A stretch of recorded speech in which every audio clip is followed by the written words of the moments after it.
store chain, is already saving more than $1 million a year in paper costs by changing over from internal reports produced on paper to electronic reports accessible only on computers. Aetna, mentioned earlier, has made even more impressive gains. The giant insurance company found that it had 435 separate manuals that had to be continually updated.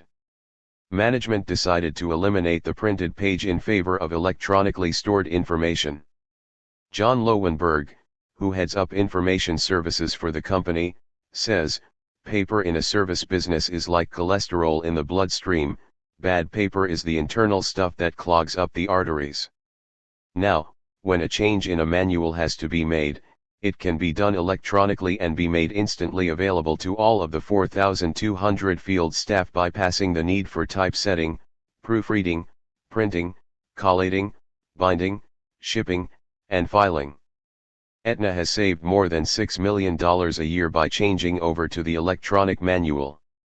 Over 100 million pages of addenda and updates costing 4.5 cents a sheet are no longer sent out. Less paperwork means fewer employees. Aetna closed up its warehouse facility where employees did nothing but update manuals. 21. Lowenberg says that Aetna is moving quickly toward a paperless office because it's a more efficient way of delivering and maintaining information. 22. Many in the computer software industry compare the paperless office to the cashless society and predict that most companies will convert to the new way of doing business well before the second decade of the next century.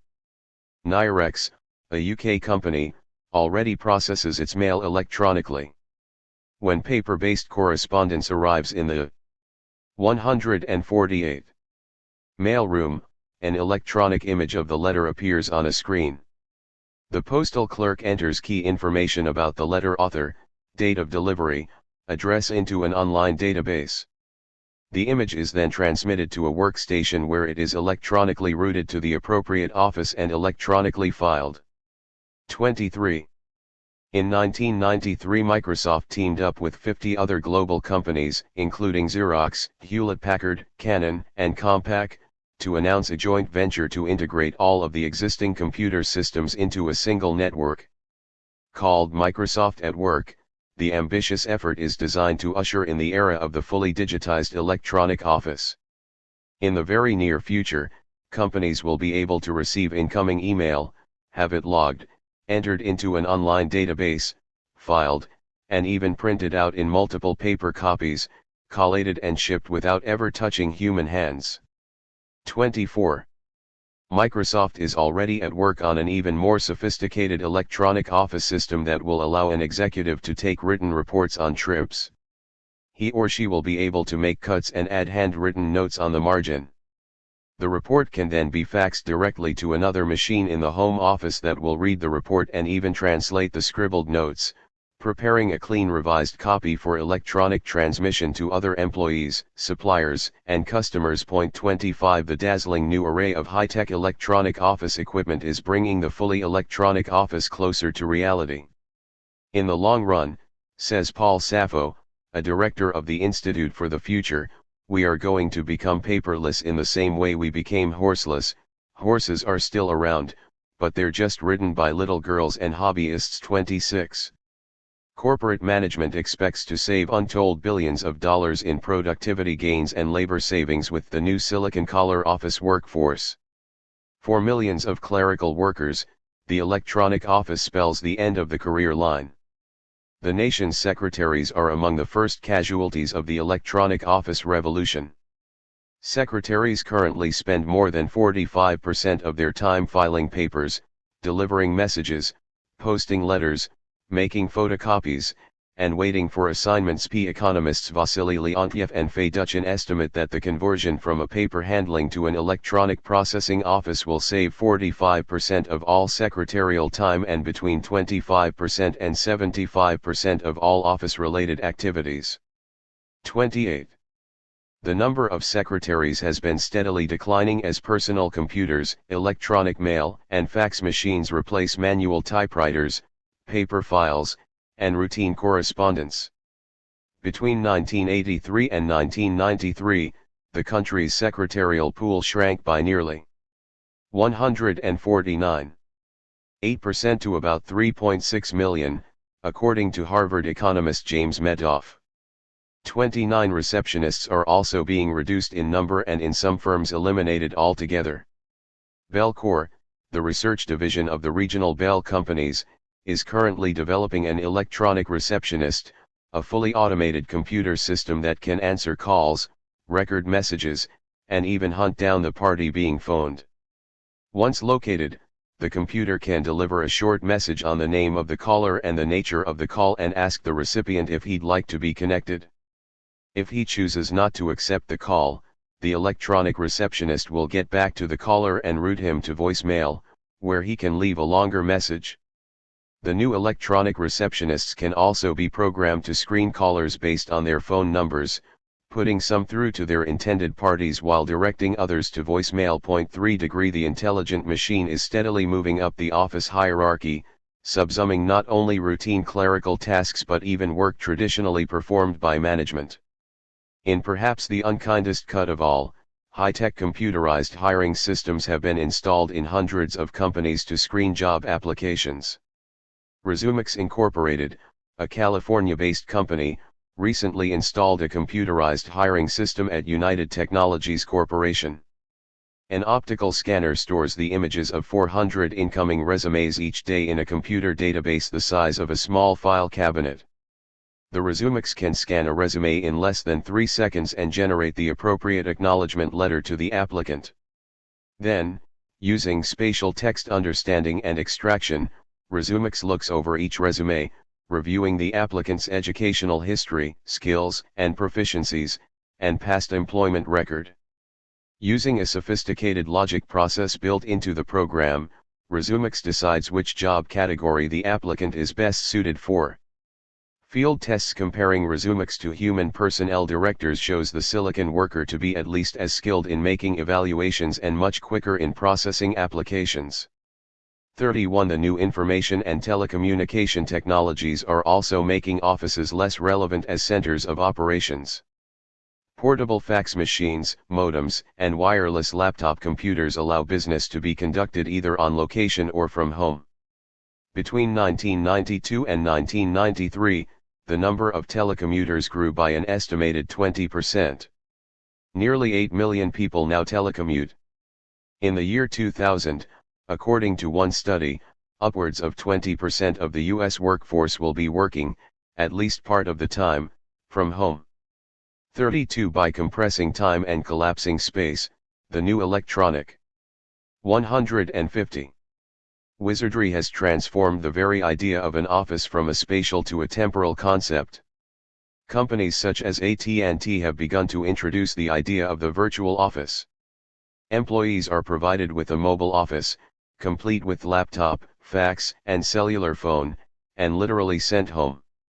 Companies, anxious to increase the productivity of their workers, see telecommuting as the wave of the future.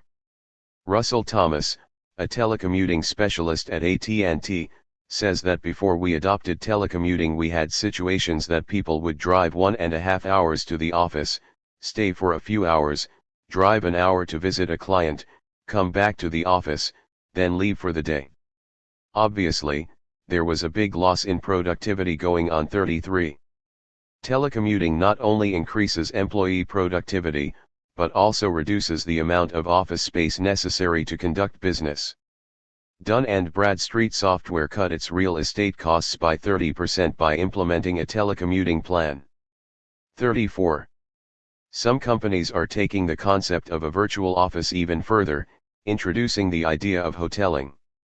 Any employee who needs to use an office to meet clients or hold a meeting can reserve a desk in advance by calling in his or her request to a small staff of hoteling managers.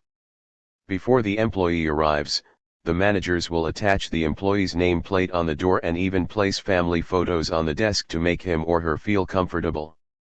Ernst & Young, a New York-based accounting firm, recently pared down its office space in Chicago from 377,000 to 300,000 square feet and instituted a hoteling program. Everyone below the senior manager level became deskless. Now, if they want to use an office they have to make a reservation. IBM has taken away the desks of more than 5,000 of its employees and told them to work at home, in their car, or at their clients' offices. It expects to save 15 to 20% in space requirements. 35. While some employees welcome the new freedom that comes with less supervision, others say they miss the camaraderie and social interaction that comes with face-to-face office operations. Steve Patterson, vice president of Gemini Consulting Company, says that in a growing number of companies today, workers interact less with each other face-to-face in a traditional office setting.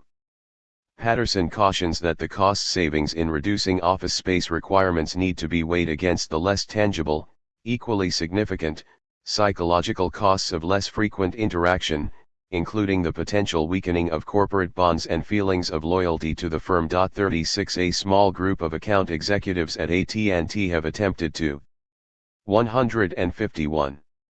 Salvage their former social ties by creating the virtual water cooler, a tongue-in-cheek metaphor they use to describe their once-a-week evening get-togethers to talk business and socialize. 37.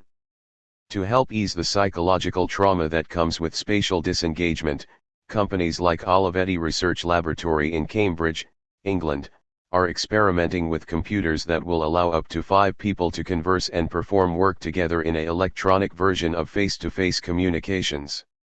Each computer screen is equipped with 5 separate windows so that the participants can see each other on the screen as they share information and work together. With video desktop computers, corporate management says it hopes to recapture some of the flexibility and human warmth that electronic communication has lacked. 38. Downsizing the wholesale and retail sectors. While the office is being revolutionized by intelligent machines, so too is every other area of the service economy. The changes have been dramatic in the wholesale and retail sectors. Wholesalers, like middle management, are becoming increasingly redundant in the age of instant electronic communication. As we noted in Chapter 7, retailers like Walmart are now bypassing wholesalers altogether, preferring to deal directly with manufacturers. With computerized monitoring and scanning equipment at the point of sale, retailers can transmit shipping orders directly to manufacturers' warehouses by way of electronic data interchange, EDI. At the other end, automated warehouses staffed by computer-driven robots and remote-controlled delivery vehicles fill orders in a matter of minutes without the assistance of human physical labor. An increasing number of warehouses are operated by silicon supervisors and overseen by a skeleton human workforce whose primary task is to monitor the equipment and serve as traffic controllers. Automated guided vehicles are being integrated with microprocessor-controlled conveyor systems, robotized vertical lifts, and other equipment, creating a completely automated storage and retrieval system. Automated warehousing can reduce labor requirements by at least 25% or more. 39. Anderson Consulting recently published a study of the productivity gains and labor savings in more than 1,000 companies that 152 successfully re-engineered their warehouse operations. The statistics are impressive. Epson Australia Limited, makers of personal computers and printers, in Sydney, showed a customer service lead time reduction of 66%, space savings of 50%, labor savings of 43%, and operating cost savings per receipt of 25% in their warehouse operations. Sevel Argentina, in Buenos Aires, dealing in Fiat and Peugeot automobiles, showed space savings of 28% and labor savings of 26%. IME Excavators, in Eslöv, Sweden, working with excavator components and raw materials, realized labor savings of 30% after re-engineering. Entertainment UK in Hayes Midday, United Kingdom, producers of entertainment software, showed operating cost savings per transaction of 19% and labor savings of 26%. Hernandez Perez in Murcia, Spain, dealing in canned vegetables, showed a customer service lead time reduction of 80%, space savings of 50%, and labor savings of 37%. 40. The new information technologies allow retailers and manufacturers to come together in a single continuous flow process, leaving little need for wholesalers. In 1992 the wholesale trade industry lost 60,000 jobs. Since 1989 the wholesale sector has dropped more than 250,000 jobs. 41 By early in the next century most wholesaling, as we have come to know it, will have been eliminated, a victim of the revolutionary innovations in electronic transmission control and coordination. Retail establishments are also quickly re-engineering their operations, wherever possible, introducing intelligent machines to improve productivity and reduce labor costs. Modern mass retailing emerged in the United States in the 1870s and 1880s. Today, chain department stores dominate an industry that employs more than 19.6 million or 22% of the total private non-agricultural workforce. 42. Employment in retailing increased dramatically in the decades after World War II, as post-war consumers, with money to burn, went on a 40-year buying binge. Beginning in the late 1980s, however, employment in the retail sector began to slow down as rising unemployment in other sectors dampened purchasing power. In an effort to cut costs and improve their profit margins, companies began to replace their workers with computerized systems and automated processes. While annual employment growth in the retail sector averaged close to 3% between 1967 and 1989, the Bureau of Labor Statistics projects a dramatic slowdown in employment growth to 1.5% or less in the 1990s. 43. 153. Typical of the new trend is Sears, Roebuck, one of the giants in the retail sector. Sears eliminated a staggering 50,000 jobs from its merchandising division in 1993, reducing employment by 14%. The cutbacks came in a year when Sears sales revenues rose by more than 10%. We are asking a fundamental question, says Anthony Rucci, Executive Vice President of Merchandising. Are our workers adding value? Rucci says, there is a very strong commitment to get rid of needless staff work and tasks that don't add value. 44. In most retail outlets, the use of electronic barcodes and scanners at the point of sale has greatly increased the efficiency of cashiers and as a result significantly reduced labor requirements. In 1992 the National Retail Federation surveyed retailers and found that more than 80% of them would be using barcodes by the end of 1993. The increased use of point-of-sales computing equipment and other intelligent machines, says Stephen Roach of Morgan Stanley, helps explain why retail employment is still down some 400,000 from its 1990 peak. 45. Cashiers are the third largest clerical group after secretaries and bookkeepers, with nearly 1.5 million employed in the United States alone. According to a survey prepared by the Bureau of Labor Statistics, the new electronic scanning equipment permits a 30% increase in ringing speed and a possible overall 10 to 15% reduction in unit labor requirements for cashiers and baggers. 46. Some retailers are eliminating the cashier altogether. In the Crystal Court shopping mall in Minneapolis, customers entering the robot music store are greeted by a single employee, a 400-pound robot. Rotating in a circular glass enclosure in the center of the store, the robot is equipped with keyboards that allow customers to punch up any one of 5,000 CDs in stock for a 30-second sample listening. Once a CD is selected, the robot's video display is used to process the payment. The robot's arm then selects the CD from the shelves and delivers it to the customer along with his or her receipt. A 23-year-old who shops regularly at the store says he prefers the robot to a human salesperson. It's easy to use and it can't talk back to you. 47. More sophisticated robots equipped with speech recognition and conversational abilities will likely be commonplace in department stores, convenience stores, fast food restaurants, and other retail and service businesses by the early part of the next century. A large European superdiscounter is experimenting with a new electronic technology that allows the customer to insert his or her credit card into a slot on the shelf holding the desired product.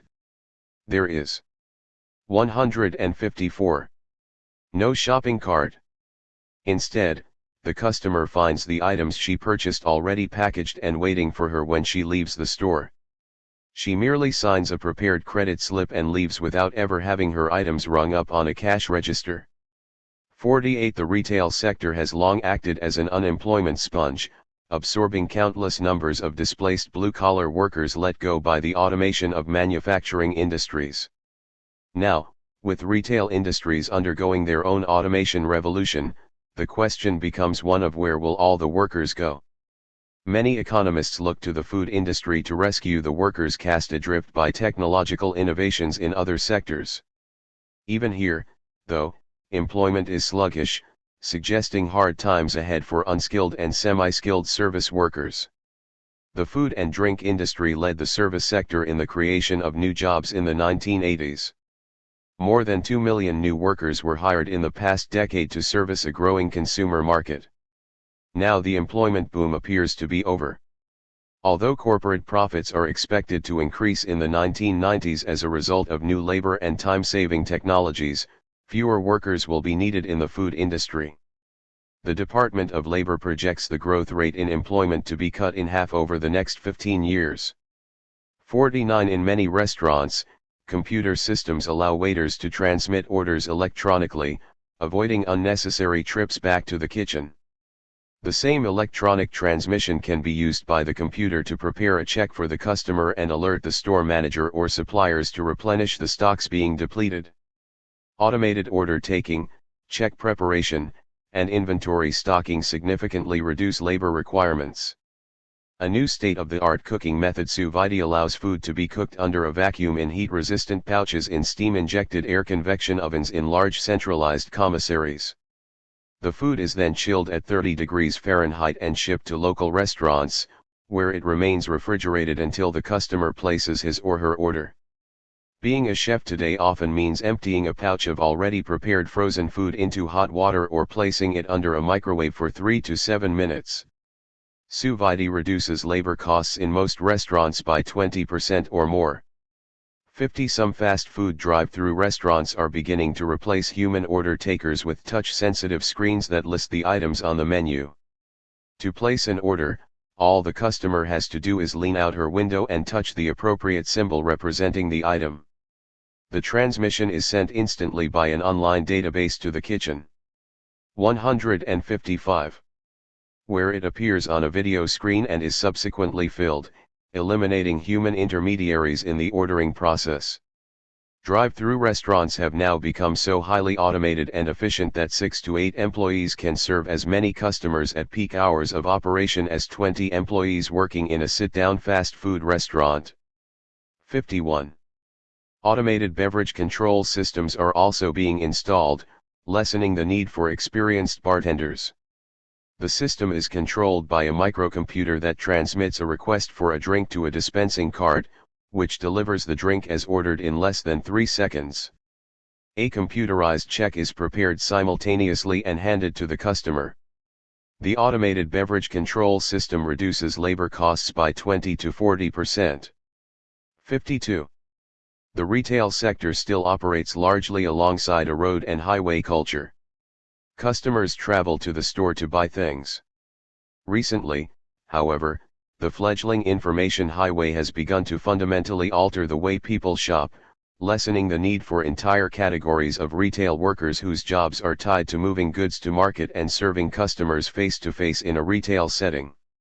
In May 1993, IBM and Blockbuster Video announced a new joint venture, the New Leaf Entertainment Corporation, which will provide instant made-to-order audio compact discs, video games, and videocassettes through Blockbuster's 3,500 retail outlets.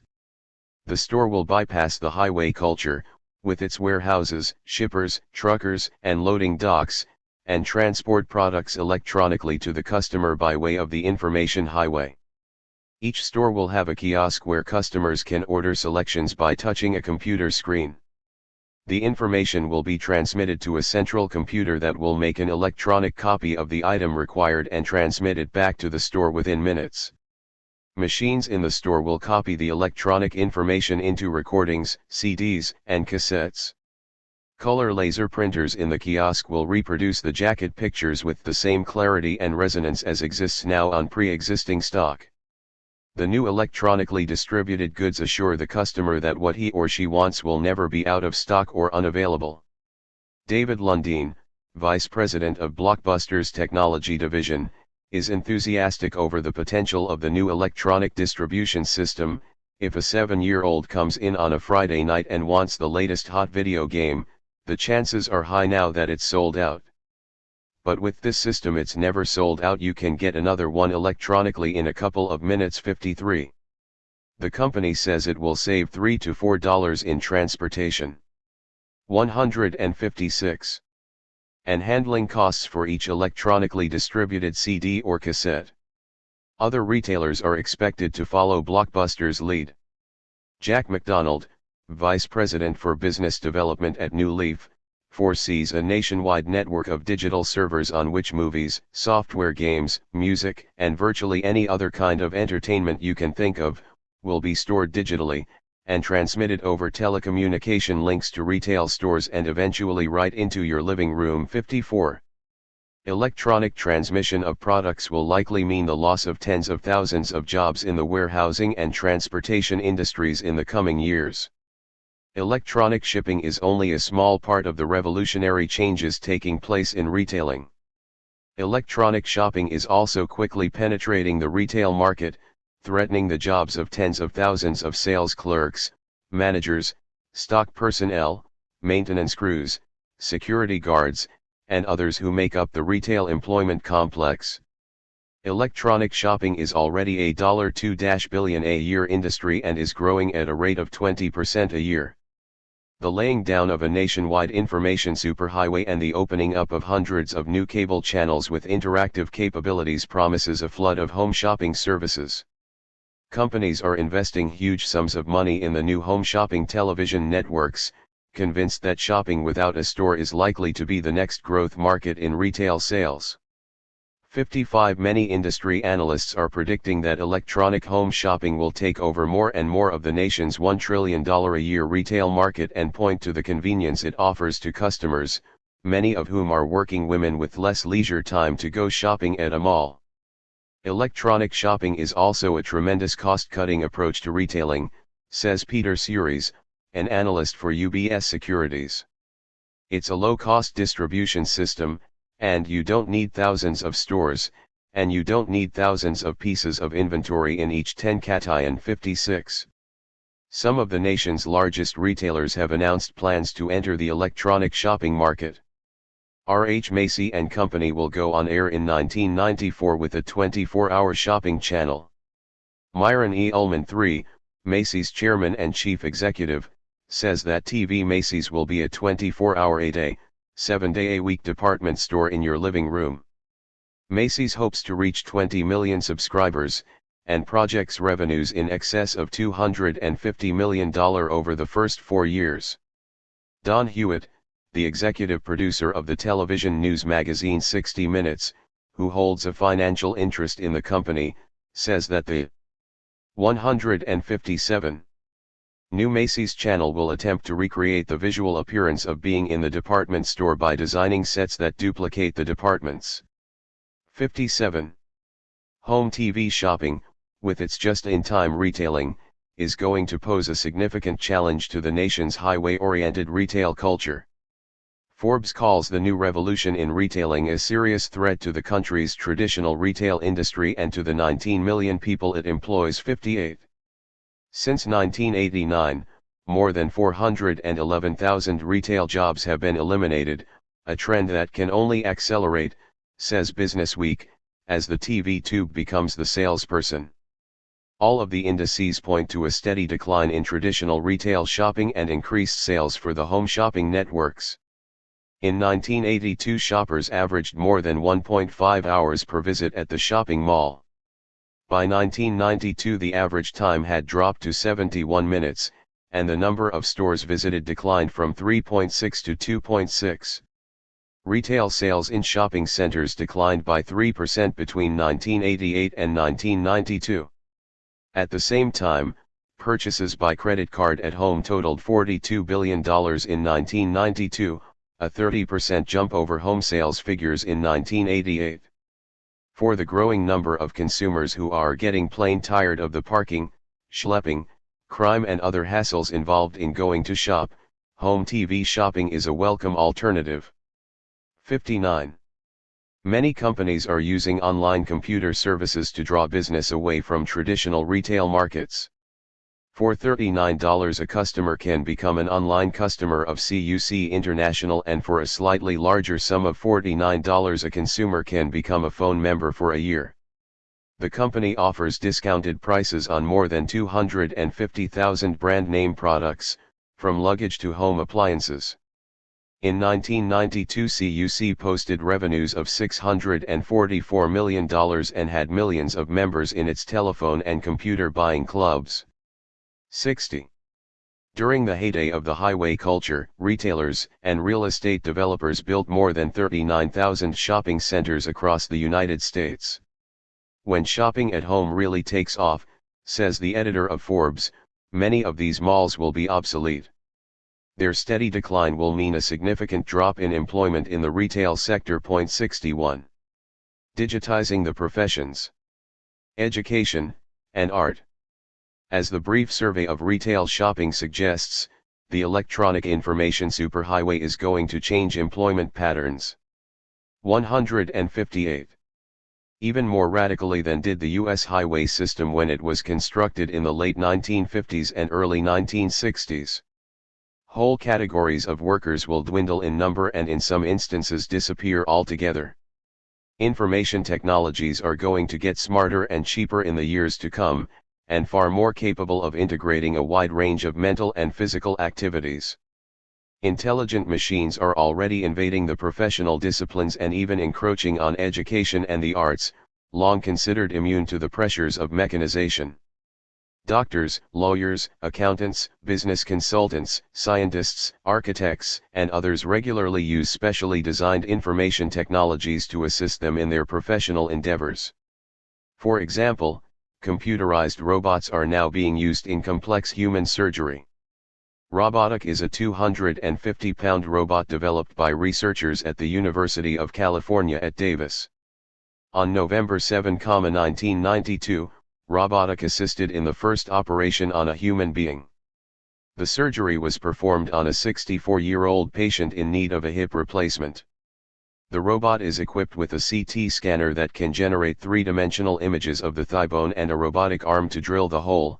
The surgeon calls up a live image of the patient's thigh bone and uses a mouse, an electronic pointer, to designate an ideal cavity. Then, after opening up the patient and guiding the robot to the bone, he gives a go-ahead, and the robot drills the hole with a high-speed drill 62. Researchers are currently experimenting with the use of surgical robots in eye, ear, and brain surgery.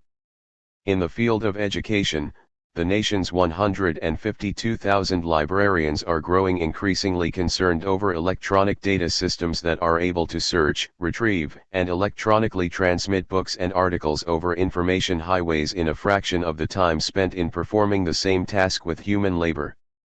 Data networks like Internet can provide abstracts from thousands of journals and books within a matter of minutes.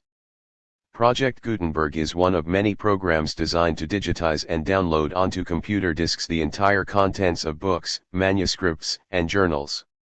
With advanced scanning technology, books can be removed from their bindings and fed into a machine that reads the script and translates it to disk form, ready for instant transmission anywhere in the world. Full text retrieval, according to industry analysts, is just around the corner. When it arrives, the local library as we know it all but disappears. 63. Even the art of book writing is falling victim to intelligent Ma. 159. Chins. In 1993 the publishing industry was taken aback when the first computer-generated novel was released. Using software equipped with artificial intelligence, Scott Finch was able to program an Apple Macintosh computer to pump out nearly 3/4 of the prose in a torrid potboiler entitled Just This Once. The prose is simple and intelligible. Her heart leapt into her throat and she jumped involuntarily as the stranger appeared in front of her. Then it all came back in a rush. No wonder she thought she had been dreaming. The first printing, which received decent reviews, sold more than 15,000 copies. While the book's publisher, Stephen Schraggs, of the Carroll Publishing Group, muted his praise for the Silicon author, he said he was sure that this kind of pioneering effort would lead to more significant literary contributions in the future. "I am not saying this a great work of literary distinction," Schraggs confessed, "but it is as good as 100 other romance novels being published this year." The publisher said he was proud to be involved in a project that was at the cutting edge of literary artificial intelligence. 64. Although novelists may have little to fear in the short run from Silicon authors, musicians have every reason to be alarmed by the new generation of high-tech synthesizing machines that are fast redefining the way music is made. In 1993, the Bechstein Piano Factory filed for bankruptcy. The handmade pianos, which composer Richard Strauss once called the most beautiful and most refined in the world, were no longer in demand. Piano sales worldwide have dropped by 1/3 to 1/2 in recent years, while digital keyboards have increased in sales by 30% or more in the same period. 65. Synthesizers, as they have come to be called, are silicon musicians. A synthesizer reduces musical sound to digitized form. Once digitized, the sounds can be stored and, when needed, be combined with other digitized sounds to create an entire symphony orchestra. In a process called sampling, the computer might record a single note or a combination of notes by great musicians like violinist Jaska Heifetz. The individual notes can then be rearranged into wholly different performances that were never performed by the artist. Buell Needlinger, a string bass player, describes a recording session where he was asked to play every note of the chromatic scale. After the session, Needlinger noticed that a sampling machine had been hidden in the corner of the room behind a coffee machine. "He had stolen my sound," Needlinger later recounted. Henceforth, the studio could use the notes to compose and produce any piece it desired. 66. 160. Sampling originated in 1980, when a New York composer, Charles Dodge, successfully digitized the voice of Enrico Caruso off old records and used the sounds to create new recordings. Today, synthesizers make more than 50% of all the music on television commercials. The silicon musicians are also used as background for rock recordings, TV shows, and movies. Much of the music used on Miami Vice and in movies like The Right Stuff, Risky Business, and Desperately Seeking Susan was composed and recorded by a musician named John Harness, working out of a house in upstate New York filled with computerized musical technology.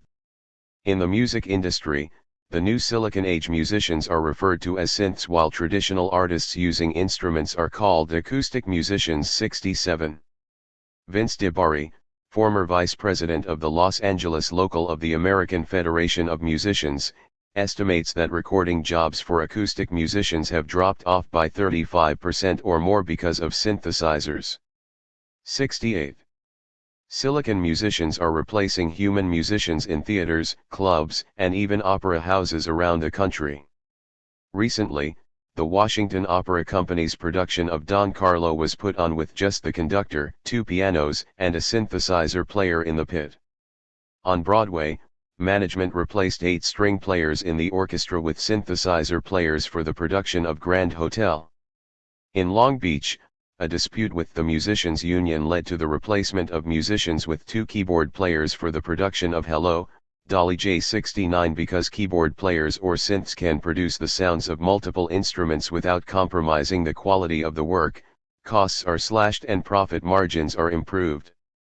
Many musicians compare their circumstances with those of auto workers replaced by automation in Detroit. Bill Peterson, a professional trumpet player in Hollywood and president of the Los Angeles local chapter of the AFM, blames synthesizers for a loss of work and expresses the anger of many of his colleagues when he says, "These machines are monsters." 70. John Glazel, president of New York's Local 802 of the American Federation of Musicians, like others in the music business, is worried about the future job security of his members. As these machines take over jobs once done by studio musicians, we're talking about the loss of a lot of people's livelihood, says Glazel. 71 musicians are no less worried by the artistic implications of substituting virtual music for real music. A day could come, lamented one musician, when a whole generation of Americans will never know what a real piano sounds like. 72. 161. Even more troubling than synthesized music is the new technology of morphing, which allows movie and television producers to isolate, digitize, and store every visual expression, movement, and sound of an actor and then reprogram them in virtually any new combination, effectively creating new roles and performances for the artist. Hollywood studios are already beginning to digitize some of the thousands of films stored in their libraries in anticipation of using many of the actors some long dead in new productions. Nick DiMartino, who heads the American Film Institute's computer lab, says that with the new computer technologies it is possible to eliminate sound stages, sets, even actors, and replace them with synths pians, created from libraries of gestures and expressions housed in a computer bank. For example, it is now technically possible, although expensive, to extract the thousands of gestures, facial expressions, movements, and voice inflections of Dr. Spock and Captain Kirk from the 78 episodes of Star Trek, and using sophisticated computer technology, reprogram the actors to perform in wholly new episodes. 73. In 1986, Ted Turner bought MGM for $1.7 billion, largely to acquire its library of 3,600 feature films. Turner realized, early on, the great potential commercial value of using the thousands of reels of film footage as digital source material for new movies, television shows, commercials, and computer and video games. Turner's acquisition led Forbes editors to quip that James Cagney may soon be working harder than ever. Digitized imagery is even being used to clone extras for movies, allowing studios to save millions of dollars in the hiring of background actors for scenes. In the film The Babe, 1,000 extras were turned into a cast of thousands by digitizing their images frame by frame, cutting out individuals, and randomly pasting their images in the stands jigsaw style, similar to cut and paste in word processing, except they end up as live, moving images. 74. Studios anxious to cut costs are likely to turn increasingly to film libraries for casting for new productions. Already, Humphrey Bogart, Louis Armstrong, Cary Grant, and Gene Kelly have been digitized and put back to work in new television commercials. 75. Live actors and entertainers are going to be increasingly competing for parts against their digitized and stored past images as well as those of actors long deceased.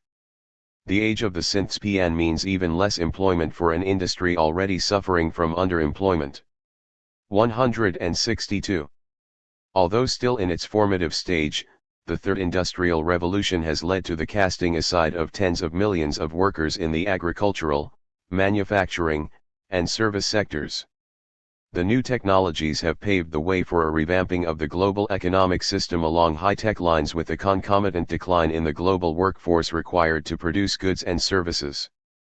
Still, the current wave of re-engineering and automation is only the very beginning of a technological transformation that is destined to greatly accelerate productivity in the years ahead while making increasing numbers of workers redundant and irrelevant in the global economy. Management consultants, scientists, and engineers are quick to point out that today's information technologies are primitive compared to what will be coming online in the next 2 to 3 decades.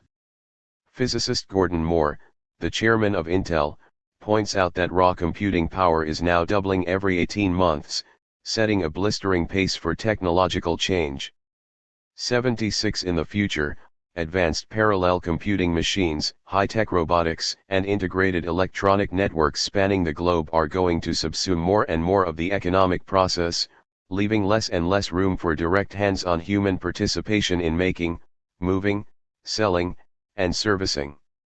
Part 4. The price of progress.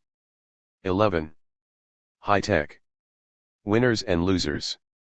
Virtually every business leader and most mainstream economists continue to assert that the dramatic technological advances of the third industrial revolution will have a trickle-down effect, reducing the costs of products, stimulating increased consumer demand, creating new markets, and putting more and more people to work in better paying, new high-tech jobs and industries. For a growing number of working people, however, who find themselves either unemployed or underemployed, the concept of trickle-down technology is of very little solace. At USX Corporation, employees experienced the effects of trickle-down technology firsthand. On March 26, 1991, USX, one of the nation's leading steel producers, announced that it was laying off 2,000 at its Fairless Works plant on the Delaware River in Pennsylvania. The news of the shutdown was tucked inside the second paragraph of a company statement outlining a number of restructuring actions, intended to enhance USX's future market competitiveness. One of the laid-off workers was Joe Vandegrift, a 46-year-old mill mechanic who had been with the company for more than 25 years.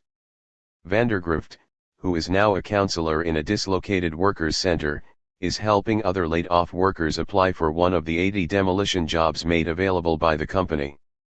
USX plans to dismantle furnaces, buildings, and machines in what was once one of the great open-hearth steel mills in the world.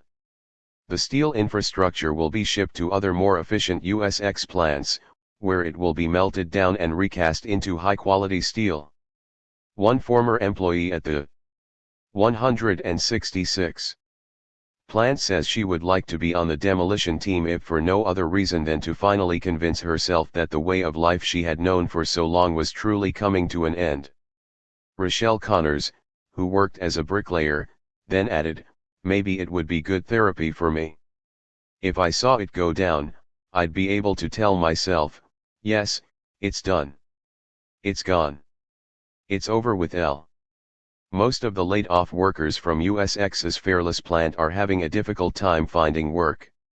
Many lack even the most basic reading and math skills necessary to retrain for the dwindling number of low-paying service jobs still available in the region. In their 40s, with children in college and mortgages and car payments due, they are in desperate search for any kind of employment just to make ends meet. Men and women who just a few short years ago were taking home wages in excess of $30,000 consider themselves lucky to find jobs as janitors and security guards for $5 an hour. For them and their families, the post-World War II dream of being part of the middle class is over. In its place is growing frustration and anger over a company and an industry they feel abandoned them. Alcoholism, drug abuse, and crime are on the rise in communities like Fairless. So are the incidences of spouse abuse and divorce. Looking out of his window at the 9 smokestacks rising majestically out of the now silent blast furnace, Vandegrift mourned the loss. "My Titanic," he said, "that's my ship that went down too." Vandegrift and Connors are just two unemployed workers in an industry that has eliminated more than 220,000 jobs, or half of its routine workforce, in just 14 years. Both the manufacturing and service sectors are trimming down their employment roles and scaling up their capital investments to become globally competitive in the new high-tech world of the 21st century. The re-engineering revolution is paying off. In the 1980s, American corporations posted a 92% increase in the level of profits before taxes. These figures are adjusted for inflation. Many stockholders have seen their dividends quadruple in less than a decade. 4. Squeezing the little guy. Although stockholders have greatly profited from new technologies and advances in productivity, benefits have not trickled down to the average worker. During the 1980s, real hourly compensation in the 167 manufacturing sector alone decreased from $7.78 to $7.69 an hour. By the end of the decade, nearly 10% of the American workforce was unemployed, underemployed, or working part-time because full-time work was unavailable, or were too discouraged to even look for a job. Between 1989 and 1993, more than 1.8 million workers lost their jobs in the manufacturing sector, many of them victims of automation, either at the hands of their American employers or by foreign companies whose more highly automated plants and cheaper operating costs forced domestic producers to downsize their operations and lay off workers.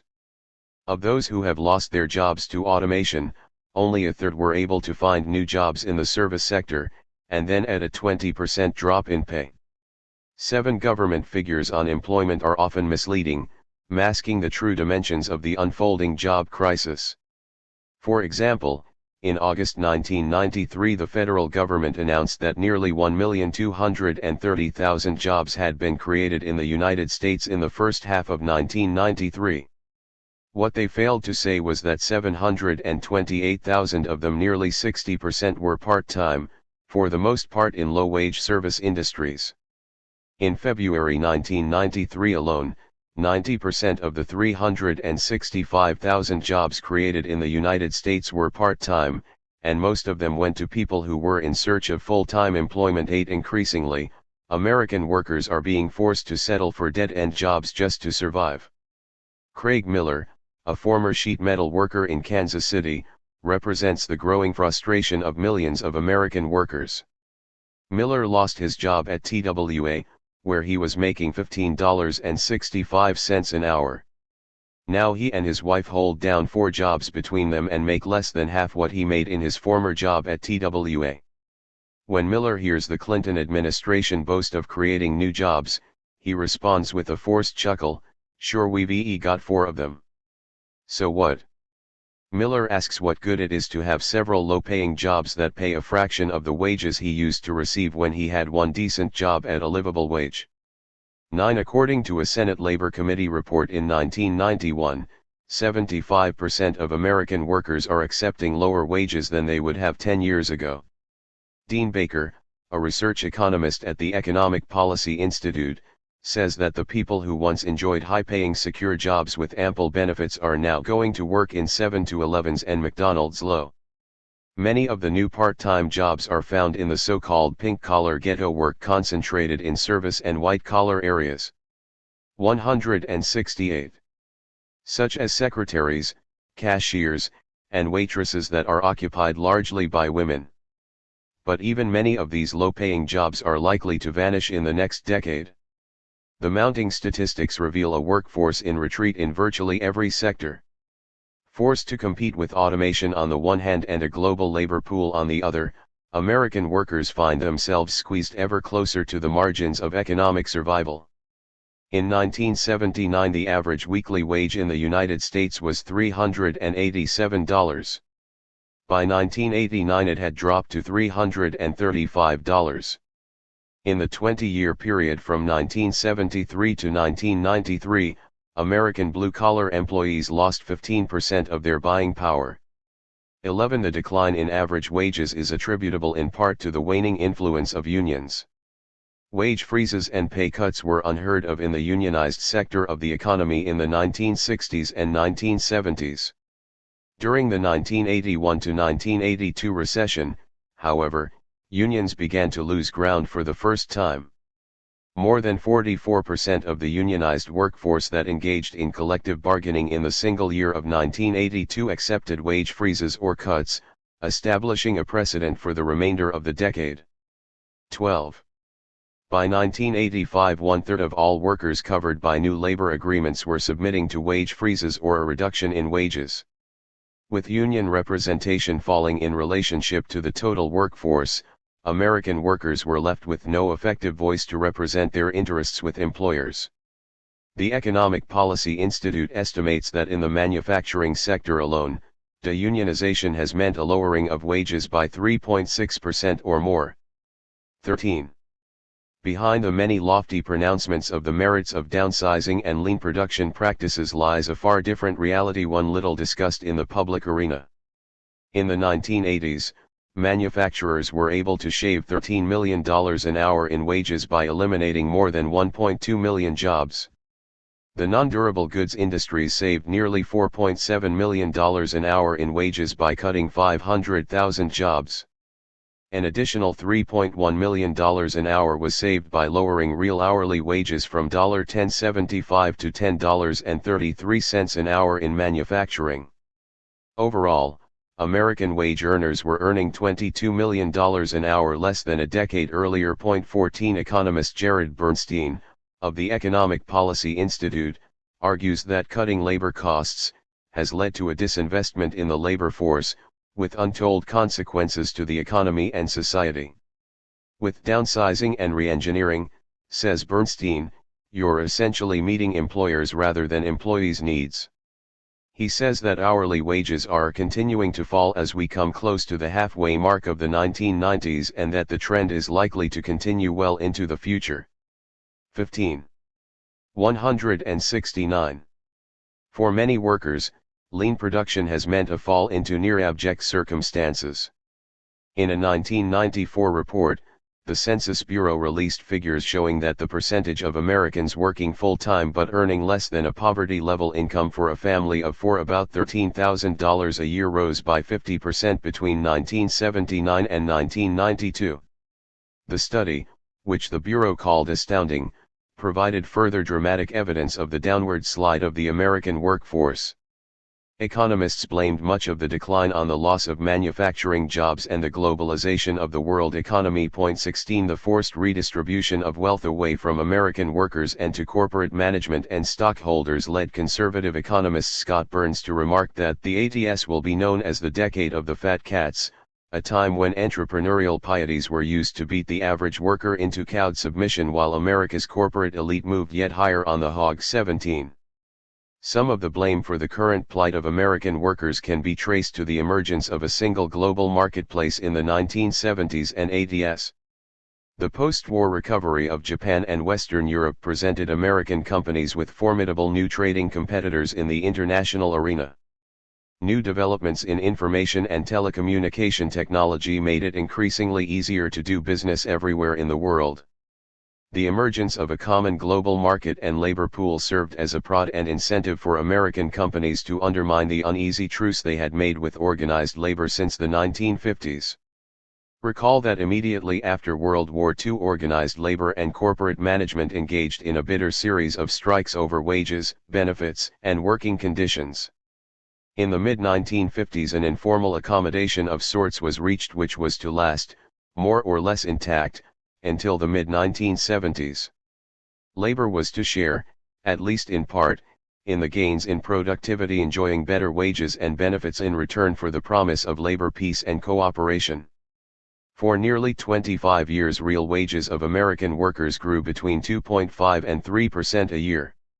Benefits also grew. The number of workers covered under corporate pension plans increased from 10% in 1950 to more than 55% in 1979. 18. Health benefits, sick leave, and paid vacations also improved. The hard-won benefits and the accommodation between management and labor began to unravel in the late 1970s and early 1980s. Facing stiff competition abroad and armed with an increasingly 170 sophisticated array of new labor-displacing technologies at home as well as a cheap labor pool in other countries to draw upon, American corporations began a concerted drive to weaken organized labor's influence and reduce the cost of the labor component in the economic process.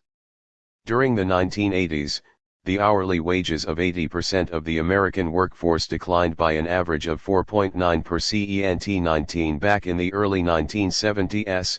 Observes labor economist Frank Levy, the average guy with a high school diploma was making $24,000 in today's dollars. Today a similar guy is making about $18,00020. Worker benefits also declined. The percentage of the workforce covered by a pension plan dropped from 50% in 1979 to 42.9% in 1989.21. Healthcare coverage has also been weakened.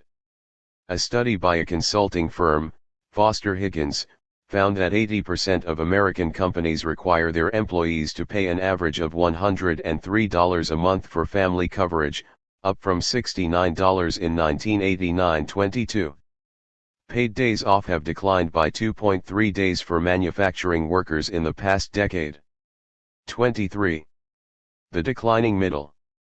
While the JHST automation wave had its greatest impact on blue-collar workers, the new re-engineering revolution is beginning to affect the middle echelons of the corporate community, threatening the economic stability and security of the most important political group in American society, the middle class. The newest victims of re-engineering are likely to live in affluent suburbs and have been laid off from a management job paying upwards of 6 figures in yearly compensation.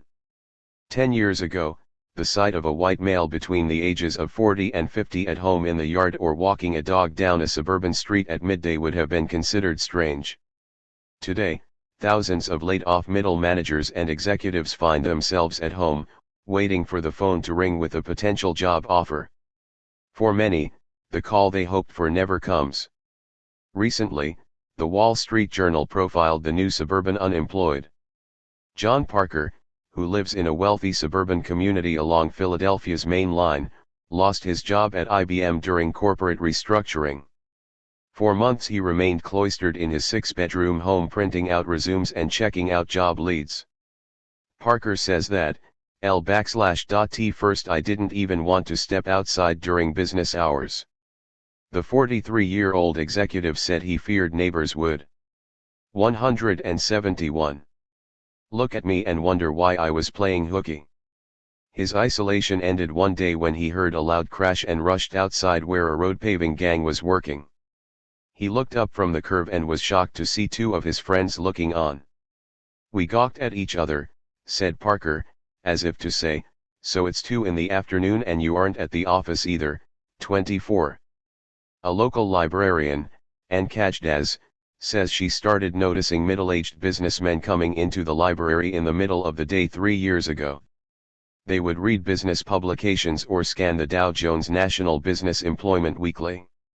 T first, they always come in all spiffy in shirts and ties, says Kajdaz.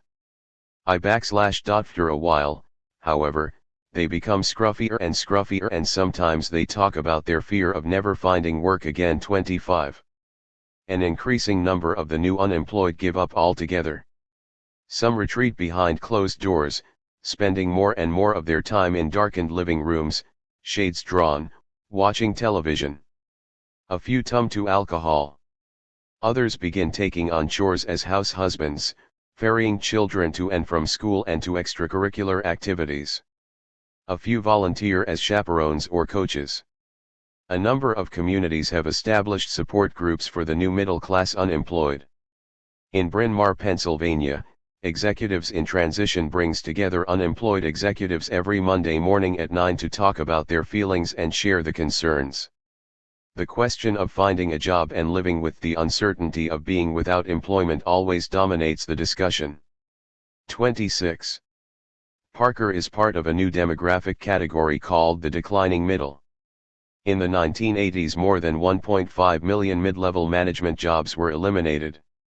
In the 1990s, their ranks are swelling to include upper-middle management executives as well. Peter Drucker says that the managerial class is beginning to feel like slaves on an auction block. 27. Many are being let go with little chance of finding an equivalent job with comparable benefits. Those that do find work often accept a dramatic reduction in pay and job assignments. Jerry Scott, one of the participants in Executives in Transition, recently found a new job at a 45% reduction in pay. Some end up in temp jobs at places like H&R Block, preparing tax returns for $5 an hour. 28. All over America, middle-income jobs are disappearing in the wake of the re-engineering revolution. Tens of thousands of families living in suburban tracts along the country's highway culture are putting up for sale signs on the front lawns, selling possessions, and 172. Packing their bags.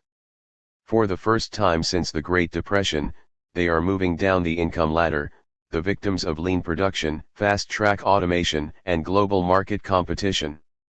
According to the Census Bureau, the number of Americans living on middle incomes fell from 71% of the population in 1969 to less than 63% at the beginning of the 1990s. 29 The decline in the middle class would have been far greater had not more wives entered the workforce in the past decade. At the beginning of the 1980s, there were more couples with the wife at home than at work. By the end of the decade, 45.7% of all married couples were working to support their families, and only 33.5% were still one-earner married couples. 30. The statistics show the salaries of individual wage earners declining throughout the 1980s. Were it not for the extra paychecks, many families would have been dropped from the ranks of the middle class. By 1989, even the additional family income was not enough to make up for the wage cuts in individual salaries. The average American family experienced an income loss of 2% between 1989 and 1990.31. The declining fortunes of the American middle class show up most dramatically among the college-educated. Between 1987 and 1991, the real wage of college-educated workers fell 3.1%. 32. The college-educated make up the bulk of management-level positions in the American economy, and it is these jobs that are being wiped out by the new technology advances and re-engineering practices. More than 35% of recent graduates have been forced to take jobs that don't require a college degree, up from 15% just 5 years ago.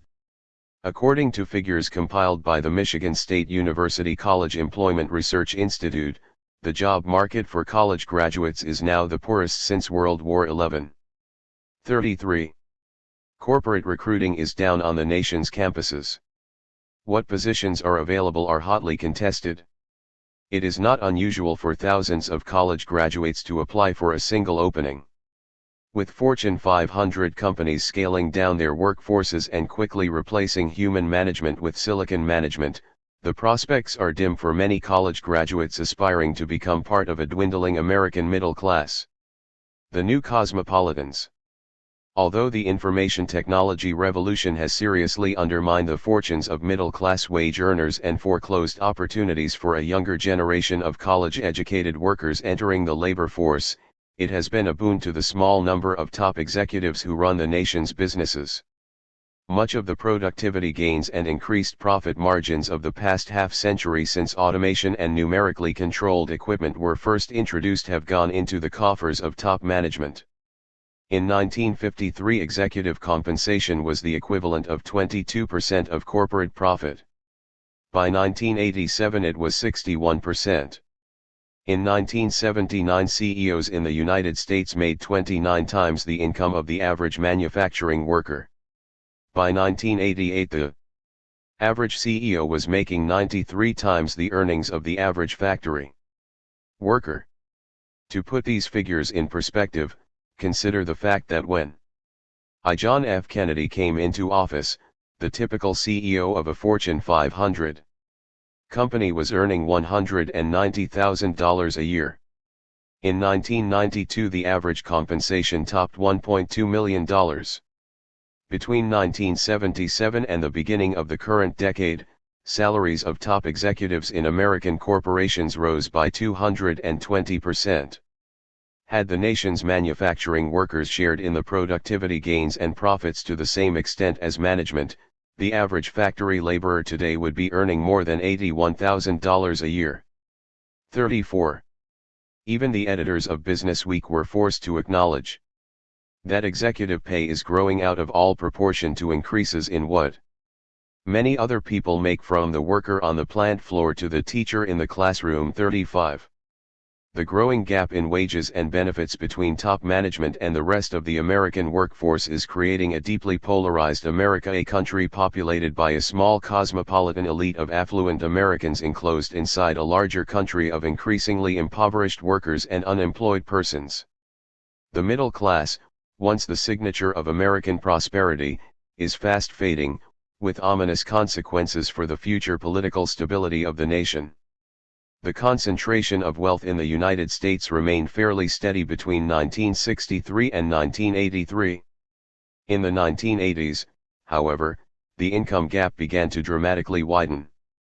By the end of the decade, the richest 0.5% of families owned 30.3% of household net worth, an increase of 4.1% from 1983. In 1989 the top 1% of families earned 14.1% of the total income in the United States, and owned 38.3% of the total net worth and 50.3% of the net financial assets of the country. 36 In dollar terms, The top 5% of the nation's wage earners increased their incomes from $120,253 in 1979 to $148,438 in 1989, while the poorest 20% of the population experienced a decline in income from $9,990 to $9,431 a year. The rich became super rich. 174. In the 1980s, largely at the expense of the rest of the American workforce, who saw their wages cut, their benefits shrink, and their jobs eliminated. The number of millionaires jumped to a record high in the 1980s, as did that of billionaires. In 1988, more than 1.3 million people reported incomes in excess of $1 million, up 180,000 from 1972. The number of billionaires increased from 26 families in 1986 to 52 families just 2 years later. The net worth of the nation's 834,000 richest families now totals over $5.62 trillion. In contrast, the net worth of the bottom 90% of American families is only $4.8 trillion. 38 less than half of 1% of the American population now exerts unprecedented power over the American economy, affecting the lives of some 250 million Americans. This small elite owns 37.4% of all corporate stocks and bonds and 56.2% of all U.S. private business assets. 39 below the super rich is a slightly larger class consisting of 4% of the working population of the United States. Their ranks are made up largely of the new professionals, the highly trained symbolic analysts or knowledge workers who manage the new high-tech information economy.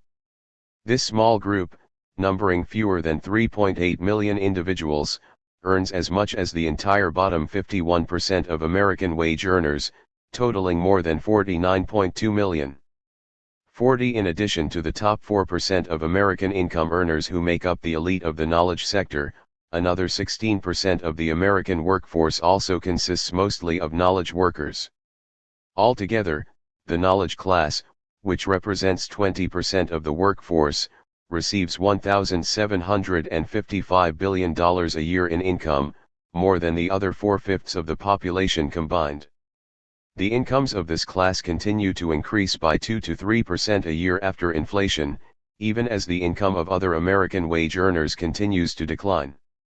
41 The knowledge workers are a diverse group united by their use of state-of-the-art information technology to identify, process, and solve problems. They are the creators, manipulators, and purveyors of the stream of information that makes up the post-industrial, post-service global economy. Their ranks include research scientists, design engineers, civil engineers, software analysts, biotechnology researchers, public relations specialists, lawyers, investment bankers, management consultants, financial and tax consultants, architects, strategic planners, marketing specialists, film producers and editors, trues, publishers, writers, editors, and journalists. 42-7. 175. The importance of the knowledge class to the production process continues to grow while the role of the two traditional groups of the industrial era laborers and investors continues to diminish in importance. In 1920, for example, 85% of the cost of manufacturing an automobile went to production workers and investors. By 1990 these two groups were receiving less than 60%, and the remainder was being allocated to designers, engineers, stylists, planners, strategists, financial specialists, executive officers, lawyers, advertisers, marketers, and the like. 43. Semiconductors offer an even more telling example. Today, less than 3% of the price of a semiconductor chip goes to the owners of raw materials and energy, 5% to those who own the equipment and facilities, and 6% to routine labor. More than 85% of the cost goes to specialized design and engineering services and for patents and copyrights. 44 In the early industrial era, those who controlled finance, capital and the means of production exercised near total control over the workings of the economy. For a while, during the mid-decades of this century, they had to share some of that power with labor, whose critical role in production assured it some influence in decisions governing both the ways and means of doing business and the distribution of profits. Now that labor's clout has significantly diminished, the knowledge workers become the more important group in the economic equation. They are the catalysts of the third industrial revolution and the ones responsible for keeping the high-tech economy running. For that reason, top management and investors have had increasingly to share at least some of their power with the creators of intellectual property, the men and women whose knowledge and ideas fuel the high-tech information society. It is no wonder, then, that intellectual property rights has become even more important than finance in some industries. Having a monopoly over knowledge and ideas ensures competitive success and market position. Financing that success becomes almost secondary. In the high-tech automated world of the 1990s, the new elite of knowledge workers are emerging with critical skills that elevate them to center stage in the global economy. They are fast becoming the new aristocracy. As their fortunes wax, the economic circumstances of the vast numbers of low-level service workers wanes, creating a new and dangerous division between the haves and have-nots in every industrial nation. The changing social geography of cities like New York, Berlin, London, and Paris provides visible evidence of the new class. 176. Markers. Social historians Bennett Harrison and Barry Bluestone describe the social dynamic that is unfolding. The upper tier of the labor market includes the managers, lawyers, accountants, bankers, business consultants, and other technically trained people whose daily duties lie at the heart of the control and coordination of the global corporation and the corporate services that are clearly linked to them. At the bottom of the labor market is the other, less fortunate, pool of urban residents whose collective function is to provide services to the workers in the upper tier. They are the ones who wait tables, cook meals, sell everything from office supplies to clothing, change beds and bath linen in the dozens of new hotels, provide custodial service and child care and find lower-level employment in the city's hospitals, health clinics, schools, and municipal government itself. 45. Peter Drucker has warned his business colleagues that the critical social challenge facing the emergent information society is to prevent a new class conflict between the two dominant groups in the post-capitalist society, knowledge workers and service workers. 46. Drucker's concerns are likely to become even more pronounced in the years ahead, as an increasing number of service jobs now performed by the working class are replaced by machines, forcing even more workers into the growing urban underclass. Although many of the professionals who make up the new elite of symbolic analysts work in the world's great cities, they have little or no attachment to place. Where they work is of far less importance than the global network they work in. In this sense, they represent a new cosmopolitan force, a high-tech nomadic tribe who have more in common with each other than with the citizens of whatever country they happen to be doing business in. Their expertise and services are sold all over the world. This emergent new group of high-tech international workers, who will account for more than 60% of the income earned in the United States by 2020, are likely to retreat from civic responsibilities in the future, preferring not to have to share their earnings and income with the country as a whole. Secretary of Labor Robert Rifk says it is possible that symbolic analysts will withdraw into ever more isolated enclaves, within which they will pool their resources rather than share them with other Americans or invest them in ways that improve other Americans' productivity.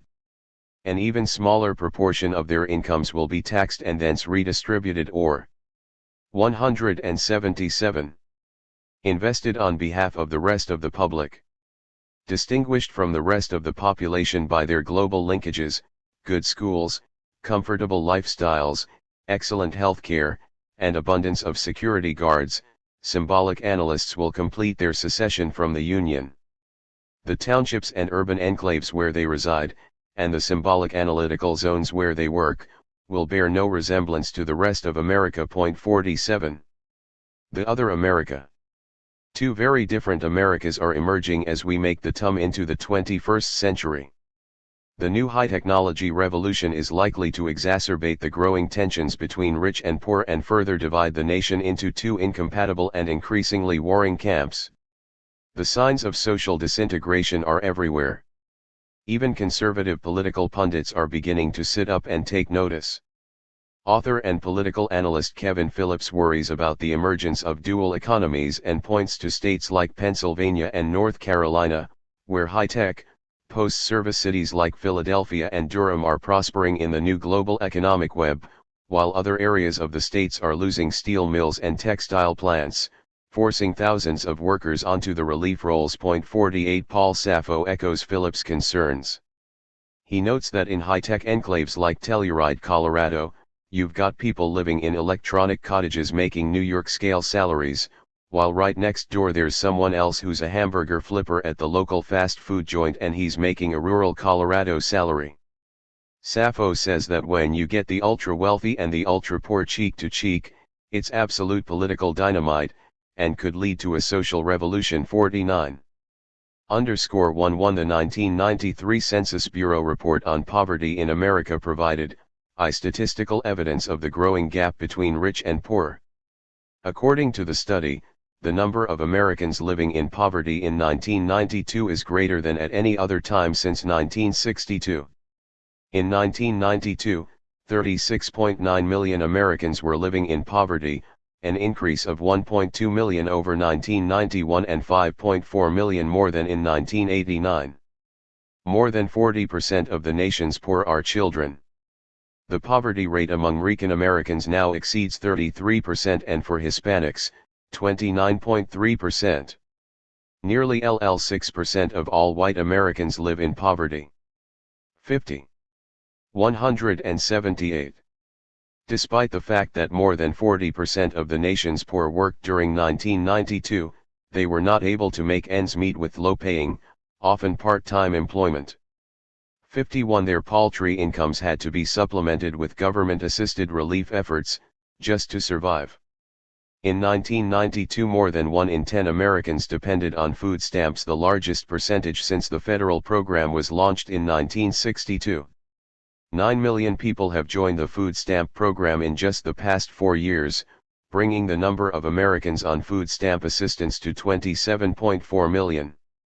Some experts estimate that another 20 million are currently eligible for food stamps but have failed to apply.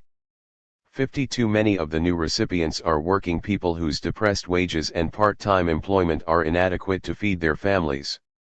Others are the recently unemployed, the victims of global competition, corporate restructuring, and technology displacement. In addition to government food assistance programs, more than 50,000 private food banks, pantries, and soup kitchens are distributing food to the nation's hungry.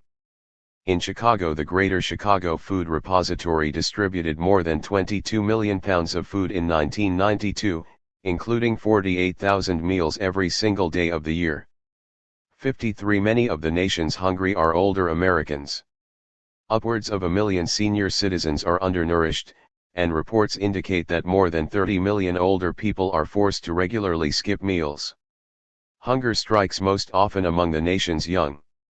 1 child in 4 growing up in the United States goes hungry, according to studies prepared by Bread for the World, a Washington-based relief organization. 54. Don Reeves, an economic policy analyst for Bread for the World, says that the globalization of the economy and rapid technology displacement are principal factors in the growing numbers of American families who are going hungry. 55. Chronic hunger is a major contributing factor to escalating healthcare costs. Low birth weight infants and malnourished children often grow up with serious long-term health problems, adding billions of dollars to the healthcare bill. Many of the nation's poorest citizens have little or no access to adequate health care. According to the 1992 census, 28.5% of the poor have no health insurance of any kind. 56. The recently unemployed are especially vulnerable to illness and disease. A study conducted by economists Mary Merva and Richard Fowles of the University of Utah found that a 1 percentage point rise in unemployment leads to a 5.6% increase in death from heart attacks and a 3.1% increase in death from strokes. Unemployed. 179. Workers are more likely to experience increased levels of stress and depression, consume more alcohol and cigarettes, and eat less healthy diets, all contributing to the increased likelihood of heart attacks and strokes. Merva and Fowles studied 30 major metropolitan areas with a total population of nearly 80 million. Based on the 1990 to 1992 unemployment rate, which averaged 6.5%, the economists estimate that more than 35,307 additional deaths by heart attack and 2,771 additional deaths by strokes were attributed to higher unemployment. Fowles says that given the striking correlation between job loss and the rising incidence of disease, the government should step in and provide an adequate social safety net for workers who find themselves unemployed for extended periods of time. 57 Those Americans still holding down a job often suffer from long-term health problems because employers have either provided a health care package that is too limited to cover full medical needs or have failed to provide benefits at all. The Census Bureau reports that 35.4 million Americans were without health care coverage in 1992, up by 2 million in 1 year. 58 Many employers have reduced or eliminated benefits altogether to save on overhead. Others have reduced their workforce, substituting machines for human labor to save on health care programs. Still others have switched over to part-time or temporary labor and outsourcing of work to avoid paying for health care coverage. The result is a nation of workers and unemployed people increasingly vulnerable and at risk without adequate health care coverage to ensure them even a minimum amount of care.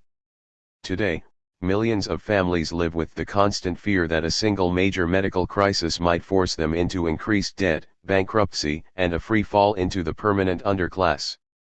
The growing chasm between the haves and the have-nots is seen in the disquieting statistics on home ownership and housing. In the 1980s, the average American had to give over 37.2% of his or her income to purchase a first home, up from 29.9% the preceding decade. 59 With the cost of homes rising and real wages dropping, fewer Americans are able to purchase their own house. In the 1980s, the percentage of people between the ages of 25 and 29 able to afford a house of their own dropped from 43.3% to 35.9%. For persons in the 30 to 34 age bracket, the rate of home ownership dropped from 61.1% to 53.2%. And, in the 35 to 39 group, home ownership declined from 70.8% to 63.8%. 60. 180. Of those fortunate enough to have a roof over their head, 17.9% live in deficient structures. Many others are homeless, living on the streets and in emergency shelters across the urban landscape. A survey of 25 cities taken in 1991 found that requests for emergency shelters had increased by 13% over a 12-month period. Currently, more than 600,000 Americans, including as many as 90,000 children, are homeless in any given month. 61. Congressman Henry Gonzalez, chairman of the House Committee on Banking, Finance, and Urban Affairs, charges that we have made Americans nomads in their own land. Gonzalez warns his colleagues that we have families roaming this land, some of them living in cars and under bridges, and their ranks are growing daily. 62. The nation's poor are concentrated in rural areas and in inner-city cores, the two regions hardest hit by technology displacement over the past 2 decades. More than 42% of the country's poor live in inner cities, up from 30% in 1968. The costs to society of providing for the nation's urban underclass now exceeds $230 billion a year, a staggering figure especially at a time when the nation is concerned about mounting debt and increased federal deficits. 63.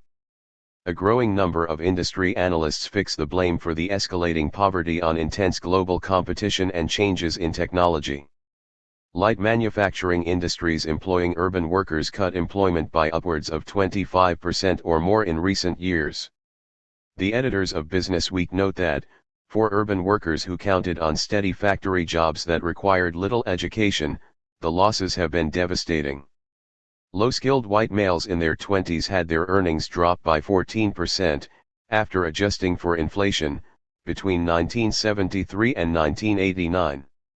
Black males fared worse. Their earnings fell by 24% in the same time period. 64. While millions of urban and rural poor languish in poverty, and an increasing number of suburban middle-income wages earners feel the bite of re-engineering and the impact of technological displacement, a small elite of American knowledge workers, entrepreneurs, and corporate managers reap the benefits of the new high-tech global economy. They enjoy an affluent lifestyle far removed from the social turmoil around them. The frightening new circumstance the United States finds itself in led Secretary of Labor Robert Rifk to ask, what do we owe one another as members of the same society who no longer inhabit the same economy? 65. 12. Requiem for the working class. We live in a world of increasing contrasts. Before us looms the specter of a gleaming high-tech society with computers and robots effortlessly channeling nature's bounty into a stream of sophisticated new products and services. Clean, quiet, and hyper-efficient, the new machines of the information age place the world at our fingertips, giving us a measure of control over our surroundings and the forces of nature barely imaginable just a century ago. On the surface, the streamlined new information society seems to bear little resemblance to the Dickensian conditions of the early industrial period. With its powerful new mind machines, the automated workplace appears an answer to humanity's age-old dream of a life free of toil and hardship. In many communities, the poorly lit factories of the second industrial age have disappeared. The air is no longer cloaked with industrial fumes, the floors, machines, and workers are no longer caked in grease and grime. The hissing of live furnaces and the incessant clanking of giant machines is now a distant echo. In their place can be heard the soft whir of computers, speeding information along circuits and pathways, transforming raw materials into a cornucopia of goods. This is the reality most often spoken of in the media, among academicians and futurists, and within the councils of government. The other side of the emerging techno-utopia, the one littered with the casualties of technological progress, is only faintly hinted at in official reports, in statistical surveys, and in occasional anecdotal tales of lost lives and abandoned dreams. This other world is filling up with millions of alienated workers who are experiencing rising levels of 182. Stress in high-tech work environments and increasing job insecurity as the third industrial revolution winds its way into every industry and sector. High-tech stress. Much has been said and written about quality control circles, teamwork, and greater participation by employees at the worksite.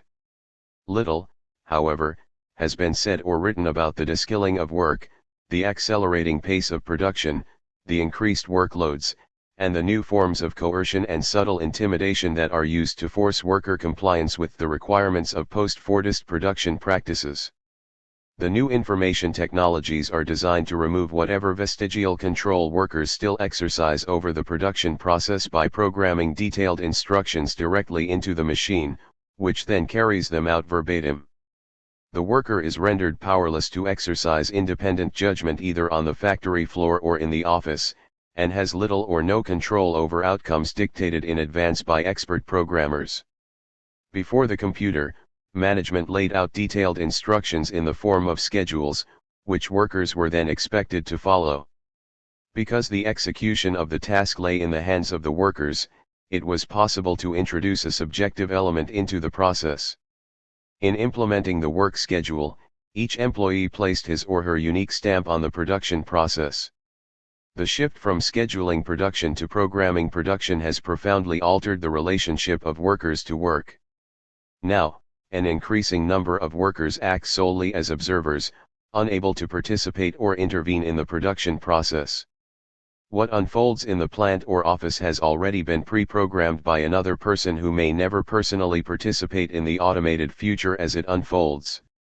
When numerically controlled equipment was first introduced in the late 1950s, management was quick to appreciate the increased element of control it provided over work on the factory floor. In an address before the Electronic Industries Association in 1957, Air Force Lieutenant General C.S. Irvine, Deputy Chief of Staff for Materiel, noted that heretofore, regardless of how carefully drawn and specified on paper, a finished piece of machinery could not be any better. 183.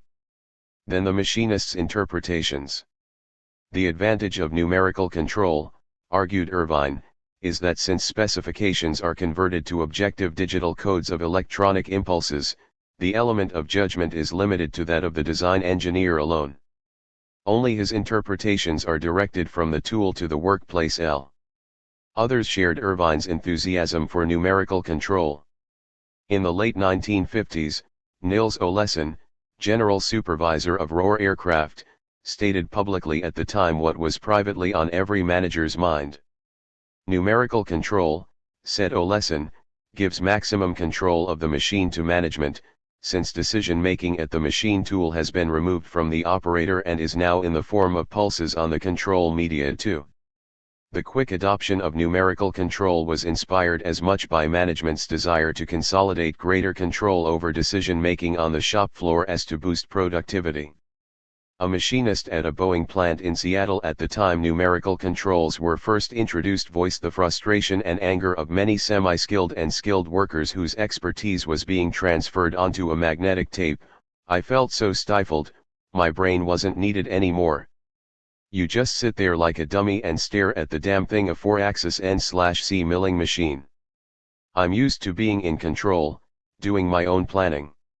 Now, I feel like someone else has made all the decisions for me." 3. Of course, it is true that re-engineering and the new information technologies allow companies to collapse layers of management and place more control in the hands of work teams at the point of production. The intent, however, is to increase management's ultimate control over production. Even the effort to solicit the ideas of workers on how to improve performance is designed to increase both the pace and productivity of the plant or office and more fully exploit the full potential of the employees. Some critics, like German social scientist Knuth Does, contend that Japanese lean production is simply the practice of the organizational principles of Fordism under conditions in which management prerogatives are largely unlimited. 4. A wealth of statistics collected over the past half-decade bring into serious question the merits of many of the new management techniques being introduced into factories and offices around the world.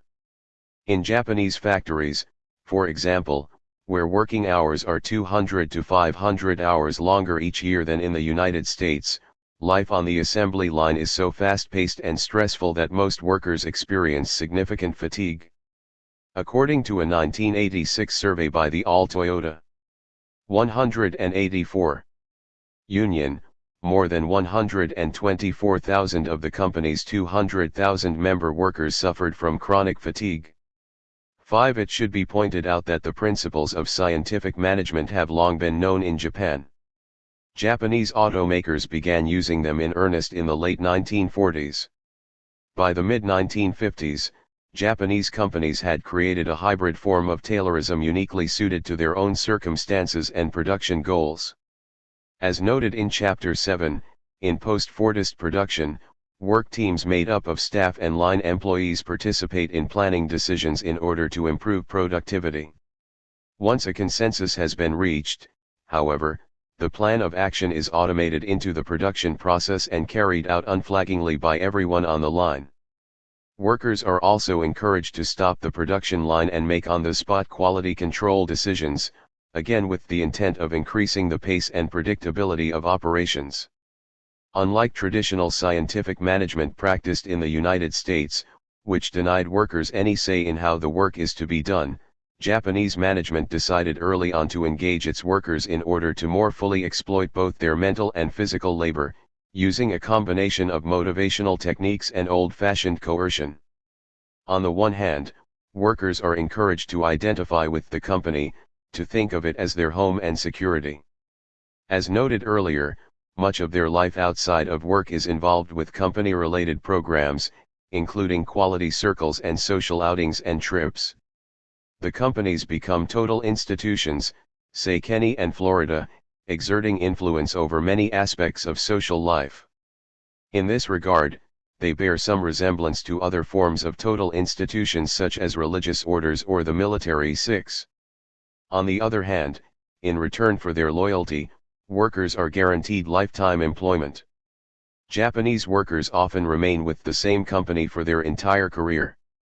Management often relies on its work teams to discipline members. Peer review committees continually pressure recalcitrant or slow workers to perform up to par. Because the work teams are not supplied with additional help to make up for absentee workers, the remaining members must work even harder to catch up. As a result, tremendous peer pressure is exerted on employees to be at work on time. Japanese management is unyielding on the issue of absenteeism. In many plants, all absences, even documented illnesses, are put on the employee's record.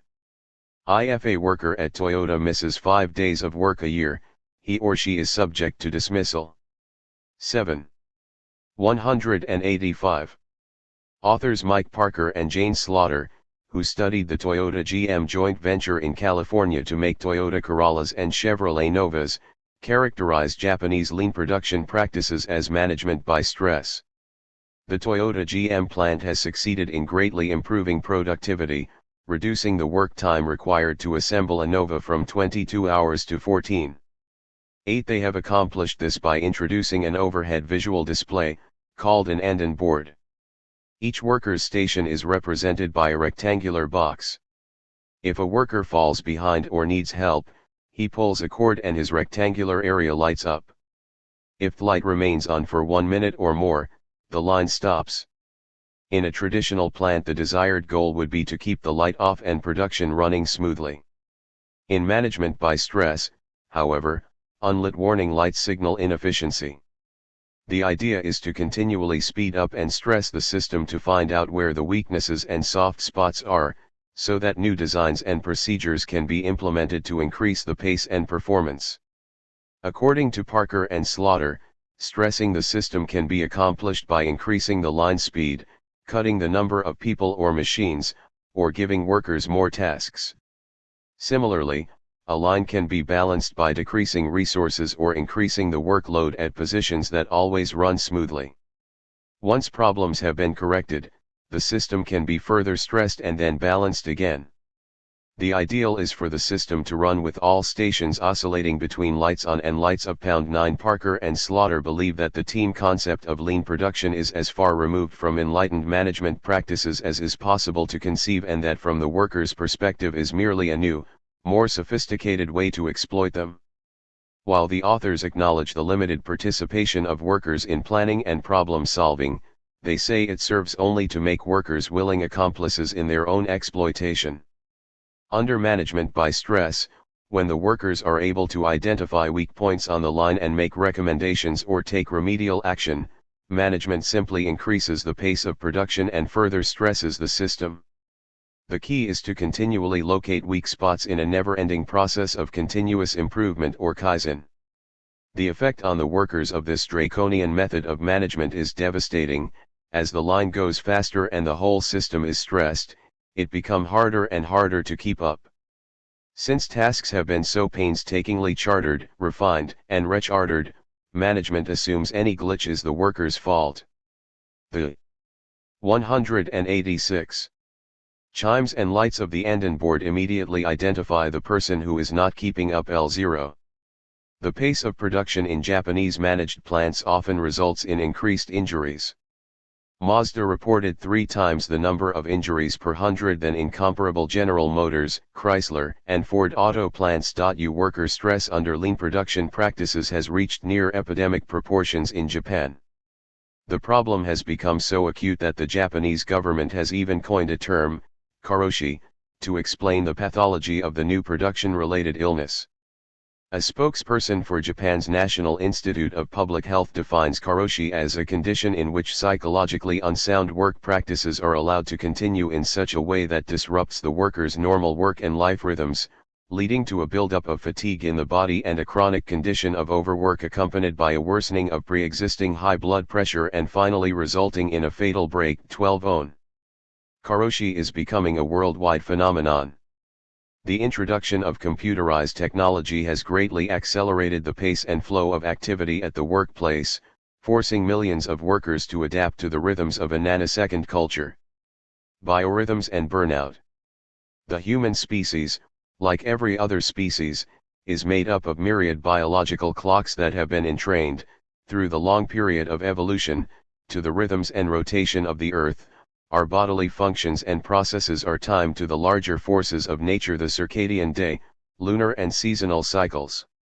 Until the modern industrial era, bodily rhythms and economic rhythms were largely compatible. Craft production was conditioned by the speed of the human hand and body and constrained by the power that could be generated by harnessing animals, wind, and water. The introduction of steam power and later electrical power vastly increased the pace of transforming, processing, and producing goods and services, creating an economic grid whose operating speed was increasingly at odds with the slower biological rhythms of the human body. Today's computer culture operates on a nanosecond time gradient, a unit of duration that is so small that it cannot even be experienced by the human senses. In a 187 snap of the fingers, more than 500 million nanoseconds have elapsed. Author Jeff Simons draws an analogy that captures the awesome speed of computer time. Imagine two computers conversing with each other over a period. They are then asked by a human being what they are talking about, and in the time he takes to pose the question, the two computers have exchanged more words than the sum total of all the words exchanged by human beings since Homo sapiens first appeared on Earth 2 or 3 million years ago. 13. In the industrial era, workers became so enmeshed in the rhythms of mechanical machinery that they often described their own fatigue in machine terms, complaining of being worn out or experiencing a breakdown. Now, a growing number of workers are becoming so integrated with the rhythms of the new computer culture that when they become stressed, they experience overload, and when they feel unable to cope they bum out and shut down, euphemisms that reflect how closely workers have come to identify with the pace set by computer technology. Psychologist Craig Broad, who has written extensively on stress induced by the high-tech computer culture, says that the increased pace of the workplace has only increased the impatience of workers, resulting in unprecedented levels of stress. In office situations, clerical and service workers become accustomed to interfacing with computers and accessing information at lightning speeds. In contrast, slower forms of human interaction become increasingly intolerable and a source of growing stress. Broad cites the example of the office worker who becomes impatient with phone callers who take too long to get to the point. 14. Even the computer itself is becoming a source of stress as a growing number of impatient users demand faster and faster responses. One study found that a computer response time of more than 1.5 seconds in duration was likely to trigger impatience and stress on the part of the user. Computer monitoring of employee performance is also causing high levels of stress. Broad recounts the experience of one of his patients, a supermarket cashier. When Alice's employer installed electronic cash registers, built into the computer-run machines was a counter that transmits to a central terminal a running amount of how many items each cashier has run up that day. Alice no longer takes the time to talk with customers, as it slows down the number of items she can scan across the electronic grid and might jeopardize her job. 15. A repair service company in Kansas keeps a running computer. 188. Tally of the number of calls its employees process and the amount of information collected with each telephone call. One stressed employee explains that if you get a call from a friendly person who wants to chat, you have to hurry the caller off because it would count against you. It makes my job very unpleasant. 16. According to a 1987 report published by the Office of Technology Assessment, entitled The Electronic Supervisor, between 20 and 35% of all clerical workers in the United States are now monitored by sophisticated computer systems. The OTA report warns of an Orwellian future of electronic sweatshops with employees doing boring, repetitive, fast-paced work that requires constant alertness and attention to detail, where the supervisor isn't even human but an unwinking computer taskmaster. 17. The critical factor in productivity has shifted from physical to mental response and from brawn to brain.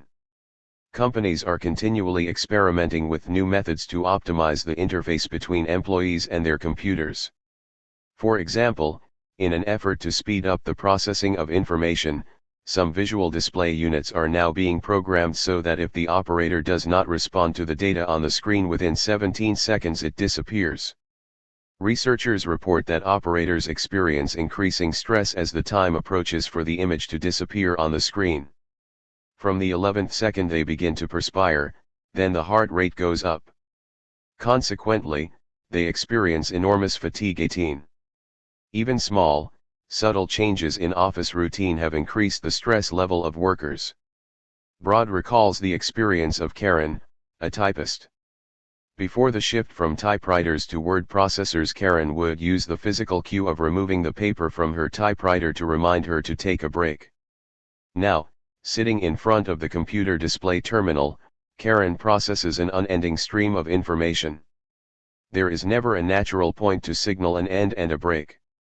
According to Broad, Karen no longer takes time to chat with the other secretaries in the office pool, because they are similarly glued to their screens, processing their own incessant flow of information. L/T the end of the morning, says Broad, she is exhausted, and wonders how she'll find the energy to complete the day's work. 19.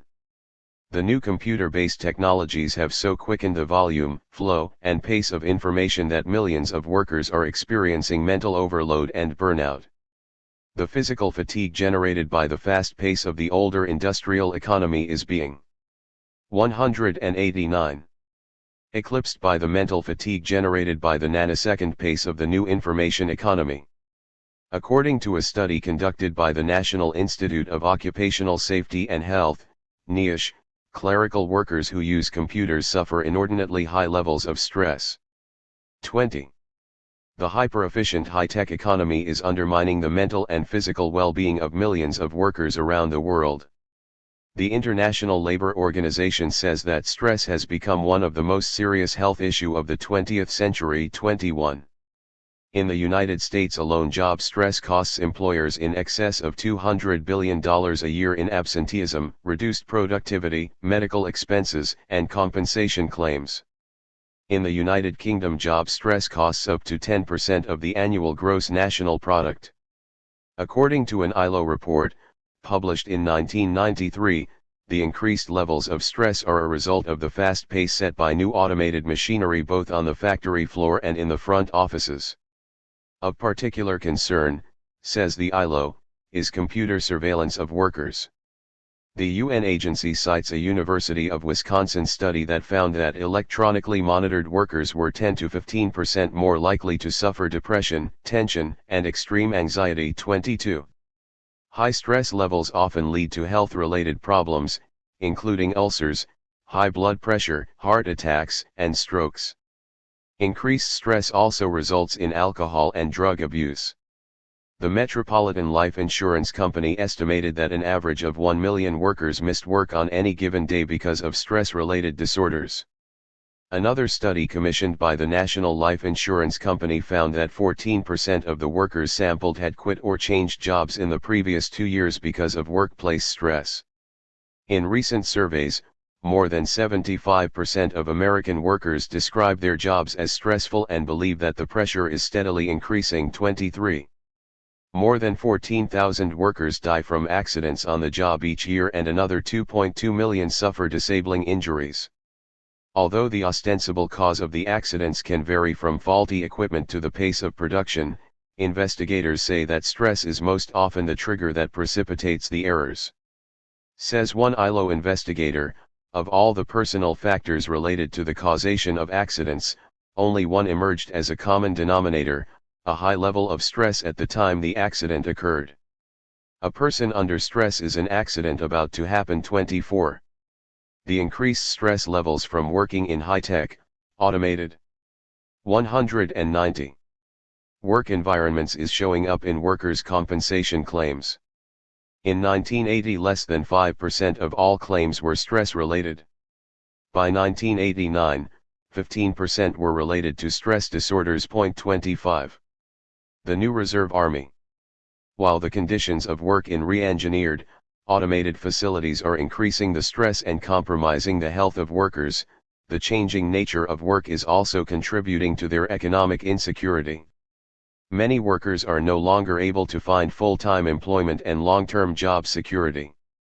In February 1993, Bank America Corporation, the nation's second-largest bank, announced that it was turning 1,200 full-time jobs into part-time employment. The bank estimates that less than 19% of its employees will be full-time workers in the near future. Nearly 6 out of 10 Bank America employees will work fewer than 20 hours a week and receive no benefits.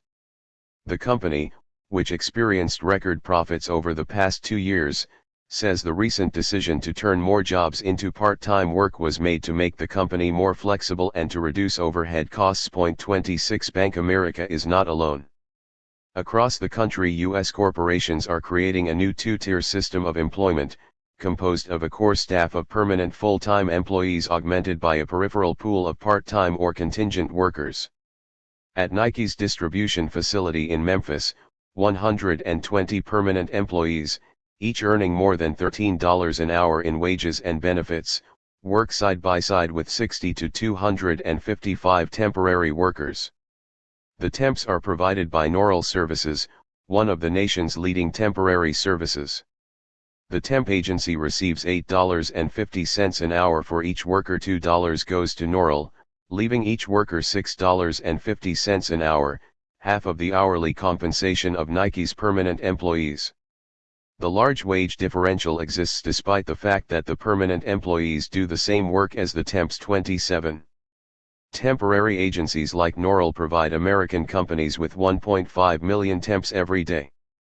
Manpower, the nation's largest temp agency, is now the country's single largest employer, with 560,000 workers.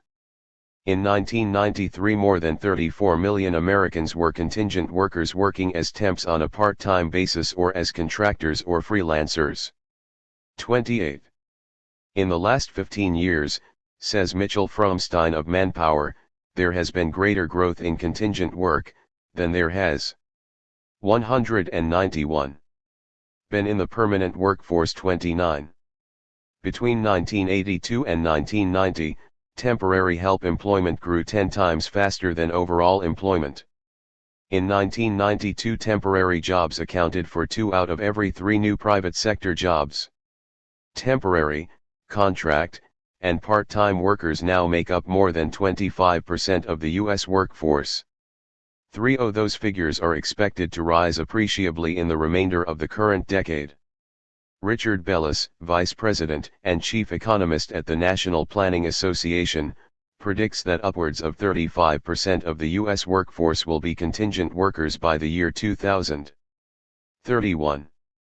The movement toward contingent workers is part of a long-term strategy by management to cut wages and avoid paying for costly benefits like health care, pensions, paid sick leave, and vacation. All told, employee benefits account for nearly 45% of the total reimbursement for time worked by permanent full-time employees. 32. Bellis likens contingent work to a one-night stand and warns, that's not how you build long-term relationships. He worries that contingent work may diminish employee loyalty in the future, with potentially serious consequences to the business community. 33. Faced with a highly competitive and volatile economy, many companies are paring down their core labor pool and hiring temps in order to be able to add and delete workers quickly in response to seasonal and even monthly and weekly trends in the market. Nancy Hutchins, a human resources consultant, draws an analogy between the new contingent workforce emerging in the 1990s and the just-in-time inventory revolution that swept the business community in the 1980s. The revolution in the 1990s, says Hutchins, is toward just-in-time employment. Companies will use people only as they need them. The ramifications are staggering, says Hutchins, who warns that the nation has not yet come to terms with the impact just-in-time employment is likely to have on the economic well-being and emotional security of the workforce. 34. Part-time temporary workers earn on average 20 to 40% less than full-time workers doing comparable work. 35. According to the Department of Labor, part-time workers averaged $4 to $42 per hour in 1987 compared to $7.43 an hour for full-time workers. While 88% of full-time workers received health coverage through their employers, less than 25% of the temporary workforce was covered either by temp agencies or the companies they were leased out to. Similarly, while 48.5% of full-time workers were covered by employee pension plans, only 16.3% of part-time workers received pension benefits. 36. 192. Companies are also cutting labor costs by contracting with outside suppliers for goods and services traditionally handled in-house. Outsourcing allows companies to bypass unions. Many of the outsourced suppliers are smaller companies paying low wages and providing few benefits to their workers. Outsourcing has become a permanent feature in the Japanese economy and has become increasingly popular in the United States and Europe.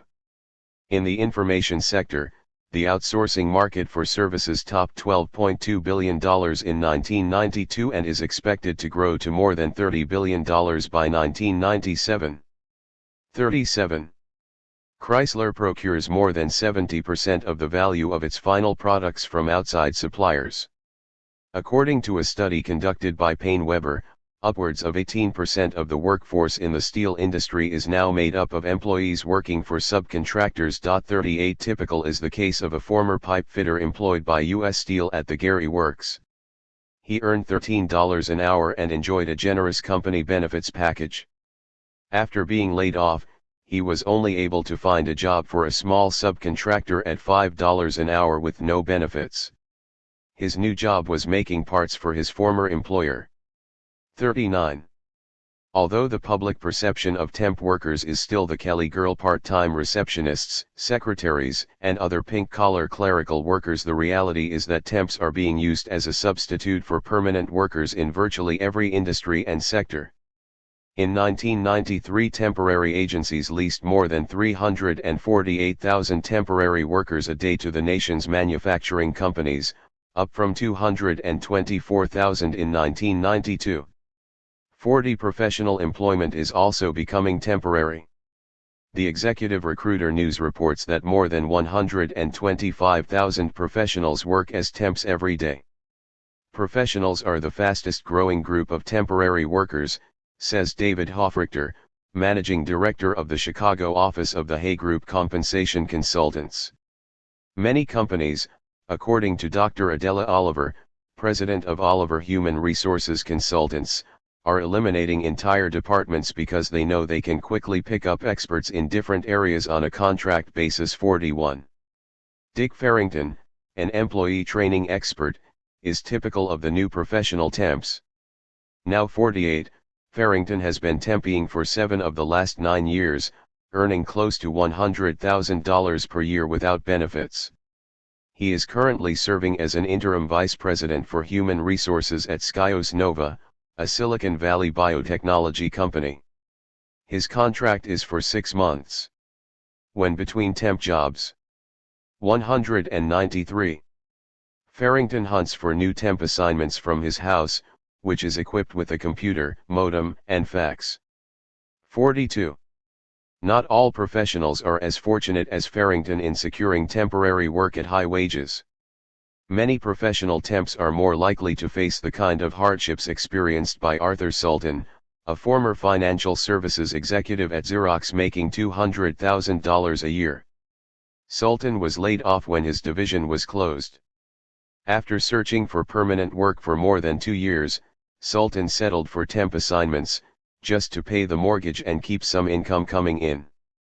Unable to find a job in his professional field, Sultan was forced, at one point, to take on 3 part-time jobs, working an 80-hour week as a driver for a car service, a camera salesman at Caldor's department store, and a credit manager for Pepperidge Farm. For the past 9 months, Sultan has been working for the Federal Deposit Insurance Corporation as a temporary financial analyst, making $21 an hour. While he enjoys his current job, he worries constantly about whether he will have a job to report to tomorrow morning. It's worse than being out of work, says Sultan. You can't even make plans for the future. 43.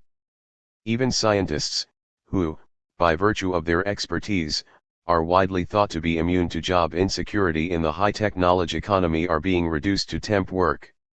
On Assignment Inc., a temporary agency specializing in leasing scientists to companies ranging from Johnson & Johnson to Miller Brewing Company, has more than 1,100 chemists, microbiologists, and lab technicians ready to lease around the country.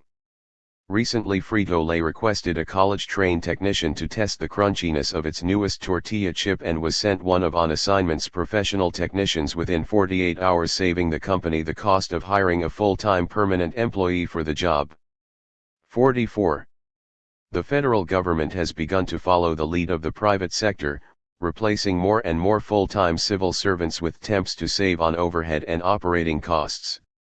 Nearly 157,000 government workers, or 7.2% of the workforce, are currently temps. The Department of Defense, the Agriculture Department, and the Interior Department each employ nearly 50,000 temporary workers.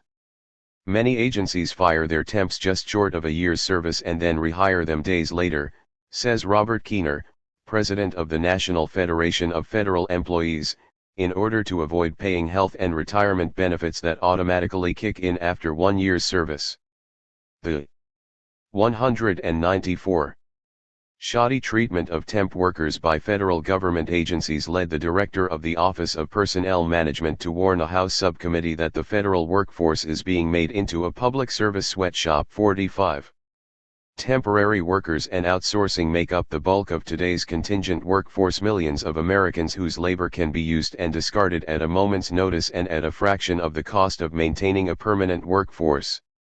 Their very existence acts to drive wages down for the remaining full-time workers. Employers are increasingly using the threat of temp hiring and outsourcing to win wage and benefit concessions from unions, a trend that is likely to accelerate in the years ahead.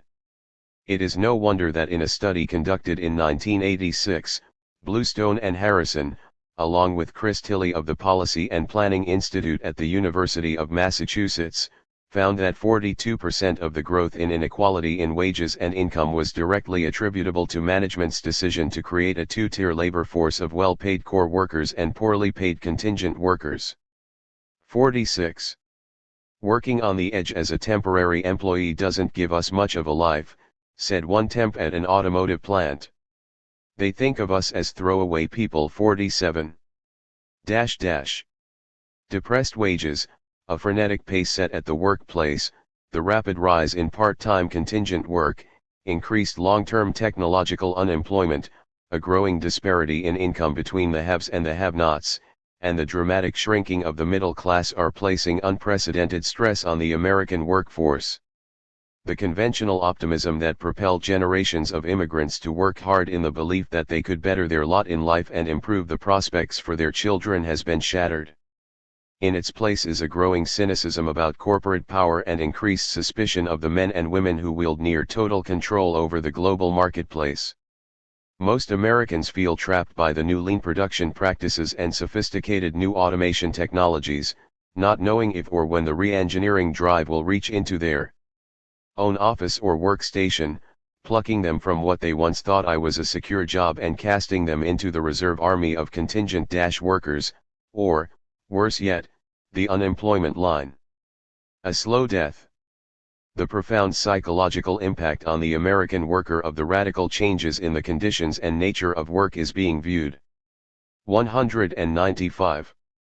With alarm by industry observers. Americans, perhaps more than any other people in the world, define themselves in relationship to their work. From early childhood, youngsters are constantly asked what they would like to be when they grow up. The notion of being a productive citizen is so imprinted on the nation's character that when one is suddenly denied access to a job, his or her self-esteem is likely to plummet. Employment is far more than a measure of income, for many it is the essential measure of self-worth. To be underemployed or unemployed is to feel unproductive and increasingly worthless. The steady growth in long-term technological displacement has sparked interest among psychologists and sociologists in the mental health problems of the unemployed. A spate of studies conducted over the past decade have found a clear correlation between rising technological unemployment and increased levels of depression and psychotic morbidity. 48 Dr. Thomas T. Cottle, a clinical psychologist and sociologist affiliated with the Massachusetts School of Professional Psychology, has been meeting with the hardcore unemployed for more than 15 years. The hardcore unemployed are what the government defines as discouraged workers, men and women who have been out of work for 6 months or longer and are too demoralized to continue looking for employment. A growing number of them come from the ranks of the technologically dispossessed men and women whose jobs have been eliminated by new labor-saving technologies and restructured work environments. Cottle has observed that the hardcore unemployed experience symptoms of pathology similar to dying patients. In their minds, productive work is so strongly correlated with being alive that when employment is cut out from under them, they manifest all of the classic signs of dying. Cottle recalls the sentiments of one of the workers he interviewed, a 47-year-old named George Wilkinson, who was once a manager of a small tool company. He told Cottle, "There's only two worlds, either you work every day in a normal 9-to-5 job with a couple weeks vacation, or you're dead. There's no in between. Working is breathing. It's something you don't think about, you just do it and it keeps you alive. When you stop you die." 49.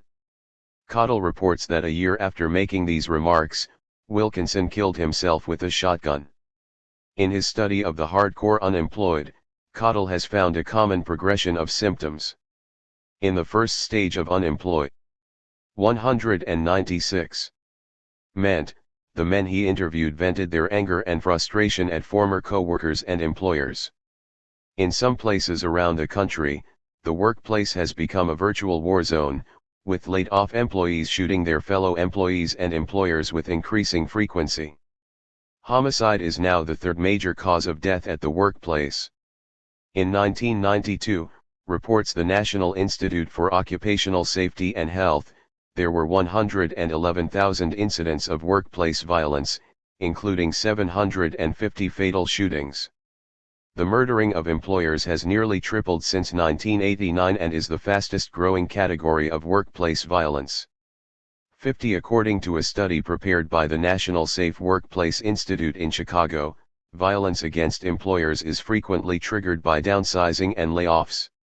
Robert Earl Mack was fired from his job at the General Dynamics Convair plant in San Diego after 25 years on the payroll. At a reinstatement hearing, he pulled out a .38 caliber handgun and shot his former supervisor and the union negotiator. When asked why he had done it, Mack replied, "It's the only job I ever had, how can they take everything away from me?" 51. Troubled over the escalating wave of violence at the workplace, some companies are setting up threat management teams to identify potential sources of violence and take appropriate preventive actions to deter shootings and bombings. Rapid response teams are also being established to intervene during an attack and thwart the assailant. Trauma teams have even been set up to notify next of kin after a homicide, prepare witnesses, and counsel workers suffering post-traumatic syndrome. 52 Cottle says that after nearly a year of being unemployed, most former workers begin to turn their rage inward. Suspecting that they may never work again, they begin to blame themselves for their predicament. They experience an overwhelming sense of shame and worthlessness, punctuated by a loss of vitality. In the place of anger they become weary and resigned. Many turn away from their families, says Cottle. Their masculinity and strength sapped, they appear shameful, childlike, as if they deserve to be the invisible, reclusive people they in fact have become. 53. Psychological death is often followed by actual death. Unable to cope with their condition and feeling like a burden to family, friends, and society, many end up taking their own lives. Cottle remembers one of the unemployed workers he counseled. His name was Alfred Sire. One January night his wife called, hysterical and screaming. Sire, 197, who had never had an auto accident, had driven his car head-on into an embankment, killing himself instantly. Sire and Wilkinson are among a growing number of hardcore unemployed who have lost all hope and chosen suicide as their escape route. The death of the global labor force is being internalized by millions of workers who experience their own individual deaths, daily, at the hands of profit-driven employers and a disinterested government. They are the ones who are waiting for pink slips, being forced to work part-time at reduced pay, or being pushed onto the welfare rolls. With each new indignity, their confidence and self-esteem suffer another blow. They become expendable, then irrelevant, and finally invisible in the new high-tech world of global commerce and trade. 13. The destabilizing effects of the Third Industrial Revolution are being felt all over the world. In every advanced economy, new technologies and management practices are displacing workers, creating a reserve army of contingent laborers, widening the gap between the haves and the have-nots, and creating new and dangerous levels of stress. In the Organization for Economic Cooperation and Development, OECD, countries, 35 million people are currently unemployed and an additional 15 million have either given up looking for work or unwillingly accepted a part-time job. In Latin America, urban employment is over 8%. India and Pakistan are experiencing unemployment of more than 15%. Only a few East Asian nations have unemployment rates of below 3%. 2. In Japan, where the term unemployment is barely uttered, fierce new global competition is forcing companies to tighten their operations, throwing workers into unemployment lines for the first time in recent memory. Although Japan claims an unemployment rate of only 2.5%, some analysts point out that if the high number of discouraged unemployed workers and unrecorded jobless is added to the totals, the figure might be as high as 7.5%. 3. The Wall Street Journal reported in September 1993 that fears are spreading in Japan that major corporations will soon be forced to lay off workers, perhaps on a large scale. 4. Manufacturing job openings have fallen by 26%, and some Japanese economists predict 2 job applicants for every job in the next few years. Koyo Koide, a senior economist at the Industrial Bank of Japan, says, the potential pressure of labor adjustment in Japan is the greatest since World War XI. 5. Employment prospects have dimmed in virtually every sector of the Japanese economy. Megumi Ayana, a job placement officer at Toyo University in Tokyo, complains that corporate recruitment of college graduates is at a post-war low. Middle management job openings in manufacturing firms are slowing, and some analysts claim that as many as 860,000 management jobs will likely be eliminated in the next wave of corporate re-engineering. In the past, says Ayana, it was assumed that if manufacturing jobs were cut, the service sector would absorb the excess workers. Now, service sector job offers have fallen by 34%, the largest drop of any sector. Ayana believes that Japan's giant corporations will never again hire a lot of people. 6. In a recent article in the Harvard Business Review, Shintaro Hori, a director of the consulting firm of Bain & Company Japan, warned that Japanese companies would likely have to eliminate as much as 15 to 20% of their entire white-collar workforce to match the low overhead of US-based companies and remain competitive in world markets.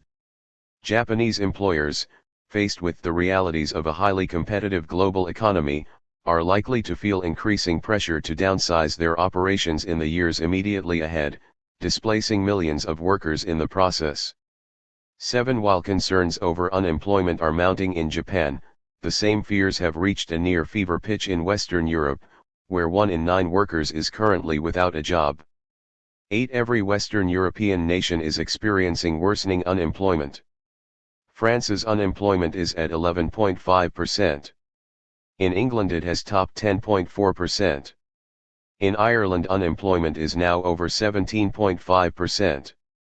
Italy's has reached 11.1%. In Belgium, unemployment stands at 11%. Denmark's unemployment is approaching 11.3%. In Spain, once among the fastest growing countries in Europe, 1 out of 5 workers has no job.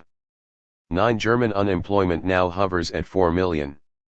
More than 300,000 jobs in the auto industry alone are expected to be eliminated in the coming period.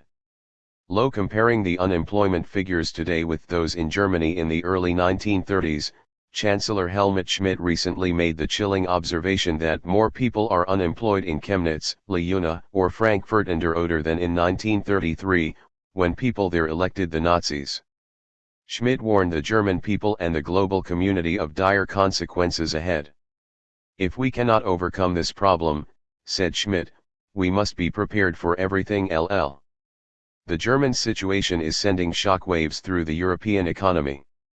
Germany's 80 million citizens make up 23% of Europe's consumers, and its $1.8 trillion economy accounts for 26% of the European Union's GNP. 12 Industry observers claim that the number of unemployed in Europe will climb to 19 million by the beginning of 1995 and will probably continue to rise during the remainder of the decade. Drake, Beam, Morin, a consulting company, recently surveyed more than 400 European companies and reported that 52% intend to cut their workforce by 1995. In a similar survey conducted in the United States, the consulting company found that 42% of the firms interviewed were planning further cuts in their workforce by 1995. The firm's chairman, William J. Morin, warns that the pressures of global competition and new technology are beginning to hit hard in Europe. 13. High-tech politics in Europe. The issue of technology displacement is fast moving to the fore in European political debate. By the beginning of the 1990s, only 1 in 5 European workers was employed in manufacturing, down from 1 in 4 in 1960. The loss of manufacturing jobs is due in large part to the introduction of new labor-saving, time-saving technologies, and the restructuring of production practices along lines already well advanced in the United States and Japan. The European automotive components industry is illustrative of the trend. The industry currently employs more than 940,000 workers in EC countries. According to a confidential report prepared for the European Commission, in order for European firms to remain competitive and regain their market position, they will need to re-engineer their operations and reduce their workforce by 400,000 by 1999. That represents a 40% projected drop in employment in just one industry in less than 6 years. 15. Manufacturing industries in Europe and the other OECD countries are expected to continue to eliminate increasing numbers of workers over the next several decades as they move inexorably toward the era of the workerless factory. Whatever hope economists and policy leaders had that the service sector would provide jobs for the unemployed, as it had done in the past, is now dwindling. While the service sector in OECD countries grew by 2.3% per year during the 1980s, by 1991 the rate of growth had dropped to less than 1.5%. In Canada, Sweden, Finland, and the United Kingdom, the 201 service sector actually declined in 1991. The ILO places the blame for the downturn on the structural changes taking place in the service sector. In its World Labor Report of 1993, the ILO noted that most services, from banking to retailing, with the possible exception of healthcare, are now restructuring in ways which the manufacturing industry adopted a decade ago. 16. In Europe, the unemployment problem is likely to be further exacerbated by the drop in public employment. During the 1980s, public sector jobs totaling 5 million accounted for most of the job growth in the European Union. Now, with European nations thinning their budgets in an effort to lower government deficits and debt, the prospect of governments hiring displaced manufacturing and service workers and acting as an employer of last resort is no longer politically feasible. Even more alarming is the fact that more than 45.8% of the unemployed workers in Europe have been without a job for more than a year, a staggering figure compared to the United States, where only 6.3% have been out of a job for more than 12 months. What employment opportunities do exist are largely limited to part-time work. As in the United States, European companies are increasingly turning to temps to save on labor costs. Just-in-time employment is becoming the norm in many European countries. Temps are concentrated in the service sector, where the re-engineering phenomenon is spreading rapidly, challenging traditional notions of job security. In the Netherlands, 33% of the workers are part-time, and in Norway more than 20%. In Spain, 1 out of every 3 workers is now part-time. In the United Kingdom, nearly 40% of the jobs are part-time.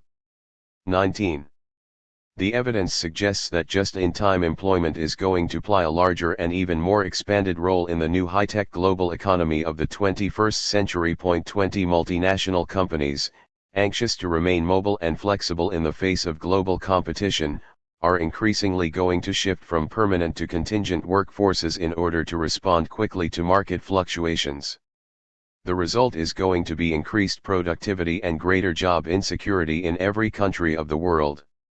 In Europe, in particular, the increasing reliance on a reserve army of contingent workers reflects the growing concern on the part of corporate management that the expensive social net erected in the EC countries in the post-war era is making their companies less competitive in the global arena. The average German manufacturing worker is 202. Much better paid than is his American counterpart. His hourly compensation costs employers approximately $26.89, with 46% going to benefits. Italian manufacturing workers make more than $21 an hour, and most of their compensation comes in the form of benefits. An American manufacturing worker costs his employer only $15.89 an hour, and only 28% of it goes to benefits. 21 Europeans also enjoy longer paid vacations and work fewer hours. In 1992, the average German worker put in 1,519 hours a year and received 40 days of paid vacation. Government workers averaged 1,646 hours. American employees work an average of 1,857 hours a year, while Japanese workers top the list, logging more than 2,007 hours of work every year. All in all, European labor is 50% more expensive than either US or Japanese labor. 22 Public spending in Europe is also higher than in any other industrial region of the world.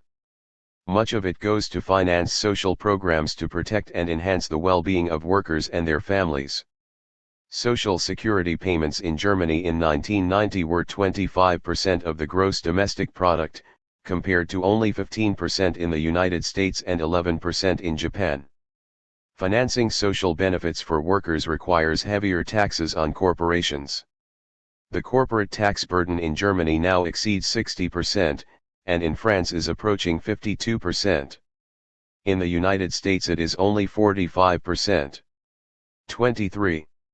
When all of the costs of maintaining an adequate social net are added up, including the costs of taxes, social security, unemployment compensation, pensions, and medical insurance, they amount to about 41% of the total gross domestic product in Europe, compared to 30% in the United States and Japan. 24 Corporate leaders have introduced a new term, Eurosclerosis, into the public dialogue in an effort to draw attention to what they consider to be bloated and unnecessary social welfare programs. In defense of their claims, they point to the United States, where the social net was stripped away during the Reagan-Bush years as part of a well-orchestrated campaign to rid companies of undue labor costs. 25 In August 1993, Chancellor Helmut Kohl's government announced a $45.2 billion cut in social benefit programs as part of an austerity drive designed to tame the escalating federal deficit. 26 other European countries are following suit. In France, the new conservative government enacted measures to significantly cut social programs, including a reduction in retirement payments and reimbursement for medical expenses. The new government also shortened the number of weeks an unemployed worker can receive jobless benefits. Comment. 203. On the changes, a French official remarked, "We can't have people working for 8 months and then receiving 15 months of unemployment benefits, as they do today." In the Netherlands, the conditions governing disability benefits have been tightened up in the hope of saving more than $2 billion a year in public spending. Some European officials, such as European Union, EU, Commissioner Padraig Flynn, are urging caution in the debate over lowering the social net. He warns that you're going to see more low-wage jobs being created, and more part-time work. In both cases, says Flynn, the key is to have a satisfactory level of social protection, so that you're not creating working poor and increased levels of poverty. 28. The lowering of the social net, at a time when growing numbers of workers are being displaced by new technologies and management restructuring, is increasing tensions throughout Europe. In March 1994, tens of thousands of students took to the streets in cities across France to protest a government decree lowering the minimum wage for young people. With 1 out of 4 French youth already unemployed, the government is worried that increasing political unrest could lead to a repeat of the kind of violent protests that shook France in 1968, paralyzing the government. In Italy, where youth unemployment has reached 30%, and in England, where it now tops 17%, political observers watched the events taking place in France with keen interest, worried that their countries might be the next to be rocked by militant youth protests. 29. Surveying the plight of European workers, researcher Heinz Werner said it's like a treadmill for hamsters. Anyone who gets off the treadmill will find it hard to get back on. Once off, says labor expert Wilhelm Adamy, the problem of each unemployed person will worsen, as they find themselves facing an ever-shrinking social net. 30 More than 80 million people in the EC are already living in poverty. Their numbers are likely going to swell, perhaps to epidemic proportions, as more and more workers are displaced by new technologies and set adrift in an economic sea with fewer public lifeboats to rescue them. 31. Automating the Third World. The Third Industrial Revolution is spreading quickly into the Third World. Global companies are beginning to build sophisticated high-tech, state-of-the-art plants and facilities in countries throughout the 204 Southern Hemisphere. In the 1970s, says Harley Shaken, professor of labor and technology at the University of California at Berkeley, capital-intensive, highly automated production seemed to be linked to industrial economies like the United States, and the jobs that went offshore were low-tech, low-productivity jobs like sewing blue jeans and assembling toys. Now, says Shaken, with computers, telecommunications, and new forms of cheap transport, highly advanced production has been successfully transplanted to third-world countries. 32. As noted earlier, the wage component of the total production bill continues to shrink in proportion to other costs. That being the case, the cost advantage of cheap third-world labor is becoming increasingly less important in the overall production mix. While cheap labor might still provide a competitive edge in some industries like textiles and electronics, the advantage of human labor over machines is fast diminishing with advances in automation. Between 1960 and 1987, less than a third of the increase in output in developing countries came from increased labor, according to a recent report by the United Nations Development Programme. More than two-thirds came from increases in capital investment. 33. Many companies in third-world countries have been forced to invest heavily in automated technologies in order to ensure speed of delivery and quality control in an ever more competitive global market. Often, the decision to locate a plant in a developing nation is as much influenced by the desire to be close to a potential new market as by labor cost differentials. Whether it be market performance or market location, say the editors of Fortune, new technology and the continuing drive for higher productivity push companies to build in less developed countries plants and offices that require only a fraction of the manpower that used to be needed in factories back home. 34. Consider the case of Mexico. Global companies based in the United States and Japan have been setting up plants along a 30-mile strip of border towns in northern Mexico since the late 1970s. The assembly plants, known as maquiladoras, include Ford, AT&T, Whirlpool, Nissan, Sony, and scores of other manufacturing giants. The newer plants are highly automated facilities requiring a much smaller workforce of skilled technicians to operate. 35. Companies are quickly automating their plant production process in northern Mexico more in an effort to improve quality than to save labor costs. Like other global companies operating there, Zenith has automated its manufacturing facilities and reduced its workforce from 3,300 to 2,400. Elio Basic, the director of Zenith's Mexican operations, says that 60% of what we once did by hand is now done by machinery. 36. Machines are replacing workers in every developing country. Martin Anderson, vice president of the Gemini consulting firm, in New Jersey, says that when companies build new factories in developing countries, they are generally far more highly automated and efficient than their counterparts back in the United States. Some of the most Japanese-looking American plants are going up in Brazil, says Anderson. 37. The idea that transferring production facilities to poor countries is going to mean high levels of local employment and greater prosperity is no longer necessarily true. Shaken agrees, arguing that the kind of needs in the Third World for jobs dwarf the number of jobs that are being created by the new high-technology automated plants and businesses. He worries that the Third Industrial Revolution is going to mean a few high-tech jobs for the new class of elite knowledge workers and growing long-term technological unemployment for millions of others. The clear trend, says Shaken, is a continuation of the extensive polarization of incomes and the marginalization of millions of people. 38. The substitution of machines for human labor is leading to increased labor unrest in the Third World.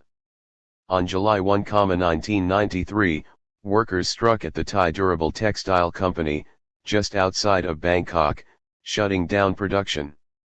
The strike was called to protest the layoff of 376 of the company's 3,340 workers, who were let go to make room for new labor-saving technology.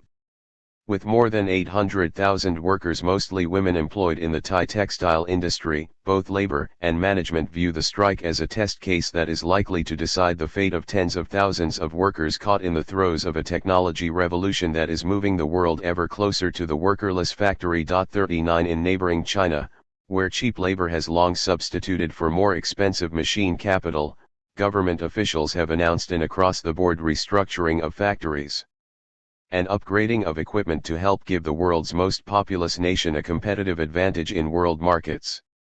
Chinese industry analysts predict that as many as 30 million will be let go in the current wave of corporate restructuring. 40. Nowhere is the contrast between the high-tech future and the low-tech past more apparent than in Bangalore, India, a city of 4.2 million. 206. That is fast becoming known as that country's Silicon Valley. Global companies like IBM, Hewlett-Packard, Motorola, and Texas Instruments are flocking to the city located atop a 3,000-foot plateau some 200 miles west of Madras. In colonial times, the city, with its mild climate, tropical plants, and beautiful vistas, was a favorite vacationing spot for British civil servants. Today, it sports gleaming office towers blazoned with Fortune 500 logos. In a country teeming with poverty and social unrest, Bangalore is an island of relative affluence and social stability. Touting some of the best trained scientists and engineers anywhere in the world, this Indian city has become a high-tech mecca for global electronic and computer firms eager to set up shop close to burgeoning new markets. 41. Bangalore is just one of a number of new high-tech enclaves being established in key regional markets around the planet. Their very existence, amidst growing squalor and despair, raises troubling questions about the high-tech future that awaits us in the coming century. Historian Paul Kennedy asks whether countries like India can take the strain of creating world-competitive, high-tech enclaves, in the midst of hundreds of millions of their impoverished countrymen. Noting the growing disparity between the new symbolic analyst class and the declining middle and working poor in countries like the United States, Kennedy asks whether developing countries like India might fare even more poorly in the new high-tech world. Given the even greater gap in income and lifestyles that would occur in India, says Kennedy, how comfortable would it be to have islands of prosperity in a sea of poverty? 42.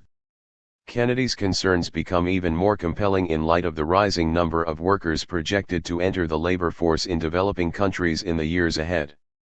Between now and the year 2010, the developing world is expected to add more than 700 million men and women to its labor force, a working population that is larger than the entire labor force of the industrial world in 1990. The regional figures are equally striking. In the next 30 years the labor force of Mexico, Central America, and the Caribbean is expected to grow by 52 million, or twice the number of workers as currently exist in Mexico alone. In Africa, 323 million new workers will enter the labor force over the next 3 decades, a working age population larger than the current labor force of Europe. 43. Worldwide, more than a billion jobs will have to be created over the next 10 years to provide an income for all the new job entrants.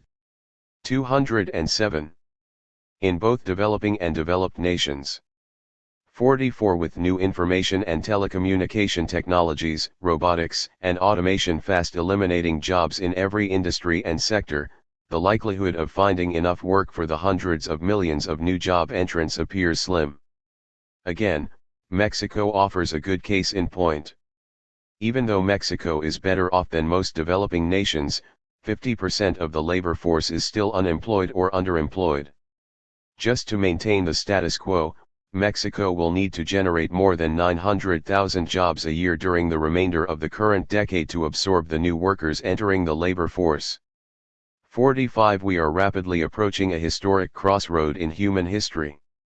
Global corporations are now capable of producing an unprecedented volume of goods and services with an ever smaller workforce. The new technologies are bringing us into an era of near workerless production at the very moment in world history when population is surging to unprecedented levels. The clash between rising population pressures and falling job opportunities will shape the geopolitics of the emerging high-tech global economy well into the next century. 14. A more dangerous world. In a growing number of industrialized and newly emerging nations, technology displacement and increasing unemployment are leading to a dramatic rise in crime and random violence, providing a clear portent of the troubled times ahead. Recent studies have shown a disturbing correlation between increases in unemployment and the rise in violent crime. In the Merva and Fowles study, cited earlier, the researchers found that in the United States, a 1% rise in unemployment results in a 6.7% increase in homicides, a 3.4% increase in violent crimes, and a 2.4% increase in property crime. In the 30 major metropolitan areas covered in their study, the University of Utah economists estimate that between mid-1990 and mid-1992 the rise in unemployment from 5.5% to 7.5% resulted in 1.459 additional homicides, 62,607 additional violent crimes, including burglary, aggravated assault, and murder, and 223,500 additional property crimes, including robbery, larceny, and motor vehicle theft. The Merva and Fowles study also showed a striking correlation between growing wage inequality and increased criminal activity. Between 1979 and 1988, the 30 metropolitan areas studied in the survey experienced a 5% increase in wage inequality. The growing gap between the haves and have-nots was accompanied by a 2.05% rise in violent crimes, a 1.87% increase in property crime, a 4.21% rise in murder, a 1.79% increase in robbery, a 3.1% rise in aggravated assault, a 1.95% increase in larceny and theft, and a 2.21% increase in motor vehicle theft. By the end of 1992, more than 833,593 Americans were incarcerated in state and federal prisons, up by 59, greater than 460 over the previous year. George Dismukes, who is currently serving a 16-year sentence for murder, expressed the anger and frustration of many in the prison population in a bitter indictment delivered in the pages of Newsweek in the spring of 1994. Dismukes reminded the rest of America, "We, the imprisoned, are America's shame. The real crime here is that of your folly. Millions of people in this land languish wasted, underachieving. Society has no use for them outside, so it pays to lock them out of sight, without opportunity or spiritual rehabilitation. I say to you, the smug and contented, watch out. Our numbers are enlarging, our costs are rising swiftly. Building bigger and better, prisons does not begin to resolve the reasons behind the problems and madness. It only makes the gibbering louder and the eventual consequences more awful for everyone when they finally occur. 3. Technology displacement and the loss of job opportunities has affected the nation's youth most of all, helping spawn a violent new criminal subculture. Unemployment rates among New York City's teenagers rose to 40% in the first quarter of 1993. The figures were double the number just 2 years earlier and the worst recorded in the 25 years statistics have been kept. In the rest of the country, teenage unemployment was nearly 20% in 1993.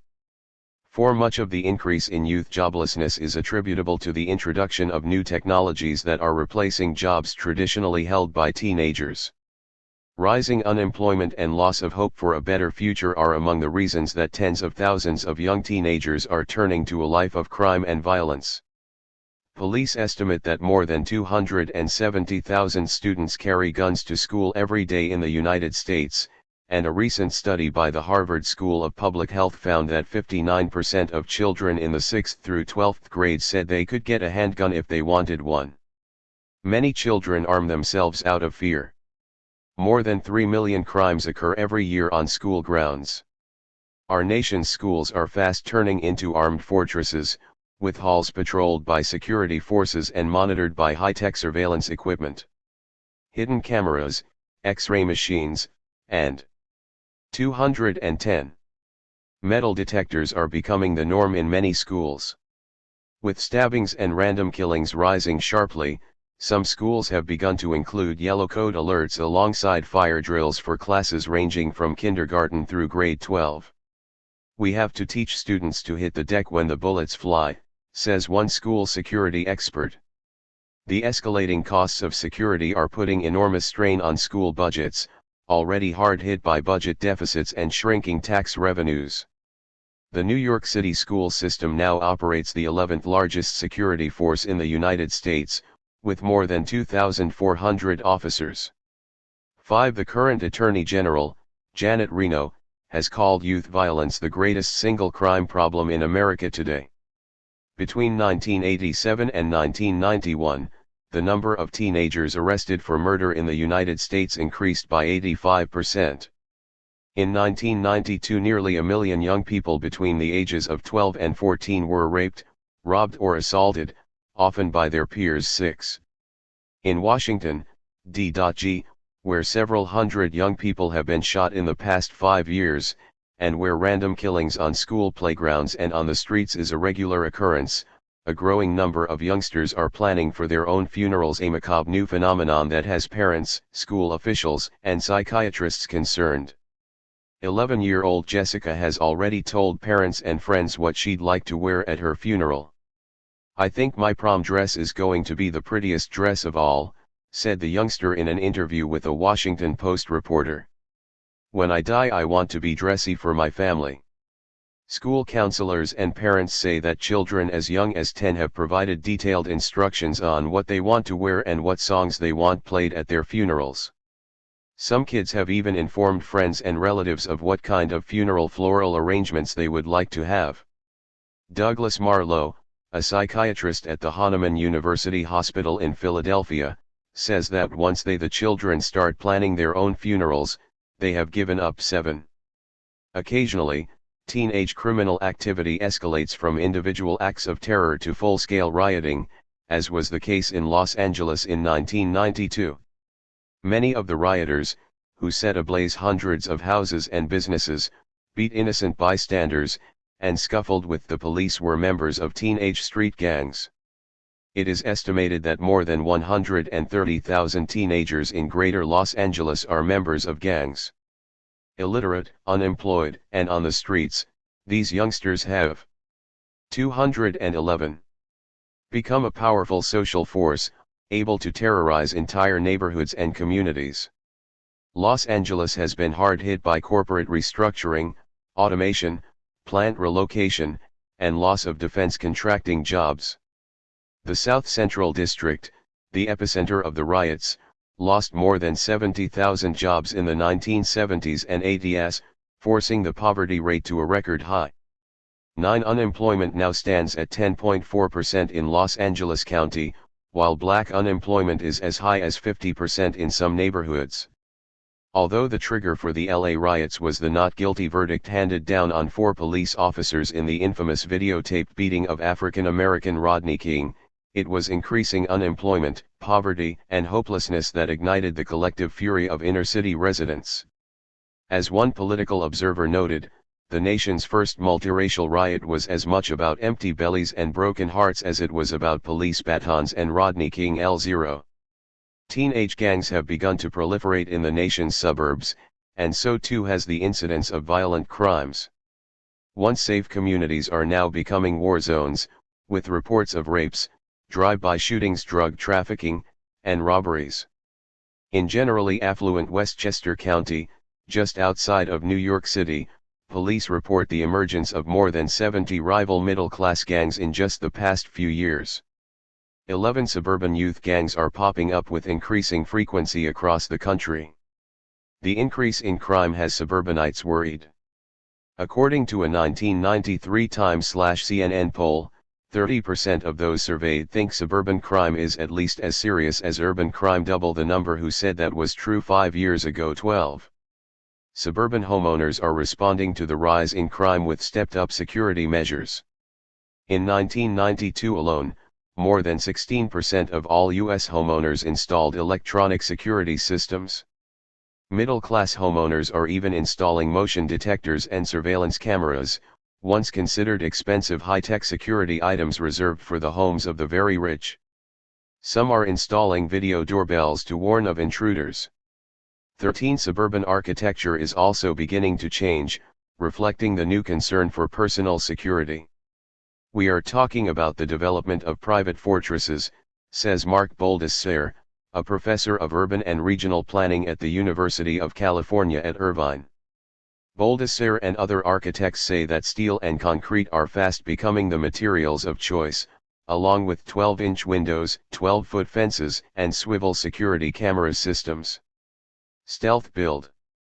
Ings, homes whose aids are plain and even grim, masking an opulent interior, are also becoming popular among security-conscious residents.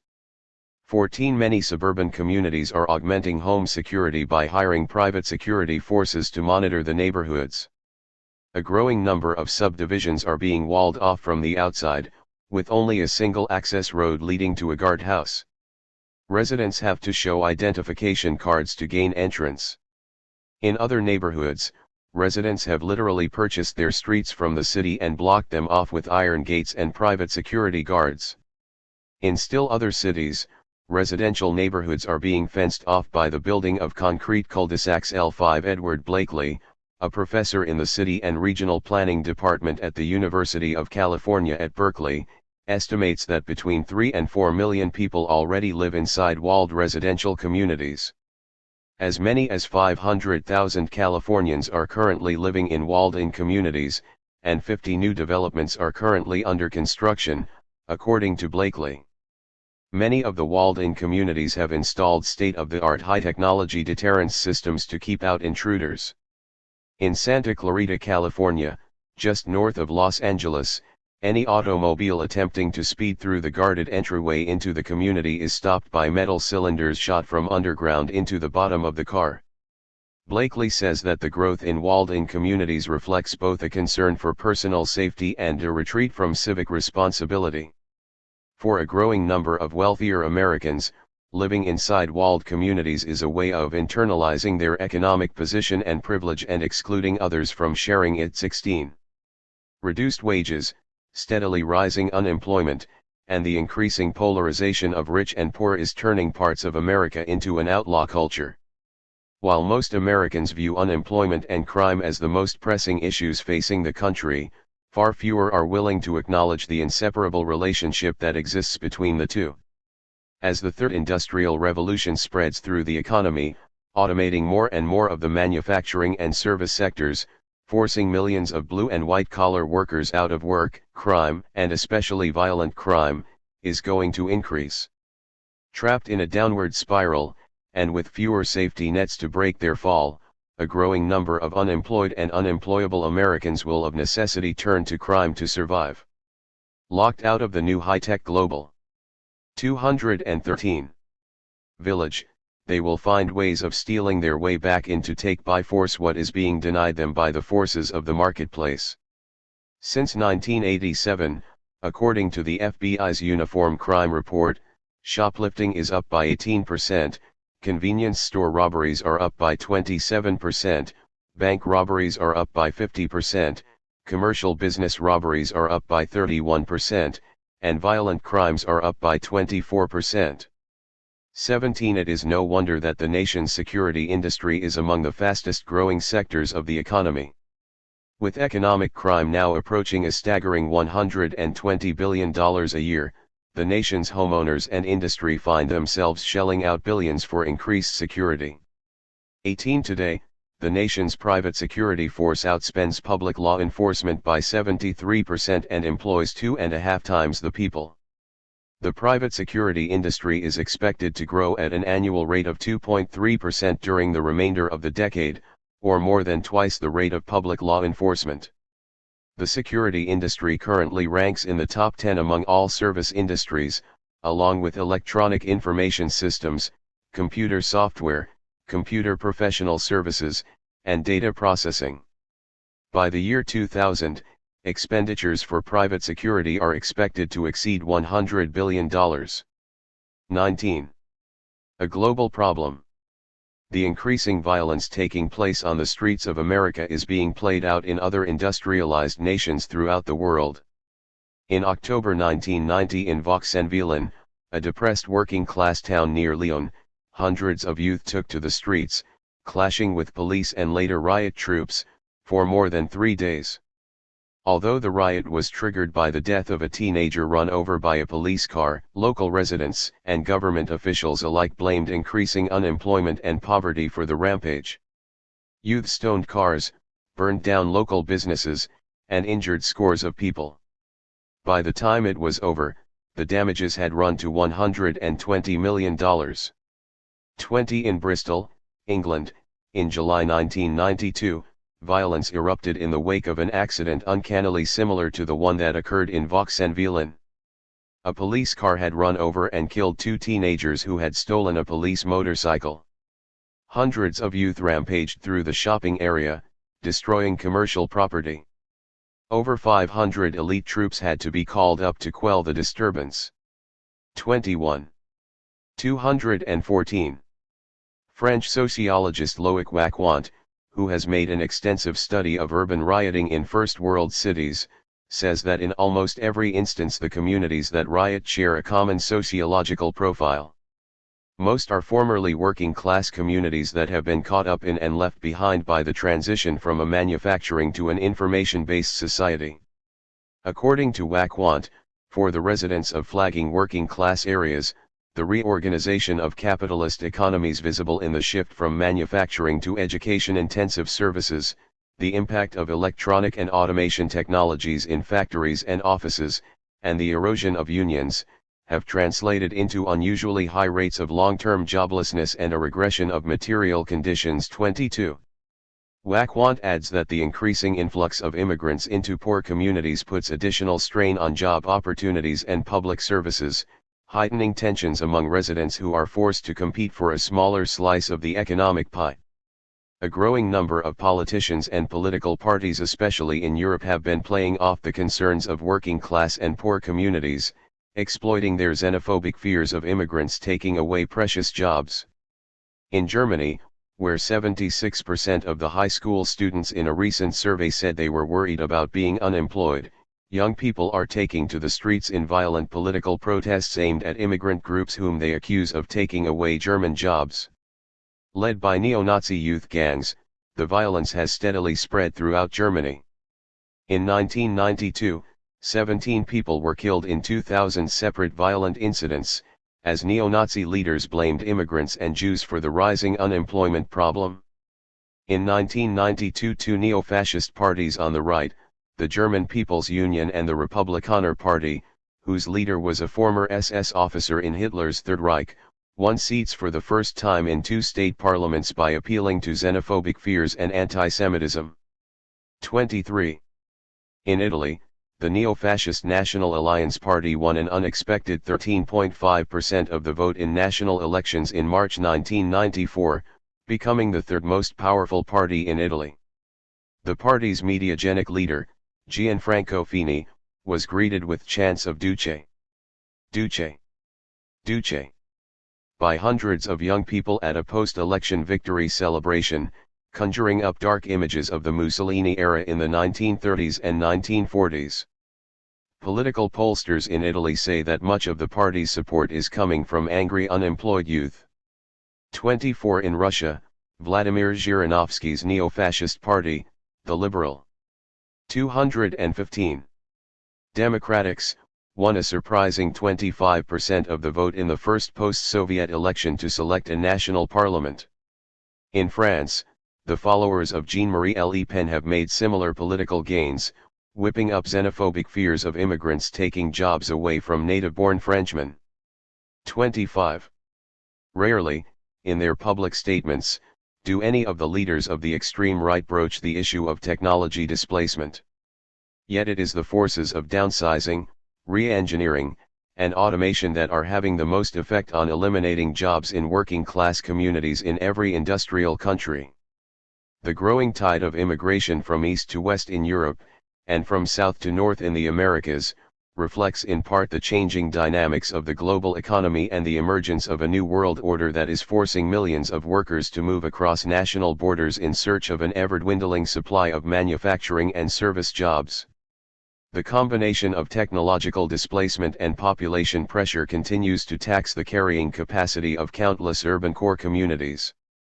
The increased hardship and stress are leading to spontaneous upheavals and collective acts of random violence. Residents of inner-city cores in industrial nations now have more in common with the slum dwellers of the developing countries than they do with the new cosmopolitan workers who live in suburbs and exurbs just a few miles away. Nathan Cardles, the editor of New Perspectives Quarterly, summed up the prevailing mood in terms remarkably similar to the arguments used to characterize the plight of urban blacks just 30 years ago, when they were uprooted first by new agricultural technologies in the South and then by mechanical and numerical control technologies in northern factories. From the standpoint of the market, says Cardles, the ever-swelling ranks of the unemployed face a fate worse than colonialism, economic irrelevance. The bottom line, argues Cardles, is that we don't need what they have and they can't buy what we sell. Cardles foresees an increasingly lawless and foreboding future, a world populated by patches of order and swaths of pandemonium. 26. Some military experts believe that we are entering into a new and dangerous period of history increasingly characterized by what they call low-intensity conflict, warfare fought by terrorist gangs, bandits, guerrillas, and others. Military historian Martin van Creveld says that the distinctions between war and crime are going to blur and even break down as marauding bands of outlaws, some with vague political 216 goals, menace the global village with hit-and-run murders, car bombings, kidnappings, and high-profile massacres. In the new environment of low-intensity conflict, standing armies and national police forces will become increasingly powerless to quell or even contain the mayhem, and will likely give way to private security forces that will be paid to secure safe zones for the elite classes of the high-tech global village. The transition into a third industrial revolution throws into question many of our most cherished notions about the meaning and direction of progress.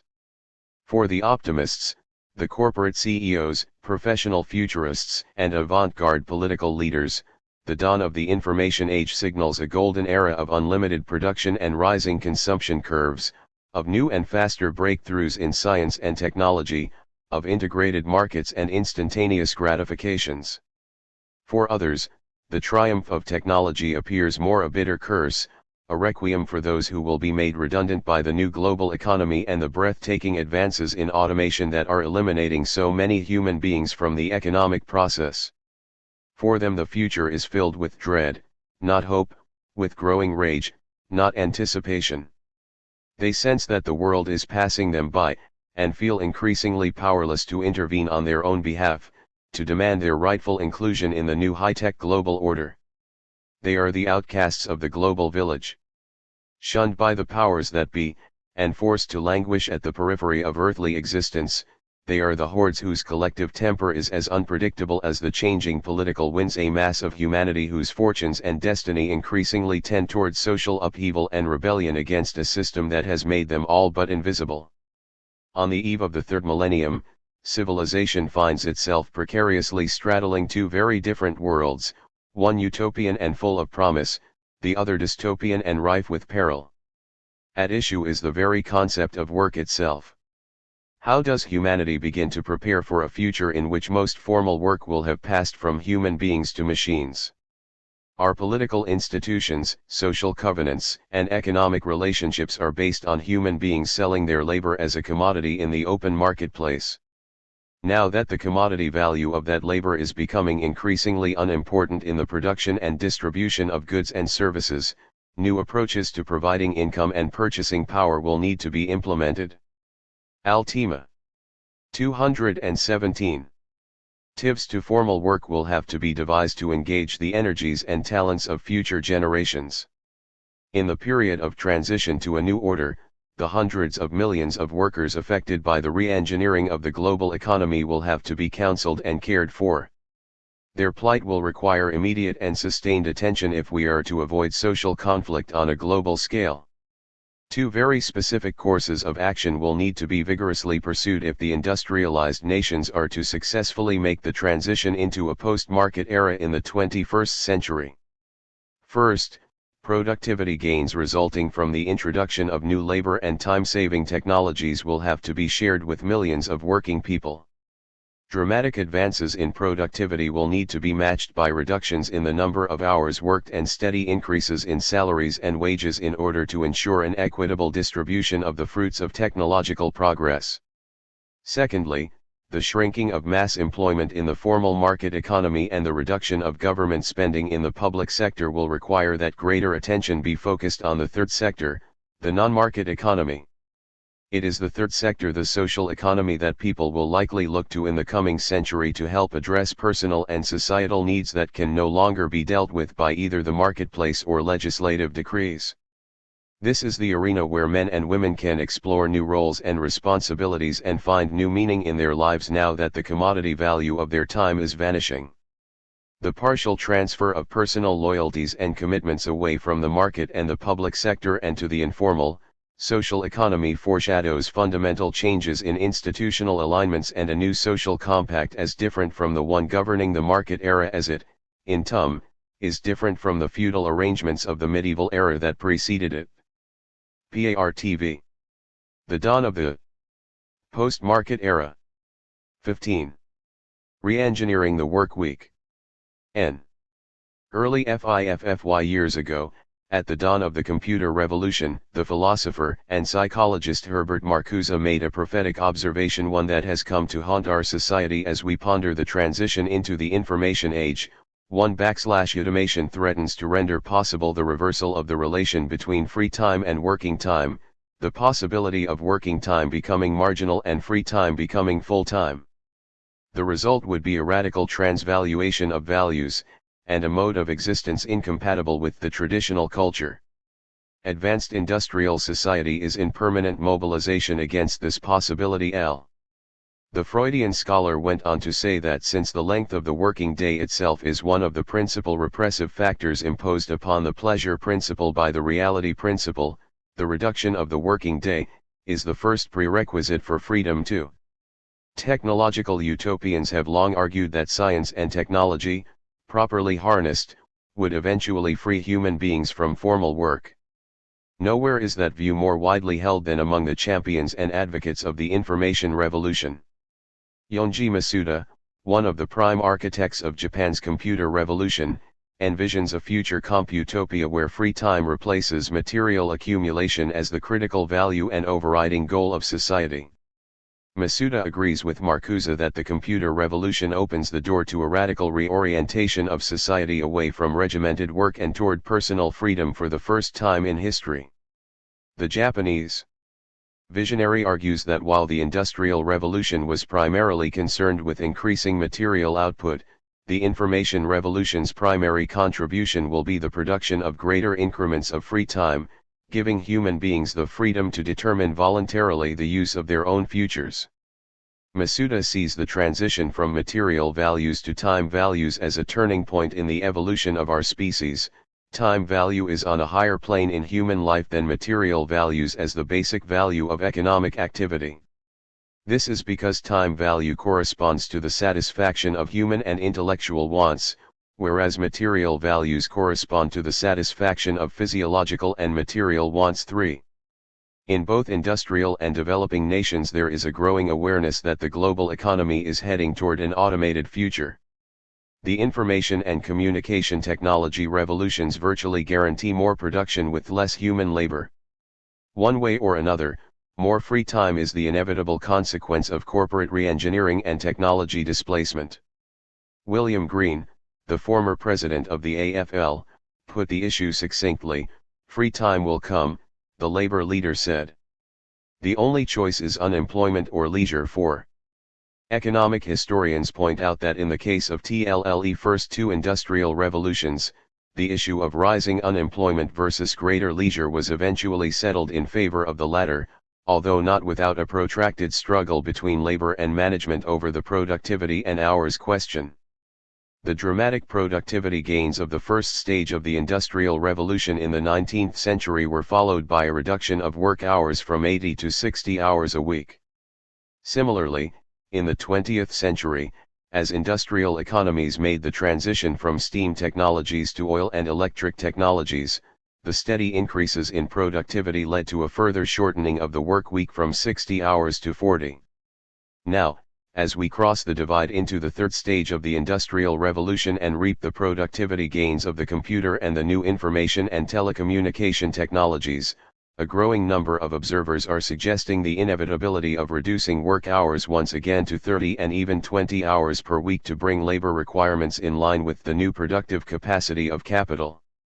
Although in previous periods of history increases in productivity have resulted in a steady reduction in the average number of hours worked, the opposite has been the case in the 4 decades since the birth of the computer revolution. Harvard economist Juliet Shore points out that American productivity has more than doubled since 1948, meaning that we can now produce our 1948 standard of living, measured in terms of marketed goods and services, in less than half the time it took in that year.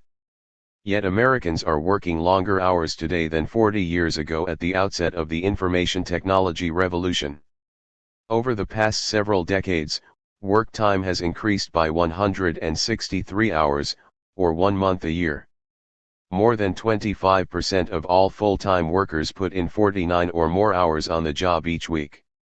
The amount of paid vacation time and sick leave also declined over the past 2 decades. The average American worker now receives 3.5 fewer paid vacation and sick days than he or she did in the early 1970s. With working hours now longer than they were in the 1950s, Americans report that their leisure time has declined by more than 1/3. If current trends in work continue, by the end of the century American workers will be spending as much time at their jobs as they did back in the 1920s. 5 The productivity revolution, then, has affected the amount of time worked in 2 ways.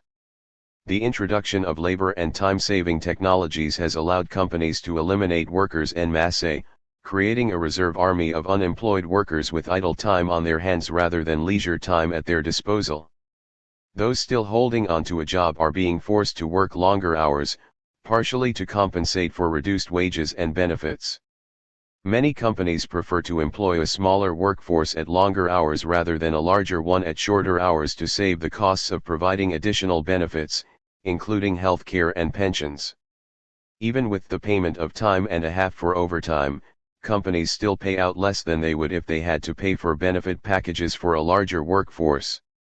Barry Jones, former Minister of Technology for the Australian government, raises a question that is in the minds of many: if, as virtually every economist agrees, it was beneficial to significantly reduce the number of hours of work in both the 19th and early 20th centuries to accommodate the dramatic increases in technological productivity.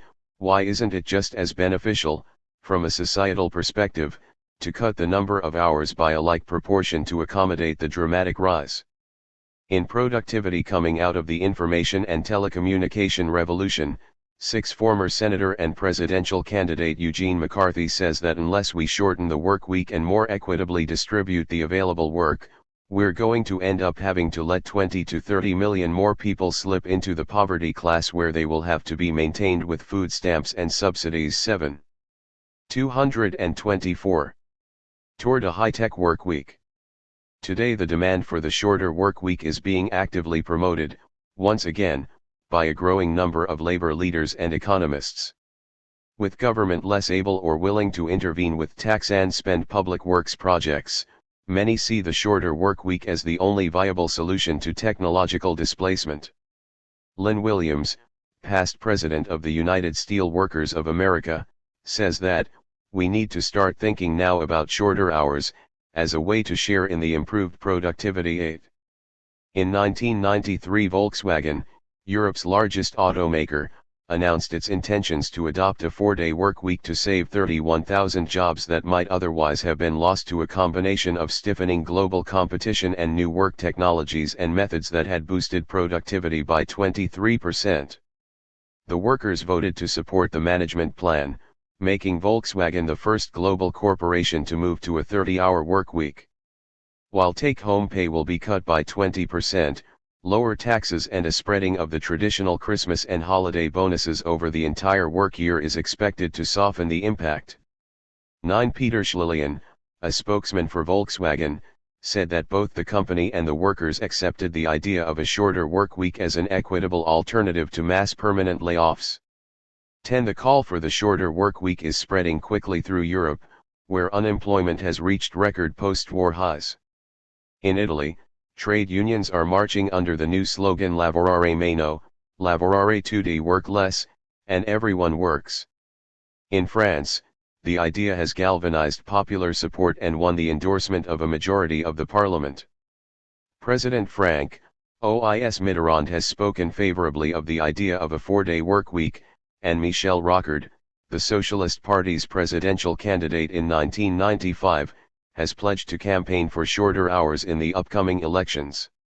The proposed 4-day week in France is the brainchild of Pierre Larouturin, a French consultant for the international accounting firm of Arthur Andersen.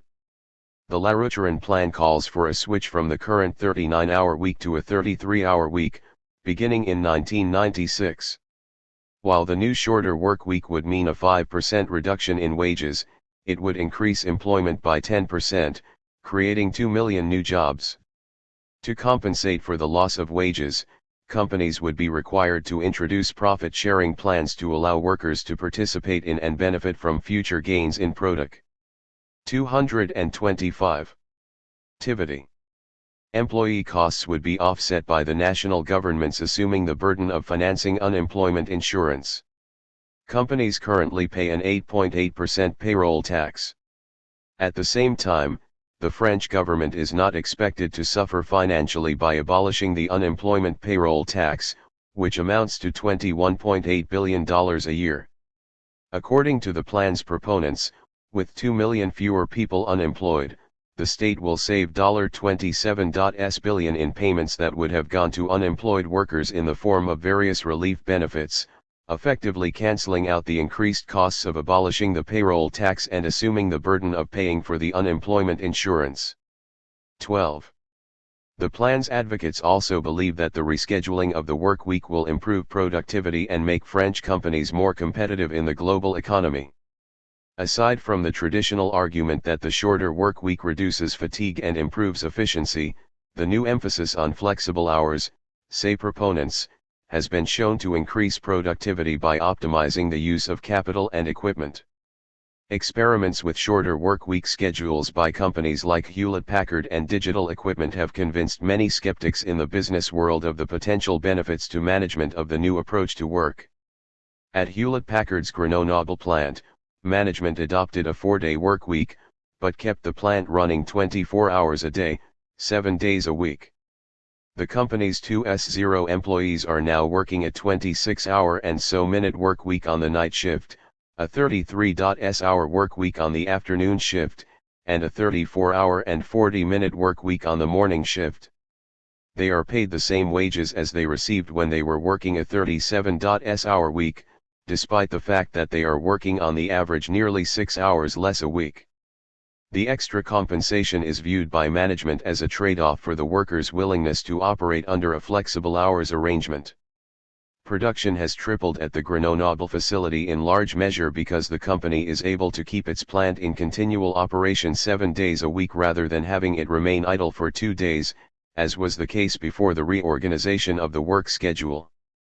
Gilbert Fournier, an official of the French Confederation of Democratic Labor, says labor is pleased by experiments like Hewlett-Packard. "We are convinced," says Fournier, "that shorter working weeks that also leave machinery functioning as long or longer represent a key to creating employment in Europe."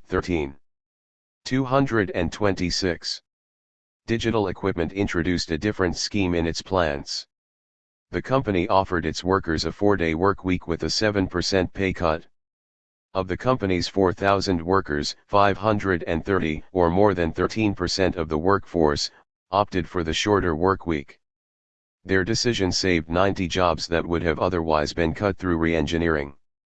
Large number of people were interested in working less and being paid less, said Robin Ashmole, a spokeswoman for digital management. Young people want to divide their lives differently and have more leisure time. 14. The Commission of the European Union and the European Parliament have both gone on record in favor of shortening the work week to address the issue of unemployment. A Commission memorandum warned that it was important to avoid the hardening of two distinct groups in society: those with stable employment and those without a development which would have disruptive social consequences and would endanger the very foundations of all democratic societies in the longer run. The Commission statement made plain that the time had come for governments and industries to maintain and create jobs through the reduction of working time in order to achieve greater social equity at a time of very high and rising unemployment. 15.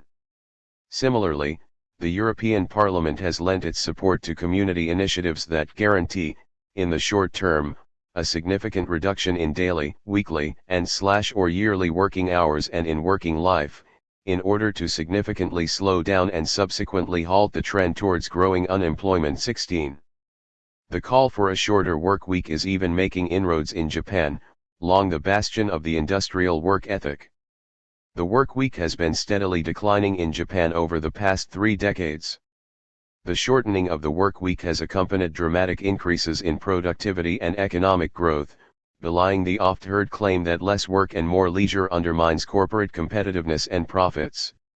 Some Japanese economists and business leaders take a bottom-line approach, arguing that more leisure is necessary to stimulate the service economy and provide Japanese workers the time to purchase and use more goods and services. Others see the work and leisure issue as a quality of life concern and argue that workers need more time to be with their families, to take part in parenting, to engage in neighborhood and community activities, and to enjoy life.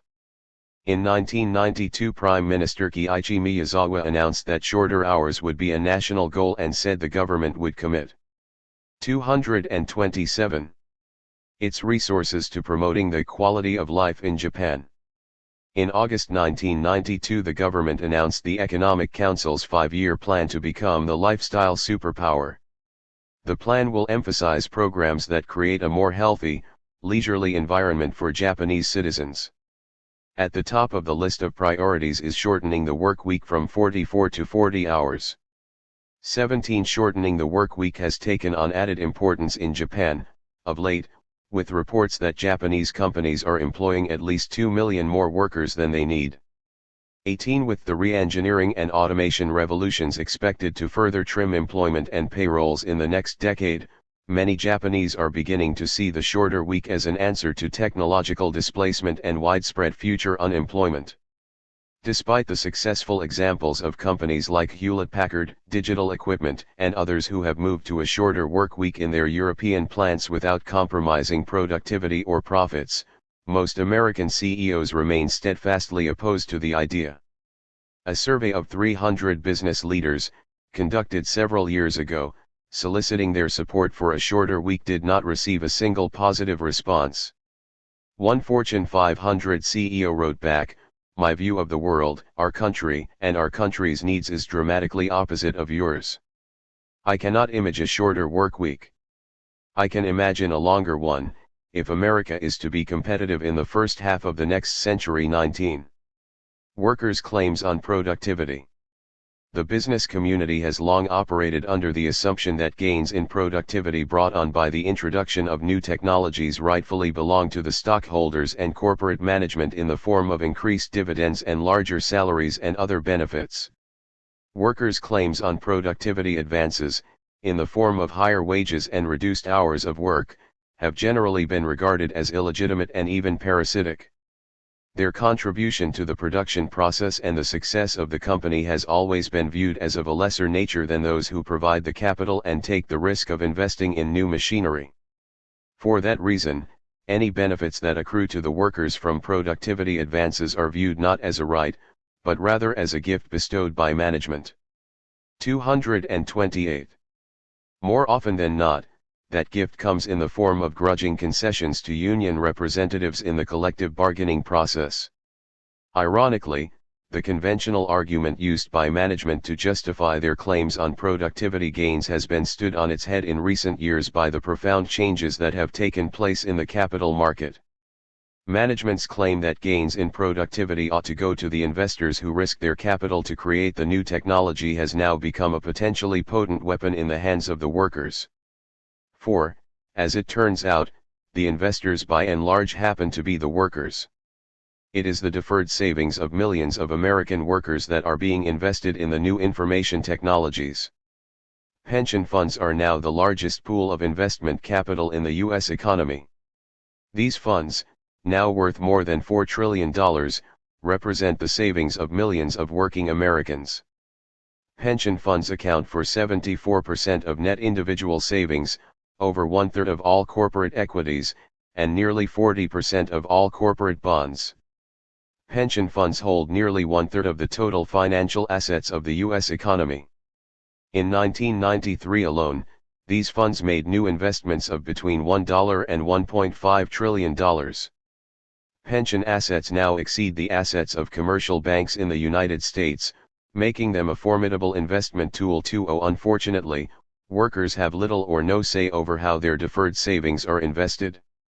Consequently, for more than 40 years, banks and insurance companies have been investing billions of dollars of workers' funds in new labor-saving technologies, only to eliminate the jobs of the very workers whose money is being used. For a long time, pension fund managers argued that under the government's prudent man rule, their only obligation was to maximize the return on the portfolio. In recent years, partially in response to the prodding of organized labor, the federal government has broadened the concept of the prudent man principle to include investments that promote the overall economic well-being of the recipients. From the workers' perspective, it makes little or no sense for portfolio managers to simply maximize the return on pension investments if it means the wholesale elimination of their jobs in the process. Since it is their own hard-earned savings that are being used to advance productivity, American workers have a justifiable right to share in that productivity both as investors and as employees. Despite the American workers' just claim to a piece of the productivity pie, the business community has steadfastly held the line against any attempts to shorten the work week and increase wages to accommodate the rapid gains in productivity. 229. Modest proposals. The chances are that corporate resistance to the shorter work week will soften in the years ahead as management becomes more aware of the need to bridge the gap between greater productive capacity and falling consumer purchasing power. Public pressure to shorten the work week, as a means of more equitably distributing the available work, is also likely to have a significant impact both on the collective bargaining process and on legislative initiatives in the halls of Congress. Economists such as Nobel laureate Vasily Leontief are already preparing the ground for the transition to the shorter work week. Leontiev argues that the mechanization of the manufacturing and service sectors is similar to what took place earlier in the century in agriculture. In the case of agriculture, the government stepped in and established an income policy to help the farmers adjust to overproduction against ineffective demand. Today, says Leontiev, industrial nations already have a well-established income policy for their labor forces in the form of social security benefits, unemployment benefits, medical insurance, and welfare payments. He concludes that what is needed is a broadening of the idea of income transfer to adjust to the tightening grip of technological displacement. He suggests that a first tentative step in that direction might include supplemental benefits to those who work less than the normal hours, already a widespread practice in Europe. While Leontiev believes that technological change is inevitable, he readily admits that the emerging knowledge sector will not be able to create enough new jobs to absorb the millions of workers displaced by re-engineering and automation. He says he favors a shortening of the work week as a means of sharing the available work, but adds that it should be voluntary and not mandated, because enforcement is difficult. 21. John Zalewski, head of wages and industrial relations at the Ufficio, argues for an even more immediate and less complicated answer to the employment and hours question. Zalewski points out that each one of the 9.3 million unemployed workers in the United States costs the economy $29,000 in loss of revenue because they become tax users. They are on public assistance rather than being taxpayers. 22. He contends that new jobs could be created if measures were implemented to discourage overtime work and bring the work week back to 230. 40 hours. The labor spokesman reminds us that the overtime premium was originally designed to allow work on real emergencies like power outages, but to deter employers from imposing more than 40 hours in 7 days. 23. In recent years, as mentioned earlier, employers have used overtime as an alternative to maintaining a larger workforce in order to save on the costs of providing additional fringe benefits. In 1993, factory overtime in the United States averaged 4.3 hours, the highest level ever recorded. Hours of work have increased by 3.6% since 1981, while the number of workers employed has steadily declined. 24. Zalewski advocates increasing overtime compensation from time one-half to double or even triple time to dissuade management from relying on it as an alternative to hiring additional workers. Just getting the work week back to 40 hours per week for full-time workers, says Zalewski, would mean 7 million additional jobs. 25. The AFL-CIO spokesman admits, however, that it will be extraordinarily difficult to pass corrective legislation, and points to the fact that the Fair Labor Standards Act provisions regarding overtime payment have not been amended since 1938.26 at the AFL-CIO convention in San Francisco in October 1993. The question of shorter hours was seriously discussed for the first time in several decades. Lynn Williams says the question of reduced hours is becoming a higher and higher item on the agenda as we watch this alleged economic recovery unfold without creating enough jobs. Even more to the point is Thomas R. Donahue, Secretary-Treasurer of the AFL-CIO. He told his colleagues that there is no question that the long-term salvation of work lies in reducing working hours. 27. Dennis Kamot says that while many in organized labor believe that lowering the number of hours in the work week is inevitable in the long run, it's not going to be an easy sell. The reason is that politicians have been slow to grasp the extent of the transition taking place in the global economy. Up to now, says Kamot, elected officials have continued to hope that the current wave of re-engineering and technology displacement is a temporary phenomenon, not understanding that this is part of a major restructuring of our economy in the way work is done. 28. Bills have been introduced in Congress to mandate a shorter work week. Congressman John Conyers, chairman of the powerful Government Operations Committee, introduced legislation more than a decade ago that would amend the Fair Labor Standards Act. 231. Reducing the number of hours worked from 40 to 30, phased in over an 8-year period. The Conyers bill would also increase overtime pay from time and a half to double time to deter management from using it as an alternative to hiring additional workers. The bill also contains a provision that would outlaw mandatory overtime clauses in labor contracts. In a letter to his colleagues soliciting support for the reduced work week bill, Conyers wrote, "One of the chief methods of keeping unemployment in check during the Depression was the adoption of the 40-hour work week. During the past 30 years, however, the work week has remained substantially unchanged despite the frequency of massive unemployment, large-scale technological displacement of human labor, and considerable gains in productivity. We ought to look at reducing the work week and spreading employment among a greater number of workers, once again, as a means of reducing joblessness without sacrificing productivity." 29. A second bill, introduced in October 1993 by Congressman Lucien E. Blackwell, calls for a government-mandated 30-hour week. The bill includes a provision that would increase the federal minimum wage to $7 per hour. The legislation also includes automatic increases in the minimum wage tied to the Consumer Price Index. Proponents of the legislation point to the savings in unemployment compensation and welfare payments that will result from putting millions back to work at a reduced weekly work schedule. 30. With global competition tightening, many business leaders are reluctant to reduce the work week for fear that the increased cost of wages would drive up the price of their product relative to foreign competition. Higher labor costs, so the argument goes, would put domestic producers at a marked disadvantage and result in the loss of market shares in the global economy. William McGaughey and former Senator Eugene McCarthy, in their book Non-Financial Economics, partially refute the standard argument tying hours worked to global competitiveness, saying that between 1960 and 1984, United States manufacturers reduced their work week by a smaller amount than any other industrial nation and provided the smallest increase in hourly compensation. Yet, even though U.S. companies' annual increases in per-unit labor costs were the smallest of the 12 leading industrial nations, the U.S. trade balance shifted from surpluses to deficits during that same period.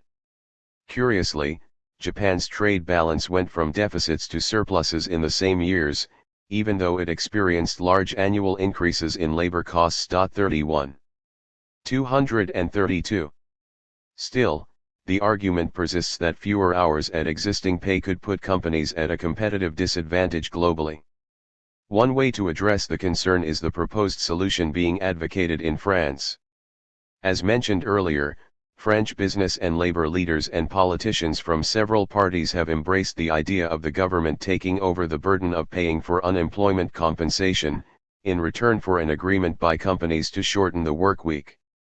French policymakers calculate that the hiring of additional workers will significantly reduce welfare and other relief payments, canceling out any additional costs the government might have to assume by absorbing the payroll tax for unemployment compensation. Even with these innovations, many economists believe it will be necessary to negotiate multilateral agreements with other industrial and developing nations to ensure a fair playing field. Michael Hammer argues that you can only reduce the work week if everybody does it. Like many other industry analysts, Hammer contends that if you're going to pay people the same amount for less hours of work, then you're basically raising the cost of your products, and you can only do that if everyone is willing to go along with it. 32. Some, like McCarthy and McGaughey, favor the development of a tariff system to promote the worldwide advancement of labor standards. The tariff rates would be determined on the basis of an index measuring the level of wages and hours worked in the countries from which the products are exported. 233. The purpose of such a system, say McCarthy and McGaughey, would be to create an incentive for foreign producers to upgrade wages and reduce hours by allowing them cheaper access to U.S. markets. 33.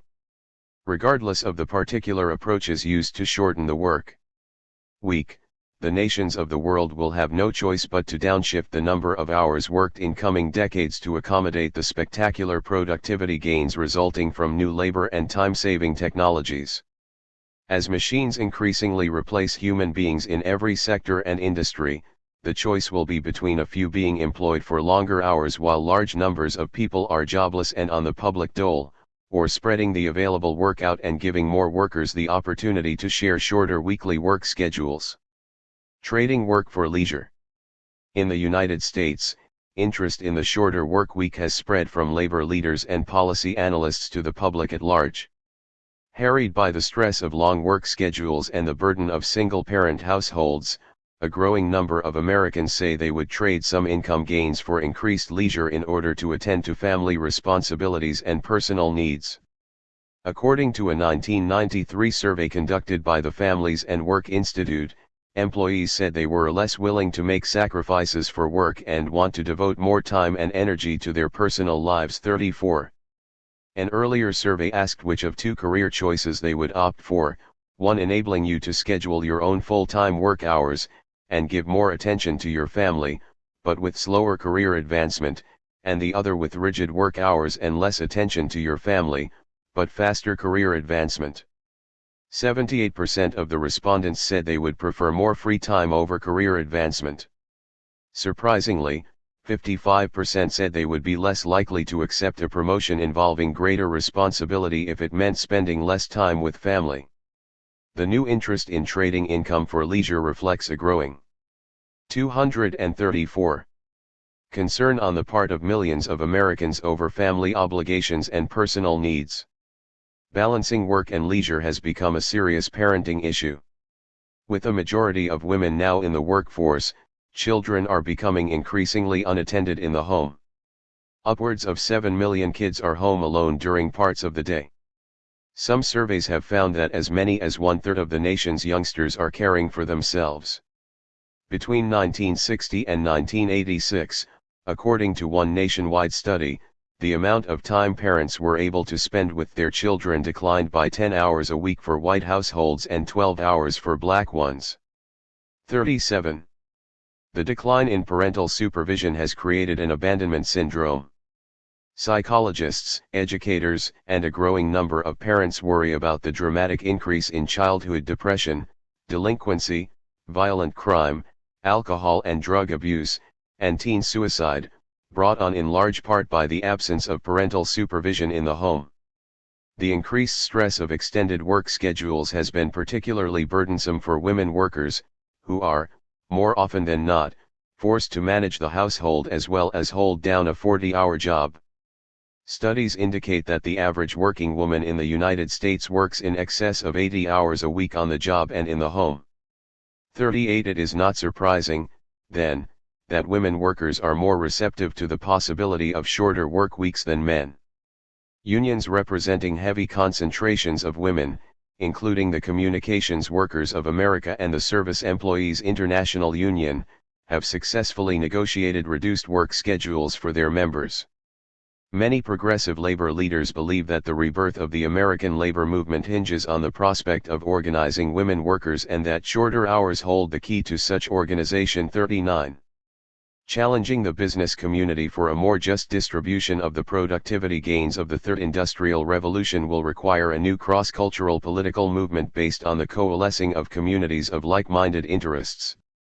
Labor unionists, civil rights organizations, women's groups, parenting organizations, environmental groups, social justice organizations, religious and fraternal organizations, and neighborhood civic and service associations, to name just a few, all share a vested interest in shortening the work week.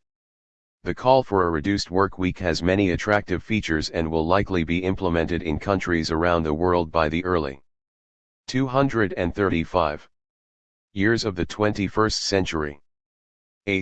However, the shift to a shorter week is not accompanied by an equally aggressive program to find work for the millions of unemployed whose labor is no longer needed in the global economy. Many of the economic and social ills that currently threaten political stability will only heighten in intensity, especially if the growing underclass feels abandoned by the remainder of the workforce who are able to keep or reclaim jobs under a share the work strategy. With millions of Americans facing the prospect of working fewer and fewer hours in the formal market sector in the coming years, and with increasing numbers of unskilled Americans unable to secure any work at all in the automated high-tech global economy, the question of the utilization of idle time is going to loom large over the political landscape. The transition from a society based on mass employment in the private sector to one based on non-market criteria for organizing social life will require a rethinking of the current worldview. Redefining the role of the individual in a society absent of mass formal work is, perhaps, the seminal issue of the coming age. 16. A new social contract. The high-tech global economy is moving beyond the mass worker. While entrepreneurial, managerial, professional, and technical elites will be necessary to run the formal economy of the future, fewer and fewer workers will be required to assist in the production of goods and services. The market value of labor is diminishing and will continue to do so. After centuries of defining human worth in strictly productive terms, the wholesale replacement of human labor with machine labor leaves the mass worker without self-definition or societal function. At the same time that the need for human labor is disappearing, the role of government is undergoing a similar diminution. Today, global companies have begun to eclipse and subsume the power of nations. Transnational enterprises have increasingly usurped the traditional role of the state, and now exercise unparalleled control over global resources, labor pools, and markets. The largest global corporations have assets exceeding the GNP of many countries. The shift from an economy based on material, energy, and labor to one based on information and communication further reduces the importance of the nation-state as a critical player in guaranteeing the fortunes of the marketplace. A primary function of the modern nation-state is its ability to use military force to seize vital resources and capture and exploit local and even global labor pools. Now that energy, mineral resources, and labor are becoming less important than in 4237. Machine, communications, and intellectual property in the production mix, the need for massive military intervention is less apparent. Information and communications, the raw material of the high-tech global economy, are impervious to physical boundaries. They invade physical spaces, cross political lines, and penetrate the deepest layers of national life. Standing armies cannot stop or even slow down the accelerating flow of information and communications across national frontiers. The nation-state, with its fixed physicality and spatial grounding, is far too slow to initiate and react to the quick pace of global market forces. By contrast, the global corporations are, by their very nature, temporal rather than spatial institutions. They are not grounded in any specific community nor accountable to any given locale. They are a new quasi-political institution that exercises tremendous power over people and places, by reason of control over information and communications. Their agility, flexibility, and above all mobility, allow them to transfer production and markets quickly and effortlessly from one place to another, effectively controlling the commercial agenda of every country. The changing relationship between government and commerce is becoming increasingly apparent in the emergence of sweeping new international trade agreements that effectively transfer more and more political power away from the nation-state and to the global corporations. The General Agreement on Trade and Tariffs, GATT, the Maastricht Accord, and the North American Free Trade Agreement, NAFTA, are a sign of changing patterns of power in the global community. Under these trade agreements, hundreds of laws governing the affairs of sovereign nation-states are potentially made null and void if they compromise the freedom of the transnational companies to engage in open trade. Voters and constituent groups in dozens of countries have mounted vigorous public protests aimed at blocking these trade agreements for fear that hard-won legislative victories governing labor standards, environmental safeguards, health regulations, and the like will be cast aside, clearing the way for the near-total control by the transnationals over the economic affairs of the planet. While the geopolitical role of the nation-state is lessening in importance, so too is its role as employer of last resort. As mentioned earlier, governments hampered by mounting long-term debt and growing budget deficits are less willing to embark on ambitious public spending and public works programs to create jobs and stimulate. 238. Purchasing power. In virtually every industrial nation of the world, central governments are shrinking from their traditional tasks of guaranteeing markets, lessening both their economic influence over transnationals and their power to affect the well-being of their own citizenry. The diminishing role of both the mass worker and central governments in the affairs of the marketplace is going to force a fundamental rethinking of the social contract.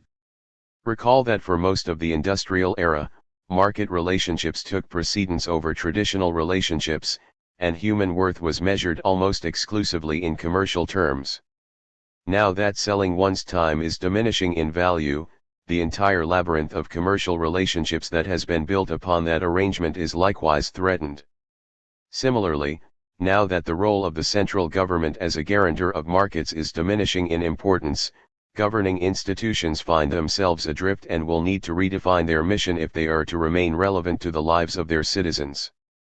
Weaning the body politic away from a strictly market-centered orientation becomes the pressing task of every nation on earth. Most people would find it difficult to imagine a society in which the market sector and the government play less of a role in day-to-day affairs.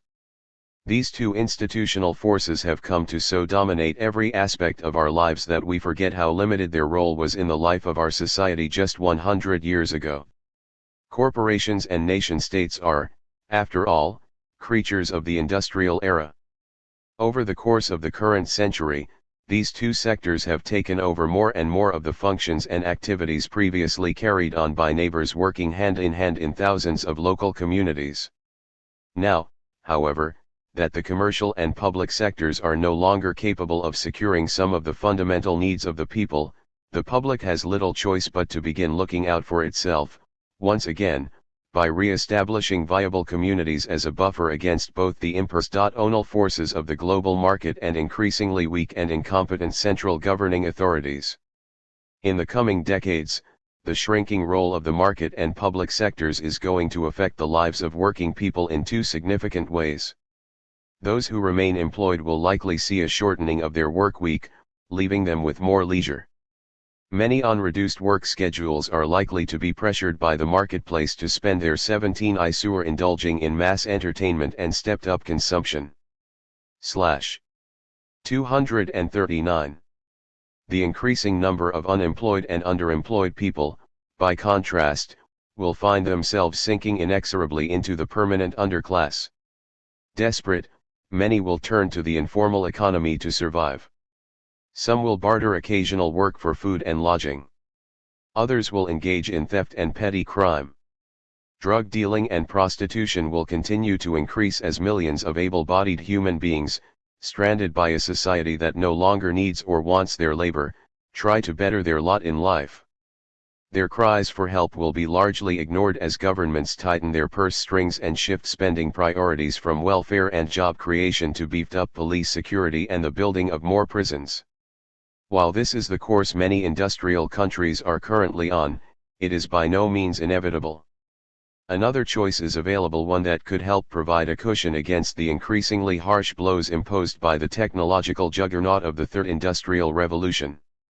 With the employed having more free time at their disposal and the unemployed having idle time on their hands, the opportunity exists to harness the unused labor of millions of people toward constructive tasks outside the private and public sectors.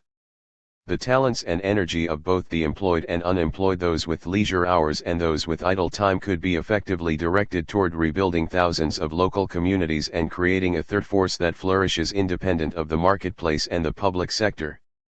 Life beyond the marketplace. The foundation for a strong, community-based third force in American politics already exists. Although much attention in the modern era has been narrowly focused on the private and public sectors, there is a third sector in American life that has been of historical significance in the making of the nation, and that now offers the distinct possibility of helping to reshape the social contract in the 21st century. The third sector, also known as the independent or volunteer sector, is the realm in which fiduciary arrangements give way to community bonds, and where the giving of one's time to others takes the place of artificially imposed market relationships based on selling oneself and one's services to others.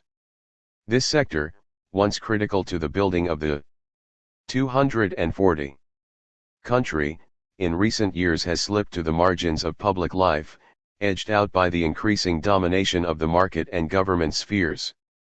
Now that the other two realms are diminishing in importance, at least in respect to the hours of available labor time given to either, the possibility of resurrecting and transforming the third sector and making it a vehicle for the creation of a vibrant post-market era should be seriously explored. The third sector already cuts a wide swath through society. Community activities run the gamut from social services to healthcare, education and research, the arts, religion, and advocacy. Community service organizations assist the elderly and handicapped, the mentally ill, disadvantaged youth, the homeless and indigent. Volunteers renovate dilapidated apartments and build new low-income housing. Tens of thousands of Americans volunteer their services in public-supported hospitals and clinics, taking care of patients, including the victims of AIDS. Thousands more serve as foster parents, or as big brothers and sisters for orphaned children. Some provide counseling for runaways and troubled youth. Others are tutors recruited into the campaign to eliminate illiteracy. Americans assist in daycare centers and after-school programs. They prepare and deliver meals to the poor. A growing number of Americans volunteer in crisis centers, helping rape victims and victims of spouse and child abuse. Thousands volunteer their time staffing public shelters and distributing clothes to the needy. Many Americans are involved in self-help programs like Alcoholics Anonymous, and in drug rehabilitation programs. Professionals, lawyers, accountants, doctors, executives donate their services to voluntary organizations. Millions of Americans volunteer their time to various environmental efforts, including recycling activities, conservation programs, anti-pollution campaigns, and animal protection work. Others work for advocacy organizations attempting to redress grievances and change public perceptions and laws. Hundreds of thousands of Americans give their time to the arts, participating in local theater groups, choirs, and orchestras. Volunteers often assist municipal governments, serving as volunteer firefighters or donating time to crime prevention work and disaster relief. While the business sector makes up 80% of the economic activity in the United States, and the government sector accounts for an additional 14% of the gross national product, the independent sector currently contributes more than 6% to the economy. 241. And is responsible for 9% of the total national employment. More people are employed in third sector organizations than work in either the construction, electronics, transportation, or textile and apparel industries. The assets of the third sector now equal nearly half those of the federal government. A study conducted by Yale economist Gabriel Rudney in the early 1980s estimated that the expenditure of America's voluntary organizations exceeded the gross national product of all but 7 nations. 2. Although the third sector is half the size of government in total employment and half its size in total earnings, in recent years it has been growing twice as fast as both the government and private sectors. 3. Despite the fact that the third sector is gaining on the other 2 sectors in the American economy and boasts economic clout that exceeds the GNP of most nations, it is often ignored by political scientists, who prefer to view America as being made up of just 2 realms: the private and the public. Yet it is the independent sector that has traditionally played a critical mediating role between the formal economy and the government, taking on tasks and performing services that the other 2 sectors are unwilling or incapable of handling, and often acting as an advocate on behalf of groups and constituencies whose interests are being ignored by the marketplace or compromised in the councils of government. According to an extensive 1992 Gallup survey, in 1991 more than 94.2 million adult Americans, or 51% of the population, gave their time to various causes and organizations. The average volunteer gave 4.2 hours of his or her time per week. Collectively, the American people gave more than 20.5 billion hours in volunteering. More than 15.7 billion of those hours were in the form of formal volunteering, that is, regular work for a voluntary organization or association.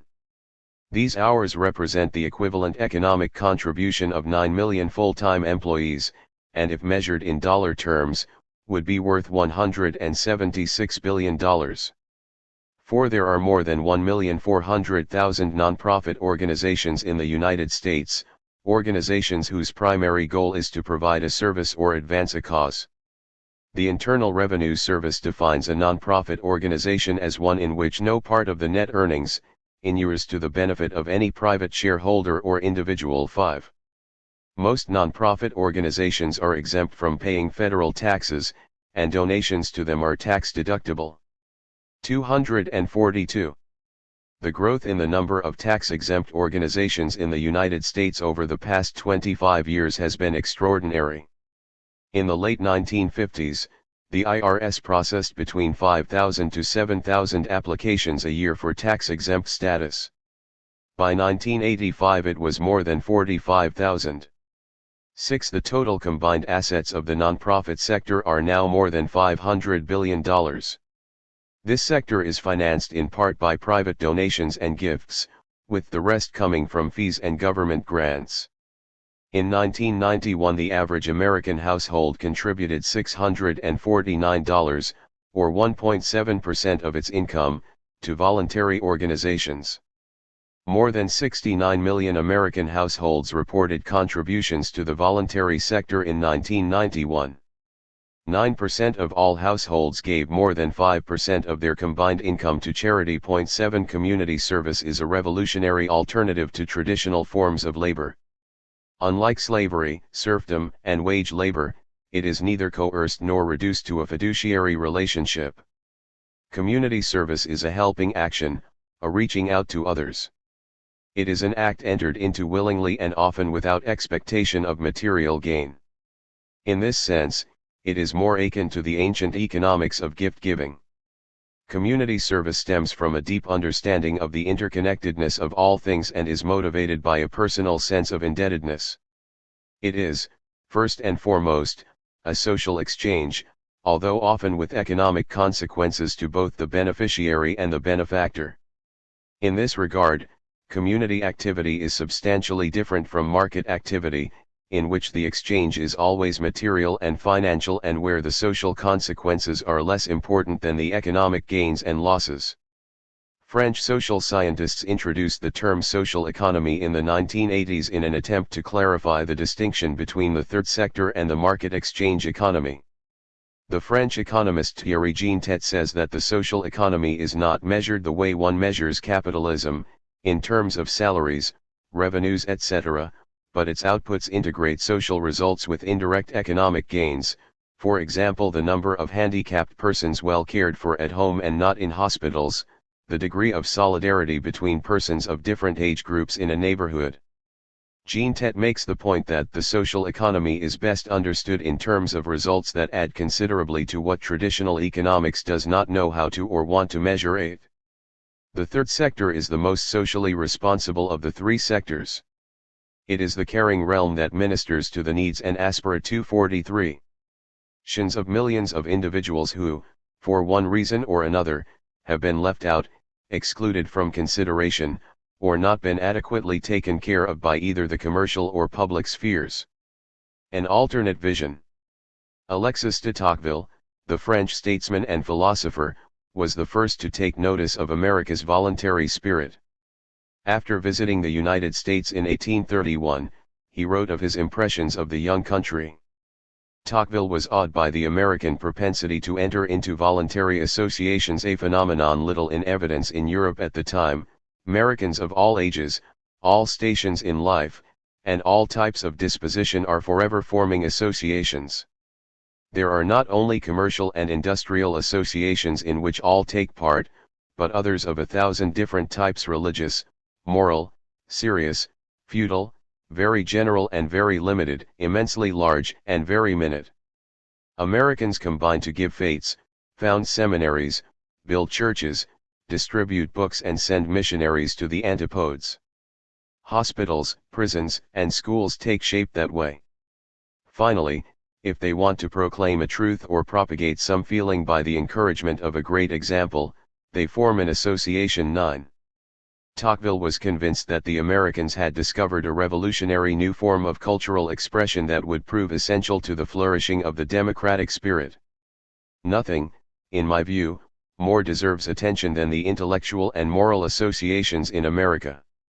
American political and industrial associations easily catch our eyes, but the others tend not to be noticed. And even if we do notice them, we tend to misunderstand them, hardly ever having seen anything similar before. However, we should recognize that the latter are as necessary as the former to the American people, perhaps more so. In democratic countries, knowledge of how to combine is the mother of all other forms of knowledge, on its progress depends that of all the others. 10. For more than 200 years, third sector activity has shaped the American experience, reaching into virtually every corner of American life, helping transform a frontier culture into a highly advanced. 244. Modern society.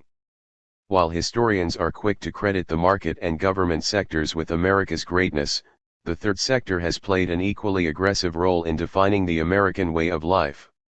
The nation's first schools and colleges, its hospitals, social service organizations, fraternal orders, women's clubs, youth organizations, civil rights groups, social justice organizations, conservation and environmental protection groups, animal welfare organizations, theaters, orchestras, art galleries, libraries, museums, civic associations, community development organizations, neighborhood advisory councils, volunteer fire departments, and civilian security patrols are all creatures of the third sector. Today, voluntary organizations are serving millions of Americans in every neighborhood and community of the country. Their reach and scope often eclipse both the private and public sectors, touching and affecting the lives of every American, often more profoundly than the forces of the marketplace or the agencies and bureaucracies of government. Although voluntary organizations exist in most other countries, and are rapidly becoming a major social force, are they as well developed as in the United States. Americans have often turned to voluntary organizations as a refuge, a place where personal relationships can be nurtured, status can be achieved, and a sense of community can be created. The economist and educator Max Lerner once observed that through their affiliations with volunteer organizations, Americans hope to overcome their sense of personal isolation and alienation and become part of a real community. This is a primordial need that cannot be filled by either the forces of the market or the dictates of government. Lerner writes, "It is in them voluntary associations, that the sense of community comes closest to being achieved." 11. While much has been said over the years about America's rough and tumble frontier tradition and the fierce competitive ethic that has made the nation an economic superpower, the caring side of the American experience, the one that makes Americans join together in collective service to each other, is given little notice. The independent sector serves as a haven for millions of Americans, a place where they can be themselves, express their views, and exhibit their talents in ways not possible in the more narrow confines of the workplace, where only production and efficiency rule. Walter Lippmann sums up the enormous value of the third sector to the lives of millions of Americans. It is the social placing of an American in church, lodge, service or 245. Women's club, eating club, community fund drive, veterans groups, country club, political party that defines his social personality. Through it he has the sense of effectiveness he does not have as a minor part of the machine process of the corporate organization. Here he can make his way as a person, by his qualities of generosity and friendliness, his ability to talk at a meeting or run it or work in a committee, his organizing capacities, his ardor, his public spirit. Here he stretches himself, as he rarely does on the job, by working with others for common non-profit ends. 12.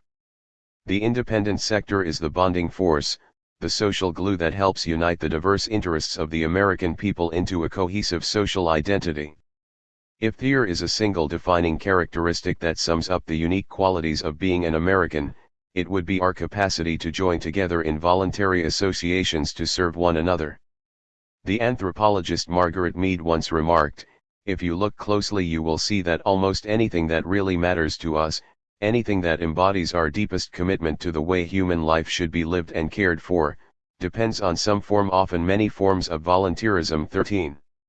Yet strangely enough, this central aspect of the American character and experience is little examined in the history and sociology textbooks used in our nation's high schools and colleges.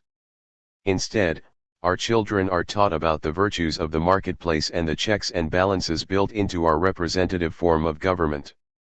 The third sector, if it is mentioned at all, is usually glossed over as a footnote to the American experience, despite its critical role in forging the American way of life. Third sector organizations serve many functions. They are the incubators of new ideas and forums to air social grievances. Community associations integrate streams of immigrants into the American experience. They are places where the poor and the helpless can find a helping hand. Nonprofit organizations like museums, libraries, and historical societies help preserve traditions and open up doors to new kinds of intellectual experiences. The third sector is where many people first learn how to practice the art of democratic participation. It is where companionship is sought and friendships are formed.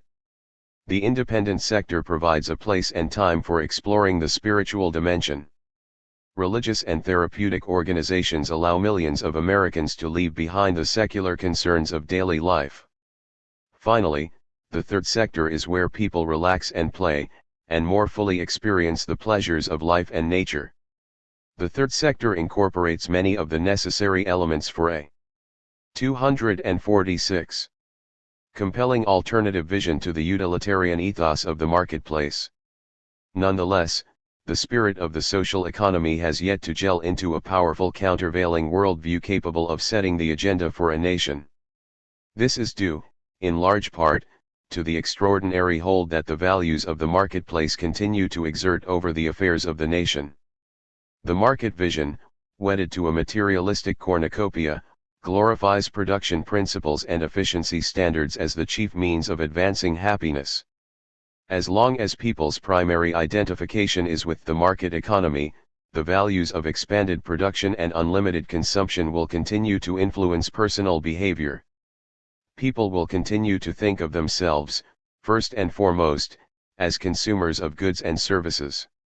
The materialist worldview has led to a rapacious consumption of the earth, leaving the planet's biosphere compromised by resource depletion on the front end and environmental pollution at the back end. Alan Durning of the World Watch Institute observes that since mid-century the per capita consumption of copper, energy, meat, steel, and timber has approximately doubled, per capita car ownership and cement consumption have quadrupled, plastic use per person has quintupled, per capita aluminum consumption has grown sevenfold, and air travel per person has multiplied 33 times 14. The United States alone, with less than 5% of the Earth's human population, is now consuming more than 30% of the world's remaining energy and raw materials. The rapid conversion of the Earth's resources into a cornucopia of goods and services has led to global warming, ozone depletion, mass deforestation, spreading deserts, the wholesale extinction of species, and the destabilization of the biosphere. The overexploitation of the Earth's chemical and biological riches has also left developing nations resource-poor and their populations without adequate means to sustain their growing numbers. The third sector vision offers a much-needed antidote to the materialism that has so dominated 20th-century industrial thinking. While work in the private sector is motivated by material gain, and security is viewed in terms of increased consumption, third sector participation is motivated by service to others and security is viewed in terms of strengthened personal relationships and a sense of grounding in the larger Earth community. The very idea of broadening one's loyalties and affiliations beyond the narrow confines of the MAR 247 place and the nation-state to include the human species and the planet is revolutionary and portends vast changes in the structuring of society. The new visionaries view the Earth as an indivisible organic whole, a living entity made up of myriad forms of life brought together in a community. Acting on behalf of the interests of the entire human and biological community, rather than on one's own narrow material self-interest, makes the third sector paradigm a serious threat to the consumption-oriented vision of the still dominant market economy. The notion of restructuring a myriad of relationships based on participation, first with those immediately around us, then with the larger human community, and finally with the other creatures that make up the Earth's organic community, may seem an unlikely prospect. However, we need only remind ourselves that the vision of the technological utopians of a world in which machines replace people, creating a cornucopia of material things and the possibility of greater leisure seemed unlikely and unattainable to many just 100 years ago. There is reason to be hopeful that a new vision based on transformation of consciousness and a new commitment to community will take hold. With millions of human beings spending more and more of their waking hours away from work in the formal economy, in the years ahead the importance of formal work to their lives will diminish as well, including its hold over their concept of self-worth. The diminution of work life in the formal economy is going to mean decreased allegiance to the values, worldview, and vision that accompany the marketplace. If an alternative vision steeped in the ethos of personal transformation, community restoration, and environmental consciousness were to gain widespread currency, the intellectual foundation could be laid for the post-market era. In the future, a growing number of people around the world will be spending less time on the job and have more time on their hands. Whether their free time will be coerced, involuntary, and the result of forced part-time work, layoffs, and unemployment, or leisure made possible by productivity gains, shorter work weeks, and better income remains to be worked out in the political arena. If massive unemployment of a kind unknown in history were to occur as a result of the sweeping replacement of machines for human labor, then the chances of developing a compassionate and caring society and a worldview based on transformation of the human spirit are unlikely. The more likely course would be widespread social upheaval, violence on an 248 unprecedented scale, and open warfare, with the poor lashing out at each other as well as at the rich elites who control the global economy. If, instead, an enlightened course is pursued, allowing workers to benefit from increases in productivity with shorter work weeks and adequate income, more leisure time will exist than in any other period of modern history. That free time could be used to renew the bonds of community and rejuvenate the democratic legacy. A new generation might transcend the narrow limits of nationalism and begin to think and act as common members of the human race, with shared commitments to each other, the community, and the larger biosphere. 17. Empowering the third sector. In the coming century, the market and public sectors are going to play an ever-reduced role in the day-to-day lives of human beings around the world. The power vacuum will likely be taken up either by the growth of an increasing outlaw subculture or by greater participation in the third sector. That is not to suggest that either of the other two sectors are going to wither away or disappear, only that their relationship to the masses of people will probably change in fundamental ways. Even with the technological strides of the third industrial revolution, most people, in the foreseeable future, will still have to work in the formal market economy to make a living, although their hours of employment will continue to drop. As for the increasing number for whom there will be no jobs at all in the market sector, governments will be faced with two choices: finance additional police protection and build more jails to incarcerate a growing criminal class, or finance alternative forms of work in the third sector. Community-based organizations will increasingly act as arbiters and ombudsmen with the larger forces of the marketplace and government, serving as the primary advocates and agents for social and political reform. Third sector organizations are also likely to take up the task of providing more and more basic services in the wake of cutbacks in government aid and assistance to persons and neighborhoods in need. The globalization of the market sector and the diminishing role of the governmental sector will mean that people will be forced to 249. 250. Organize into communities of self-interest to secure their own futures. Making a successful transition into a post-market era will depend largely on the ability of an aroused electorate, working through coalitions and movements, to effectively transfer as much of the productivity gains as possible from the market sector to the third sector in order to strengthen and deepen community bonds and local infrastructures. Only by building strong, self-sustaining local communities will people in every country be able to withstand the forces of technological displacement and market globalization that are threatening the livelihoods and survival of much of the human family. A new role for government. The government is likely to play a far different role in the emerging high-tech era, one less tied to the interests of the commercial economy and more aligned with the interests of the social economy. Forging a new partnership between the government and third sector to rebuild the social economy could help restore civic life in every nation. Feeding the poor, providing basic health care services, educating the nation's youth, building affordable housing, and preserving the environment top the list of urgent priorities in the years ahead. All of these critical areas have been either ignored or inadequately attended to by the forces of the marketplace.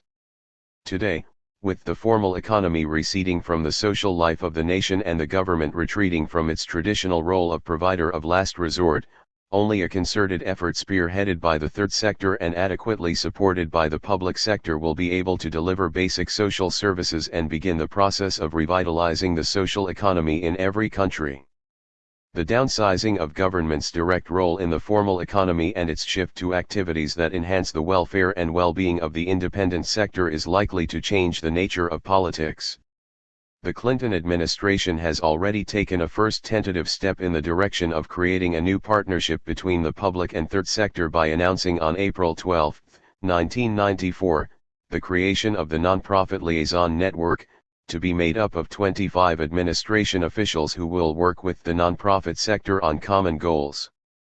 The officials will be charged with building cooperative networks between their departments and agencies of government and third sector organizations. In making the announcement, President Clinton said that he, 251, had long advocated the role of the nonprofit sector.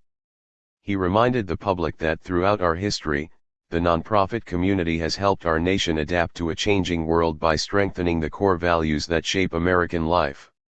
The president said that the network will create better collaboration between the administration and advocacy and service groups in a mutual effort to solve the problems of crime, housing, healthcare, and other pressing national needs.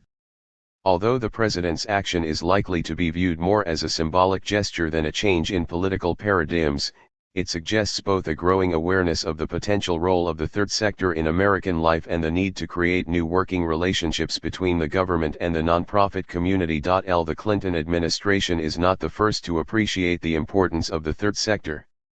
In the 1980s, the Republicans rode into the White House, in large part, on the shirt tails of the volunteer theme. The Grand Old Party dominated the political landscape for more than a decade with the plea to return government to the people. The Reagan forces realized, early on, the potential symbolic and emotional power of third sector images and used them to their advantage, building a Republican mandate in the 1980s. In both the Reagan and Bush White House, third sector themes were continually manipulated in a cynical effort to mask a free market agenda. Returning the government to the people became a convenient euphemism to push for deregulation of industry, fewer corporate taxes, and cutbacks in social services and entitlement programs for the working poor and those trapped below the poverty line. In the end, the third sector was seriously compromised and undermined by the very political forces that professed to be its champions and advocates. To avoid a similar occurrence in the future, it is necessary to understand both the disarming ways the Reagan people were able to manipulate third sector images and the responses they evoked from Democrats and progressive forces. The third sector and partisan politics. From his first day in office, President Reagan made volunteerism a key theme of his administration, suggesting that government had taken over many of the tasks previously performed by the third sector. 252. Making Americans far too reliant on the public sector and far less willing to provide for themselves and their neighborhoods. In an attempt to rekindle the spirit of free association that Tocqueville had first seen burning bright in the early years of the new nation, he continually harked back to America's volunteer tradition. Writing in Reader's Digest in 1985, the president praised America's volunteer spirit. This spirit of volunteerism, then, flows like a deep and mighty river through the history of our nation. Americans have always extended their hands in gestures of assistance.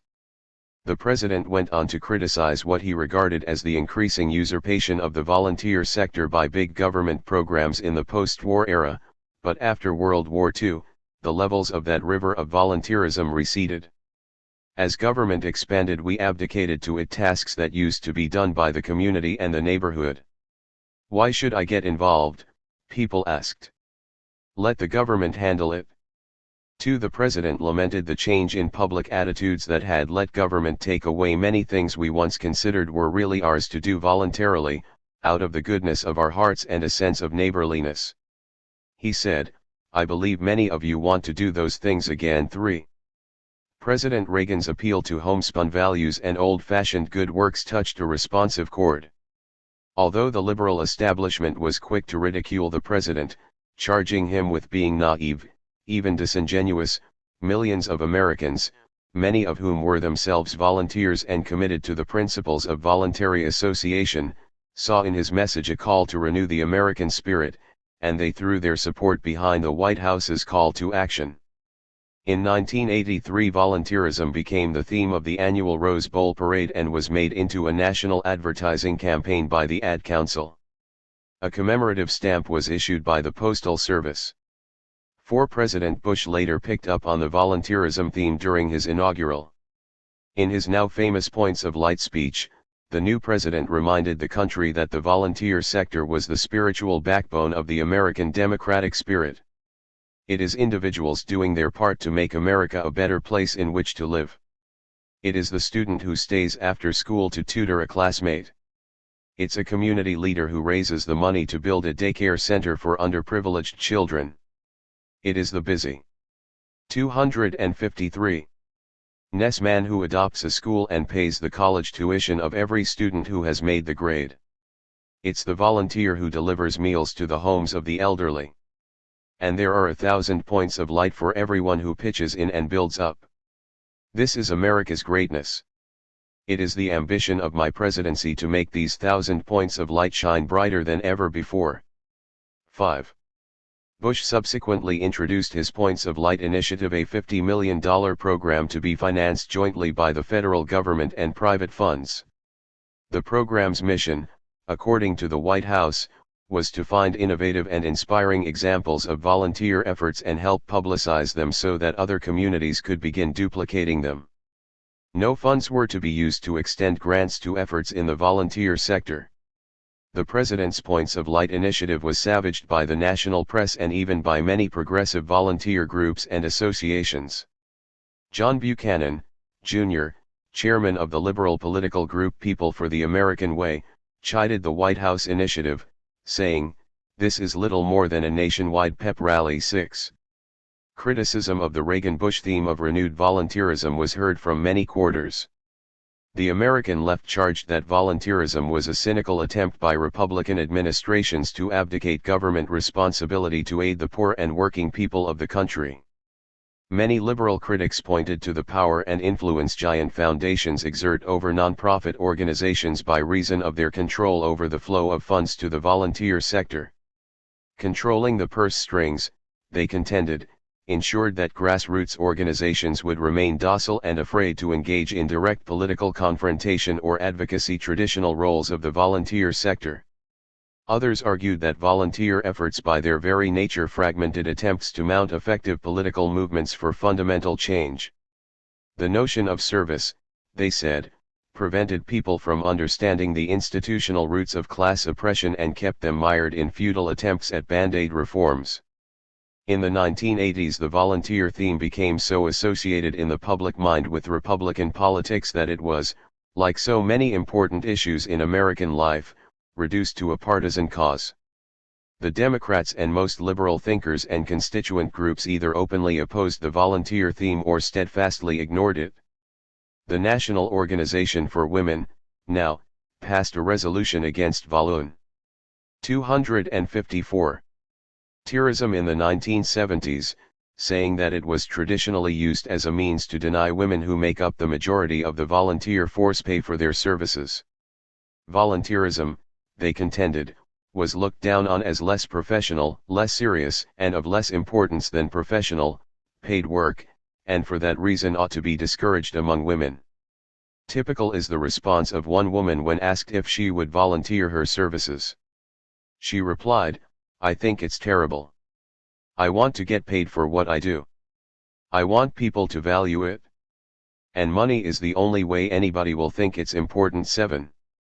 Public employee unions have also opposed volunteer efforts in the past, fearing that they would replace paid work performed by public employees.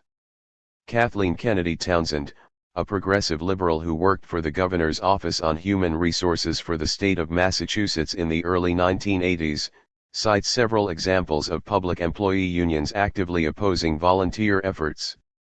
In North Carolina, teachers' unions discouraged efforts to train volunteer tutors, concerned that they might reduce the number of paid teachers.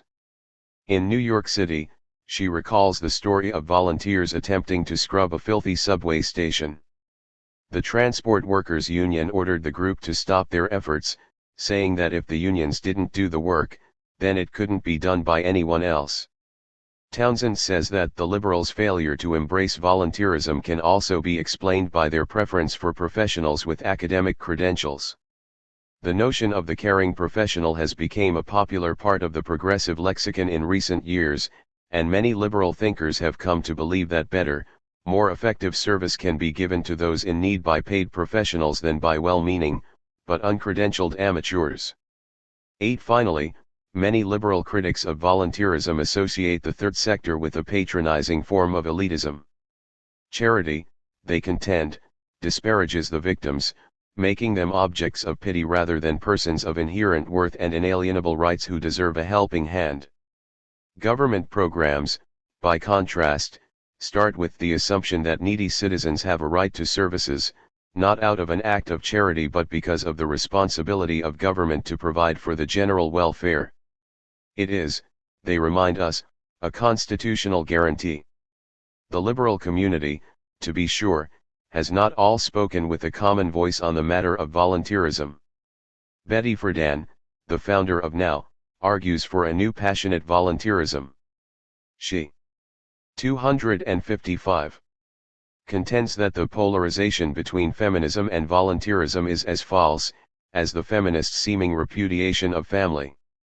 Friedan predicts that in the coming decades voluntary organizations will be the only way to promise the services essential to further social change and the living of equality, now that it appears we will have to rely less on government agencies and the courts. 9. Townsend recounts numerous incidents in which liberal criticism of volunteerism failed to reflect the reality of volunteer efforts. For example, on the issue of professionalism and the supposition that caring professionals generally provide more effective services, Townsend points out that oftentimes that is not the case. She tells of a personal experience with 2 boarding houses, one professionally administered and paid for by the government, the other staffed by volunteers and supported by private donations. In the publicly supported, professionally administered home, dozens of men and women crowded together on couches or folding chairs in a dimly lit room that smelled of urine, dirty bodies, and ammonia. In one corner a black and white TV flickered, the aides stood off in a corridor, talking among themselves. Though an aide told me they had just completed a summer celebration, there wasn't a trace of gaiety in the place. The second home, Rosie's Place, is a shelter for homeless women run by volunteers. The home was bright and cheery, and the walls were fashionably decorated with light blue and white painted flowers. The wooden tables were clean and polished, and there was fresh coffee and just baked chocolate chip cookies. The volunteers make all the women who stay there feel welcome. L0. The nurturing commitment of volunteers often leads to better results in the providing of care services than the more detached care of salaried professionals. More often than not, the combination of small professional staffs and large numbers of volunteers offers the ideal combination of expertise and empathy needed to assist others. On the more complex issue of volunteers taking the jobs of public employees, the facts suggest that when volunteers become involved in activities that cross over into the public sector like tutoring, neighborhood cleanup, healthcare providing, they begin to see the need to direct more public funds toward these critical social services and often voice their concerns by supporting increased government expenditures. Today, a growing number of progressive thinkers are taking a second look at the independent sector. They are beginning to realize that 256. It is the only viable alternative people can come to now that the market economy's role as employer is shrinking, and the government's role as provider of last resort is diminishing as well. The jockeying between conservatives and liberals, Republicans and Democrats, on how best to redirect the nation's energies and commitments to the third sector is going to be one of the most closely watched political issues of the coming decade. Making the third sector work. For all their talk of redirecting the government's mission to assist the third sector, neither President Reagan nor President Bush were willing to carry through on their pledge with concrete programs designed to accomplish such ends. In fact, the Reagan White House actively lobbied to change the Internal Revenue Service Code governing tax-exempt work to further restrict the activities of nonprofit groups and narrow the kind and number of deductions a taxpayer could claim for charitable contributions. If the third sector is to be transformed into an effective force that can lay the groundwork for a viable post-market era, the government will need to play a supportive role in the transition. At the outset, the needs of two distinct groups will have to be addressed if the country is to effectively redirect millions of hours of available labor time into substantive activity designed to rebuild communities and strengthen the third sector's role in American society. First, the appropriate incentives will need to be put in place to encourage those who still have a job in the market sector, but are working fewer hours, to give a portion of their increasing leisure time over to service in the third sector. Second, legislation will need to be enacted to provide millions of permanently unemployed Americans meaningful work in community service in the third sector to help rebuild their own neighborhoods and local infrastructures. Shadow wages for voluntary work. The government could encourage greater participation in the third sector by providing a tax deduction for every hour of volunteer time. 257. Given to legally certified tax-exempt organizations. To ensure an honest accounting of hours volunteered, every tax-exempt organization would be required to report the number of hours donated to it to both the federal government and the individual volunteer at the end of the fiscal year, in the form of a standardized IRS form, similar to a W-2 form. The concept of a shadow wage, in the form of a deduction on personal income taxes for volunteer hours given, would go a long way toward encouraging millions of Americans to devote a greater share of their leisure time to volunteer efforts in the third sector. While the idea is new, the concept is already firmly established in the laws governing tax-exempt gifts. If giving money to charitable efforts is deemed worthy of tax deductions, why not extend the idea to cover deductions for the donation of hours given to the same efforts and causes? Providing tax deductions for persons donating their time to volunteer efforts would ensure greater involvement in a range of social issues that need to be addressed. While there would be a loss of taxable revenue at the front side, it would likely be more than compensated for by a diminished need for expensive government programs to cover needs and services best handled by volunteer efforts in the third sector. By extending tax deductions directly to the volunteers donating their services and skills at the point of engagement, the government bypasses much of the expense that goes into financing the layers of bureaucracy that are set up to administer programs in local communities. Then too, improvements in the living conditions and quality of life of millions of disadvantaged Americans inevitably rebounds to the economy itself in the form of greater employment opportunities and increased purchasing power, all increasing the amount of taxable income available to every level of government. Some might argue that providing a tax deduction for voluntary hours would undermine the spirit of volunteerism. The chances of that occurring are unlikely. After all, making charitable contributions tax-deductible seems to have only encouraged the philanthropic spirit, and the likelihood is that creating a shadow wage would only encourage those who are volunteering to give more of their time to the social economy rather than moonlighting at an extra job to make ends meet or sitting in front of the television set every evening. The advantages in legislating a shadow wage for volunteer activity are obvious and far-reaching. Helping ease the transition of millions of workers from formal employment in the market economy to COM. 258. Community service in the social economy is going to be essential if civilization is to effectively cope with the decline of mass work in the 21st century. To ensure that society does not disintegrate into thousands of local initiatives lacking a coherent national purpose and direction, the government might consider leveraging the volunteer sector with the appropriate incentives. Deductions for volunteer work could be prioritized, with larger deductions going to volunteer efforts that the public and their elected officials in Congress and the White House deem more urgent and pressing.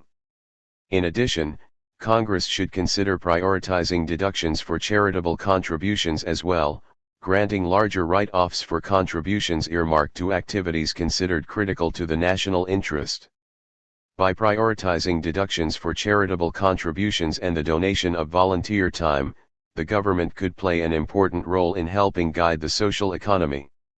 In the coming years, legislative changes in the tax-exempt provisions of the Internal Revenue Code are likely to be viewed as an important fiscal tool for regulating the social economy, just as other tax policies have been important in regulating the market economy. A social wage for community service. While shadow wages would probably encourage greater participation in volunteer efforts by those still gainfully employed, the state and federal governments should also consider providing a social wage as an alternative to welfare payments and benefits for those permanently unemployed Americans willing to be retrained and placed in jobs in the third sector. The government should also award grants to nonprofit organizations to help them recruit and train the poor for jobs in their organizations. Providing a social wage as an alternative to welfare for millions of the nation's poor, in return for working in the nonprofit sector, would help not only the recipients but also the communities in which their labor is put to use. Forging new bonds of trust and a sense of shared commitment to the welfare of others and the interests of the neighborhoods in which they serve is what is so desperately needed if we are to rebuild communities and create the foundation for a caring society. An adequate social wage would allow millions of unemployed 259 Americans, working through thousands of neighborhood organizations, the opportunity to help themselves. It is often argued that simply providing income or job training is of little help if not accompanied by concrete programs to help educate the young, restore family life, and build a sense of shared confidence in the future. Extending a social wage to millions of needy Americans and providing funds for neighborhood-based organizations to recruit, train, and place people in critical community-building tasks that advance these broader social goals, would help create the framework for real change.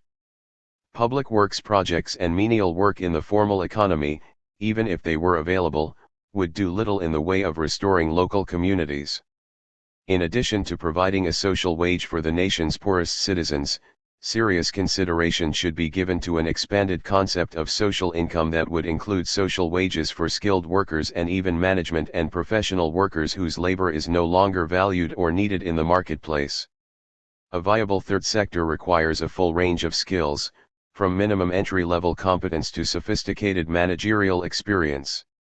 By providing a job classification scheme, grading system, and salary scale similar to the ones used in the public sector, third sector organizations could recruit from the broad ranks of the unemployed, staffing their organizations with the proper mix of unskilled, skilled, and professional labor that would ensure success in the communities they serve.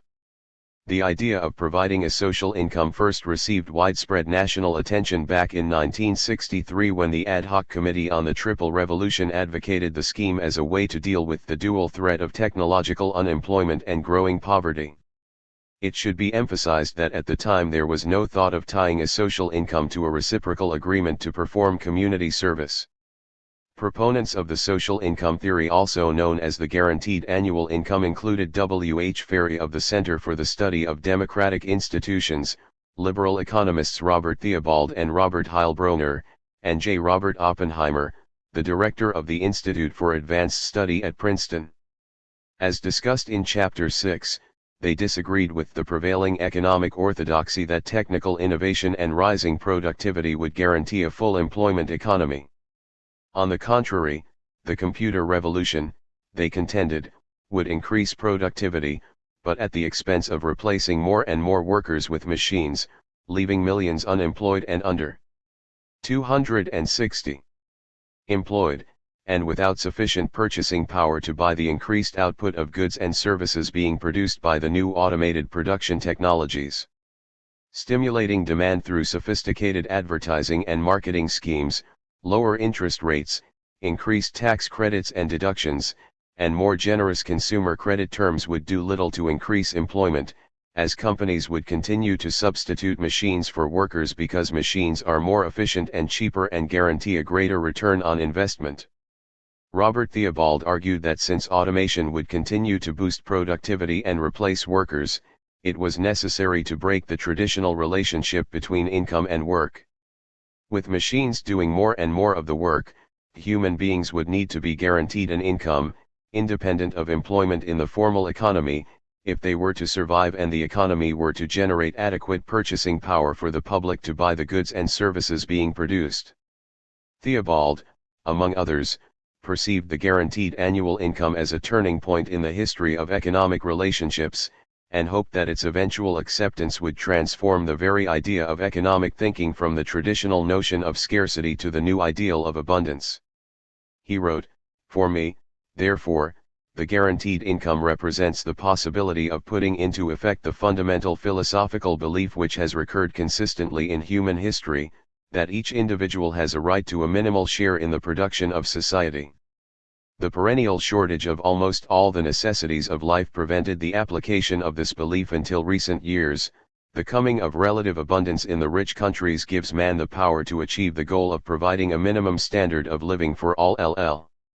The call for a guaranteed annual income was given an unexpected political boost when America's leading neoconservative economist, Milton Friedman, advocated his own variation on the theme in the form of a negative income tax. He disagreed with the liberal view that automation would steadily eliminate jobs and eventually lead to a decline of mass formal work, forcing a societal decision to separate income from work for the millions of Americans who would be left out of the market economy. Friedman, who served as an advisor to both President Nixon and President Reagan, was more concerned with what he regarded as a failed welfare system. He argued that it would be far better to give the poor a guaranteed annual income than continue 261. To finance the maze of costly bureaucratic welfare programs that were often counterproductive and served only to perpetuate poverty rather than alleviate it. Under the provisions of a negative income tax, the federal government would guarantee a minimum income level for every American and create a system of incentives that would encourage recipients to supplement the government subsidy by their own labor. While the government allowance would diminish as personal earnings rise, it would decrease at a less rapid rate so as to preserve the incentive to work. 12. Friedman argued that his approach was not all that radical since the existing grab bag of relief and welfare measures already amounted to a governmentally guaranteed annual income in substance, though not in name. He pointed out that under current programs, income earned meant loss of benefits, creating a disincentive to get off the dole. If a person on relief earns $1, and obeys the law, his or her relief payment is reduced by $1. The effect is to penalize either industry or honesty or both. The program tends to produce poor people, and a permanent class of poor people living on welfare. Friedman said he favored a direct cash payment to the poor so that they could make their own personal consumption decisions in the free market, unencumbered by the dictates of bureaucrats. 13. Although liberal and conservative economists differed in their reasons for supporting a guaranteed annual income, the growing interest in the idea led President Lyndon Johnson to establish a National Commission on Guaranteed Incomes in 1967. After 2 years of hearings and studies, the commission, made up of business leaders, representatives of organized labor, and other prominent Americans, issued their report. Commission members were unanimous in their support of a guaranteed annual income. The report stated that unemployment or underemployment among the poor are often due to forces that cannot be controlled by the poor themselves. For many of the poor, the desire to work is strong but the opportunities are not. Even if the existing welfare and related programs are improved, they are incapable of assuring that all Americans receive an adequate income. We have therefore recommended the adoption of a new program of income supplementation for all Americans in need. 14. The report was largely ignored. Many Americans, and most politicians, found it difficult to accept the notion of providing people a guaranteed income. Despite the recommendations that incentives be 262 included to encourage recipients to supplement their subsidy with work, a number of politicians believed that the very idea of guaranteeing an annual income would seriously undermine the work ethic and produce a generation of Americans unwilling to work at all. While the Commission's recommendations languished, the federal government did carry out a number of pilot projects to test the viability of providing a guaranteed annual income. To its surprise, the government found that it did not appreciably reduce the incentive to work, as many politicians had feared. Today, the discussion of a guaranteed annual income is being heard more frequently again, by a growing number of academicians, politicians, and labor and civil rights leaders in search of solutions to the twin problems of long-term technological unemployment and rising poverty levels. But, unlike earlier schemes which would have required little or nothing in return from the recipients, today, reformers are linking the idea of a social income to an agreement by the unemployed to perform community service in the third sector, in effect, advancing the notion of a social wage in return for real work in the social economy. 16 Many Western European nations have legislated guaranteed minimum income schemes over the past 25 years, with varying degrees of success. The French plan is particularly interesting because it includes a contractual arrangement whereby entitlement to the minimum income is made conditional on acceptance by the beneficiary of work that is socially or culturally useful to the community, or on enrollment in courses for retraining or reintegration into active life. 17.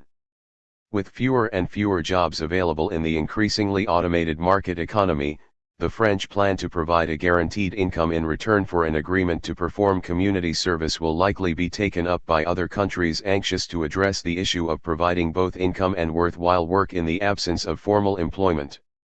In the past, the government has often been accused of throwing large sums of money at the social economy with little of it getting to the people and communities in need. Much of the expense involved in government programs has been eaten up in the delivery of social services, with little left over to assist the impacted communities. Still, there have been notable exceptions. Volunteers in Service to America, VISTA, the Student Community Service Program, the National Senior Service Corps, the Peace Corps, the National Health Service. 263. Corps, NHSQ, and, more recently, AmeriCorps are federal programs designed to promote individual service and support volunteer efforts in local communities in the United States and abroad. VISTA, founded in 1964, is made up of volunteers recruited primarily from the communities in which they serve, who give their time and skills to volunteer organizations and community activities to reduce poverty. In return for their services, they receive a token stipend to cover minimum living expenses. The Student Community Service Program helps promote volunteerism among high school and college students. Grants are awarded to community agencies, schools, and civic organizations to promote a range of service activities including daycare, tutoring, drug abuse prevention, and health services. The National Senior Service Corps includes the Retired Senior Volunteer Program, RSVP, the Foster Grandparent Program, FGP, and the Senior Companion Program, SCP. Volunteers in these three federally sponsored programs are 60 or older and work part-time in community service activities. Grants are awarded to local nonprofit organizations and public-sponsored agencies that recruit, place, and supervise senior citizen volunteers. The Peace Corps dates back to 1961, and consists of thousands of young Americans who volunteer to work overseas for up to 2 years, generally assisting poverty-stricken rural and urban communities in third-world countries. The National Health Service Corps, a program of the Public Health Service, recruits and places healthcare providers in poor, generally rural communities that lack basic medical care. The NHSC provides tuition fees and monthly stipends to students in return for an agreement to serve a 2-year term in a designated community upon completion of studies. AmeriCorps, set up by President Clinton in 1993, provides tuition aid and living expenses to thousands of American students in return for a commitment to serve 2 years after graduation as a volunteer in the areas of education, environment, human needs, or public safety. 18 State and local governments are also introducing innovative programs to assist efforts in the third sector. In the 1980s, the state of North Carolina established a special office for volunteers to recruit and train people for volunteer service in the community. Over 70% of the adults in the state volunteered time under the government program, and the donation of their services was estimated to exceed $300 million. The governor, Jim Hunt, volunteered 1 day of his work week tutoring students in math, while his wife volunteered her time to the Meals on Wheels program. The governor became a strong advocate of 264 government assistance to the volunteer sector and argued that a new kind of thinking among Democrats was needed in which volunteerism is the key to social reform. 19. Although the costs of these government-sponsored programs in community service are small, the economic returns to the community are enormous and often exceed the expenditures by many times. Dollar for dollar, government investment in programs designed to complement and support the volunteer sector have proven to be among the most cost-effective means of providing social services in local communities. Yet, despite scores of successful experiments and programs in recent years, the money given over to such programs is small compared with other governmental expenditures in the social economy. Many traditional Democrats, as well as a number of Wall Street analysts and academicians, are looking instead to government-sponsored public works programs to hire the unemployed and those who have slipped under the social safety net and into the permanent underclass. Felix Rohatyn, the investment analyst who is widely credited with saving New York City from bankruptcy in the 1970s, advocates a massive public works program to fix the country's bridges and tunnels, mend highways, and create high-speed rail and mass transit. Rohatyn says that the program he envisions would cost at least $250 billion over a 10-year period, but could generate up to 1 million new jobs annually. The effort could be paid for largely by floating special issues of infrastructure bonds, secured by modest increases in gasoline taxes. Rohatyn suggests that private and public pension funds also be used to invest in the long-term bonds. 20. While Rohatyn's proposal is laudable, it might not prove politically saleable, given the public's clamor for less government, and the new climate of austerity in Washington and in state capitals. In addition to public works programs, the Clinton administration is considering offering corporations tax credits for hiring welfare recipients. The administration and Congress have set aside $2.3 billion in tax credits and $1 billion in new financing to set up empowerment zones in a select number of inner-city ghettos. These designated areas would receive special tax credits and other government benefits to help attract new business. Businesses that employ a resident of the empowerment zone would save up to $3,000 a year in payroll taxes. Despite the political fanfare surrounding the president's plan to M. 265. Power poor inner-city communities, few politicians are sanguine that many new businesses are going to relocate in the urban ghettos of America, or that many new private sector jobs will be generated from the latest urban development scheme to come out of Washington. 21.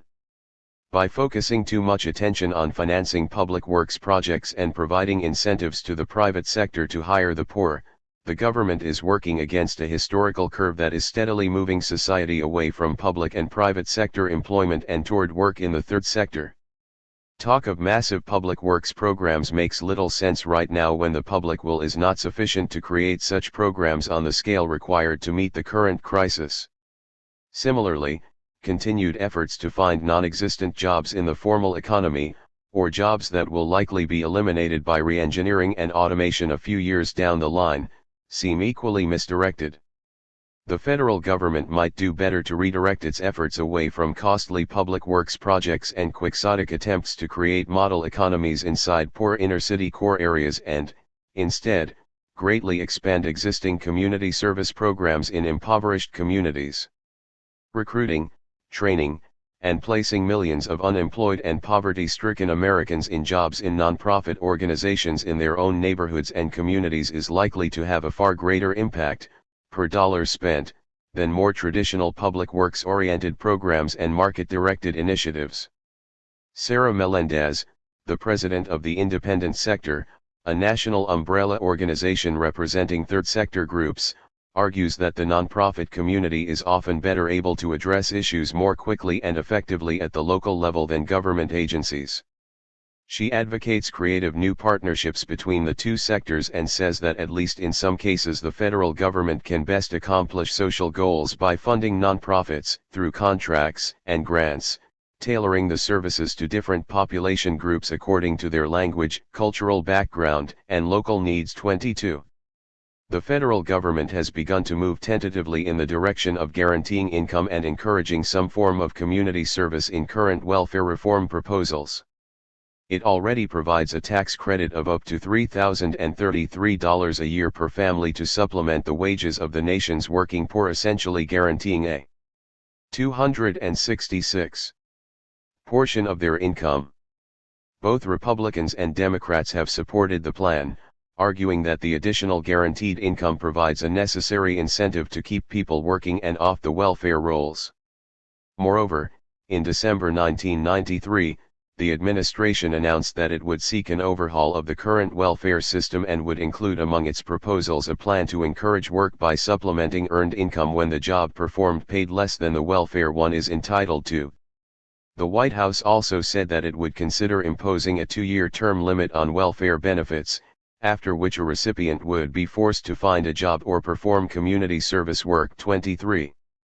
Under the draft plan currently under review, if after extensive re-education and training, the recipient was still unable to secure a job in the private sector after 2 years on welfare benefits, he or she would be paid by the government to perform public work assignments for a minimum of 15 hours a week at the minimum wage.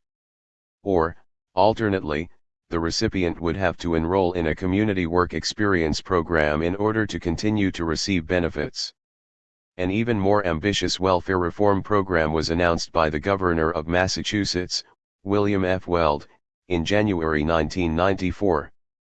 The Massachusetts plan would require all able-bodied persons receiving aid to families with dependent children, AFDC, to go to work in the private sector or enroll in a community service program called Transitional Employment for Massachusetts Parents, TEMP, within 1 year.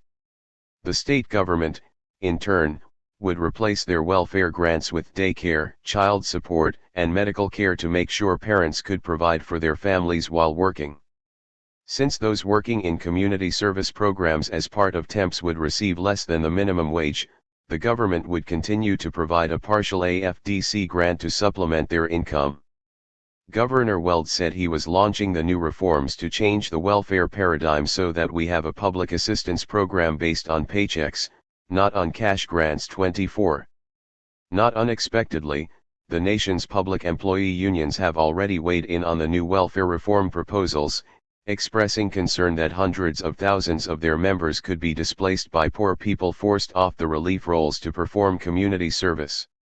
Leah Saunders, assistant to the president of the American Federation of State, County, and Municipal Employees Union. 267. AFSCME, told the White House Task Force on Welfare Reform that between 1.2 and 2 million workfare jobs would probably have to be created under the president's proposed plan. There is absolutely no way so many positions can be created without displacing regular public sector jobs even with strong anti-displacement rules, says Saunders. 25. The concern of the public employees unions over job displacement could be allayed in large part by the enactment of legislation reducing the work week from 40 to 30 hours for all public employees. The government has long maintained the principle that public employees ought to be compensated in terms comparable to those in the private sector. A reduction in the work week in the formal market economy would inevitably be matched by a similar reduction of hours worked in the public sector. By reducing the work week of public employees from 40 to 30 hours and increasing the compensation per hour worked to bring salaries in line with gains in national productivity, the local, state, and federal governments could more than assure the job security of existing public employees. At the same time, a 25% reduction in the work week of public employees would create a work vacuum that could be filled, in part, by persons performing community service work. In the debate over how best to divide up the benefits of productivity advances, every country must ultimately grapple with an elementary question of economic justice. Put simply, does every member of society, even the poorest among us, have a right to participate in and benefit from increases in productivity brought on by the information and communication technology revolutions? If the answer is yes, then some form of compensation will have to be made to the increasing number of unemployed whose labor will no longer be needed in the new high-tech automated world of the 21st century. Since the advances in technology are going to mean fewer and fewer jobs in the market economy, the only effective way to ensure those permanently displaced by machinery the benefits of increased productivity is to provide some kind of government-guaranteed income. Tying the income to service in the community would aid the growth and development of the social economy and facilitate the long-term transition into a community-centered, service-oriented culture. 268. Financing the transition. Paying for a social income and for re-education and training programs to prepare men and women for a career of community service would require significant government funds. Some of the money could come from savings brought about by gradually replacing many of the current welfare bureaucracies with direct payments to persons performing community service work. With community organizations and nonprofit groups taking greater responsibility for addressing needs traditionally handled by government, more tax money would be freed up to provide community service incomes and training for the millions who would be working directly in their own neighborhoods to help others. Government funds could also be freed up by discontinuing costly subsidies to corporations that have outgrown their domestic commitments and now operate in countries around the world. The federal government provided transnational corporations with more than $104 billion in subsidies in 1993 in the form of direct payments and tax breaks. Agribusiness companies alone received $29.2 billion, nearly twice the amount allocated to aid to families with dependent children, AFDC. The giant food company Sunkist received $17.8 million to promote orange juice overseas. Gallo Wines received $5.1 million to promote its wine abroad, while M&M/Mars received more than $1 million to promote candy bars around the world. Even McDonald's was awarded $465,000 in tax money to promote its Chicken McNuggets in overseas markets. 3 global grain companies, Cargill, Continental, and Dreyfus, received more than $1.1 billion of federal funds between 1985 and 1989 as part of the Agriculture Department's Export Enhancement Program. Ranchers, mining companies, timber companies, pharmaceutical companies, and other business concerns are also the beneficiaries of government giveaway programs and handouts. Elimination of these corporate subsidies could free up enough funds to guarantee a social wage for several million Americans. 26 additional monies could be raised by cutting unnecessary defense programs.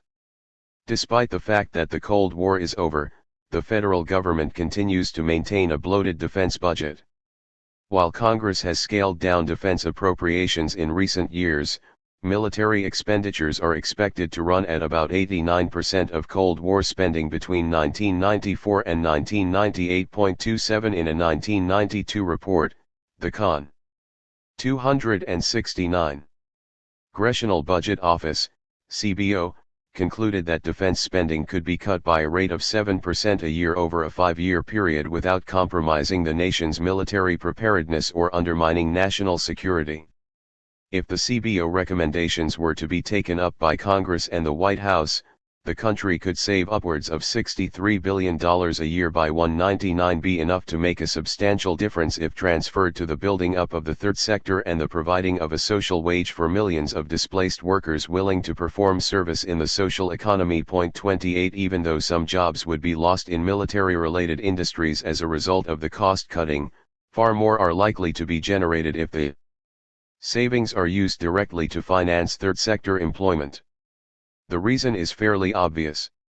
A great deal of military spending goes to paying for the military hardware itself. If, instead, virtually all of the savings from the military budget were to be used to provide a social wage for third sector work and for helping rebuild local communities, far more jobs could be generated with far greater potential purchasing power.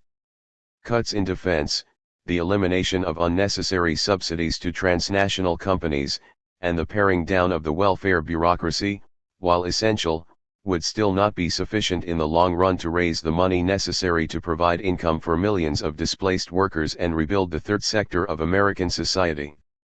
Much of the revenue for financing a social wage and community service program will probably have to come from new taxes. The most equitable and far-reaching approach to raising the needed funds would be to enact a value-added tax, VAT, on all non-essential goods and services. While the VAT is a new and untried idea in the United States, it has been adopted by more than 59 countries, including virtually every major European nation. 29. The tax is called value added because it is collected at each stage of the production process on the value added to the product. In other words, a tax is levied on the difference between the value of each firm's output and the value of its inputs. 3. Advocates of the tax point out the many advantages in taxing consumption rather than income. To begin with, says Murray L. Weidenbaum, formerly chairman of President Reagan's Council of Economic Advisers and now director of the Center for Business at Washington University in St. Louis, shifting the primary base of taxation from income to consumption makes more sense from a societal perspective. It is fairer to 270. Tax people on what they take from society than on what they contribute by working, investing, and saving. Secondly, by taxing consumption instead of income, the VAT encourages saving rather than spending. Comparing the many advantages of the value-added tax over the income tax, Weidenbaum concludes, a consumption tax encourages savings because every dollar saved and not spent on current consumption is exempt from the consumption tax. The fundamental way for an individual to minimize consumption tax liabilities is to consume less. The incentives to work, save, and invest are unimpaired. By contrast, the basic way one can minimize income tax liabilities is to earn less, which dampens incentives to work, save, and invest. 31. Champions of the value-added tax believe fervently that people should be taxed on what they take out of the society's resources, not what they put into them. 32. By taxing what people spend rather than what they earn, the burden is shifted from penalizing work to placing constraints on overconsumption. There are a number of advantages in implementing a value-added tax over simply raising income taxes in order to finance a guaranteed income, the most important being the overall impact on the economy. The Congressional Budget Office says that a VAT would have a more positive effect on growth, and that national output would be nearly 1% higher if a VAT were used instead of higher income taxes to raise revenue. 33. The main disadvantage of a value-added tax is its regressive nature. A sales tax falls disproportionately on lower income groups, especially if it is imposed on basic necessities like food, clothing, housing, and medical care. A VAT also places a greater burden on small businesses, which are less able to absorb and pass on the costs. Many countries have greatly reduced and even eliminated the regressive nature of value-added taxes by exempting basic necessities and small businesses. By enacting a value-added tax of between 5 and 7% on all non-essential goods and services, the federal government would generate billions of dollars of additional revenue, more than what would be required to finance a social wage and community service program for those willing to work in the third sector. Alternatively, a more narrow value-added tax could be levied on the expanding goods and services of the new high-technology revolution. For example, serious thought might be given to placing a VAT on all computer, information, and telecommunication products and SIR. 271. Vices. Sales in the computer and information technology industry have been growing by 8% a year for the past 10 years and topped $602 billion in 1993. Sales are expected to continue their sharp climb in the years ahead as the economy pushes into the high-tech era. 34. A value-added tax on the products and services of the Third Industrial Revolution, to be used exclusively to help finance the transition of America's neediest citizens into third sector work, makes sense and ought to be explored. To ensure against any potential regressive use of the tax, all nonprofit organizations, including schools and charitable institutions, should be exempt from paying it. A value-added tax might also be put on the entertainment and recreation industries, which are among the fastest-growing sectors of the economy. In 1991, consumer spending in these two fields jumped by 13%, or more than twice the overall rate. In 1993, Americans spent more than $340 billion on amusements, from video rentals to theme parks and casinos. Much of the increase in spending on entertainment and recreation reflects the spending habits of America's new symbolic analysts class. A breakdown of the spending on entertainment is revealing. For example, more than $58 billion was spent in 1993 on VCRs, videotapes, cellular phones, and other high-tech communications equipment. Another $8 billion was spent on home computers for personal use. America's wealthiest consumers spent $7 billion on boats and aircraft. Another $4 billion was spent on amusement parks and other commercial participant amusements. Toys and sporting equipment accounted for $65 billion of the total, while movie admissions and video rentals contributed $13 billion. Live entertainment exceeded $6 billion, and gambling took in more than $28 billion. 35 When the new information superhighway is completed in a few years, entertainment sales are expected to climb even higher. While working and poor people also spend their consumer dollars on entertainment and recreation, they spend a far smaller percentage of their disposable income than do the wealthiest groups in the population. Few of the nation's poor can afford home computers, cellular phones, and expensive trips to theme parks, resorts, and casinos. Entertainment and recreation are going to account for an even larger share of the nation's growth in the coming information era. Imposing a value-added tax on the consumption of entertainment and recreation appears a fair and equitable way of transferring a small portion of the gains of the new high-tech economy from the purveyors. 272. And beneficiaries to those most in need and least likely to benefit from the advances of the third industrial marketplace. Consideration should also be given to enacting a VAT on advertising. More than $130 billion was spent on advertising in the United States in 1992.36. In the coming information age, advertising is going to play an even larger role in the economy, especially in the wake of the flood of media advances expected to come with the creation of an information superhighway. A sales tax on advertising could generate additional billions of dollars of revenue for use in government programs to guarantee income and work for millions of the nation's less well-off citizens. The state of Florida successfully passed legislation in 1987 imposing a blanket sales tax on all services, including those of lawyers, accountants, and companies that buy advertising, only to have the law repealed 6 months later because of the strenuous objections of out-of-state advertisers. According to Douglas Lindholm, head of the State Tax Policy Division at Price Waterhouse, the advertisers have tremendous access to the national media because they essentially pay their bills. In Florida, says Lindholm, they were able to turn the whole issue against the legislature. 37. Although powerful vested interests within the business community are likely to resist value-added sales taxes, the alternatives of taxing income or leaving the problem of technological unemployment unattended are even more onerous.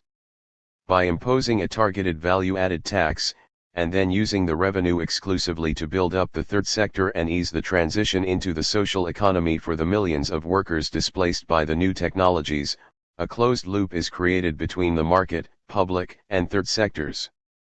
The newly emerging symbolic analyst class, the top 20% of the population who are the immediate beneficiaries of the high-tech global economy, are asked to redistribute a small portion of their purchasing power to help those who have been cast aside by the market forces of the third industrial revolution. Providing a social wage to millions of Americans, in return for performing meaningful work in the social economy, will, in turn, benefit both the market and public sectors by increasing purchasing power and taxable income, as well as reducing the crime rate and the cost of maintaining law and order. Along with the enactment of a value-added tax, Congress might also consider passing legislation to increase tax-deductible corporate contributions to the third sector. Under existing laws, corporations are 273. Allowed to deduct up to 10% of their taxable income in the form of contributions to nonprofit programs and activities. In practice, they pay out far less. In 1992, manufacturing firms contributed a median of 1.5% of U.S. pre-tax income, while non-manufacturing companies paid out less than 0.8%. Although corporate philanthropy has increased steadily from $797 million in 1970 to nearly $5 billion in 1992, it represents less than 5% of all giving to the third sector. Health and Human Services received the lion's share of corporate giving, nearly 34.6% in 1992.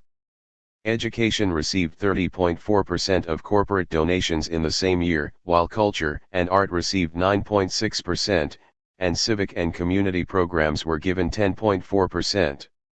38 With profits expected to rise sharply in the years ahead from increasing globalization of markets and automation of production and services, transnational companies ought to be encouraged to contribute more of their gains to helping rebuild and sustain the many communities in which they do business around the world.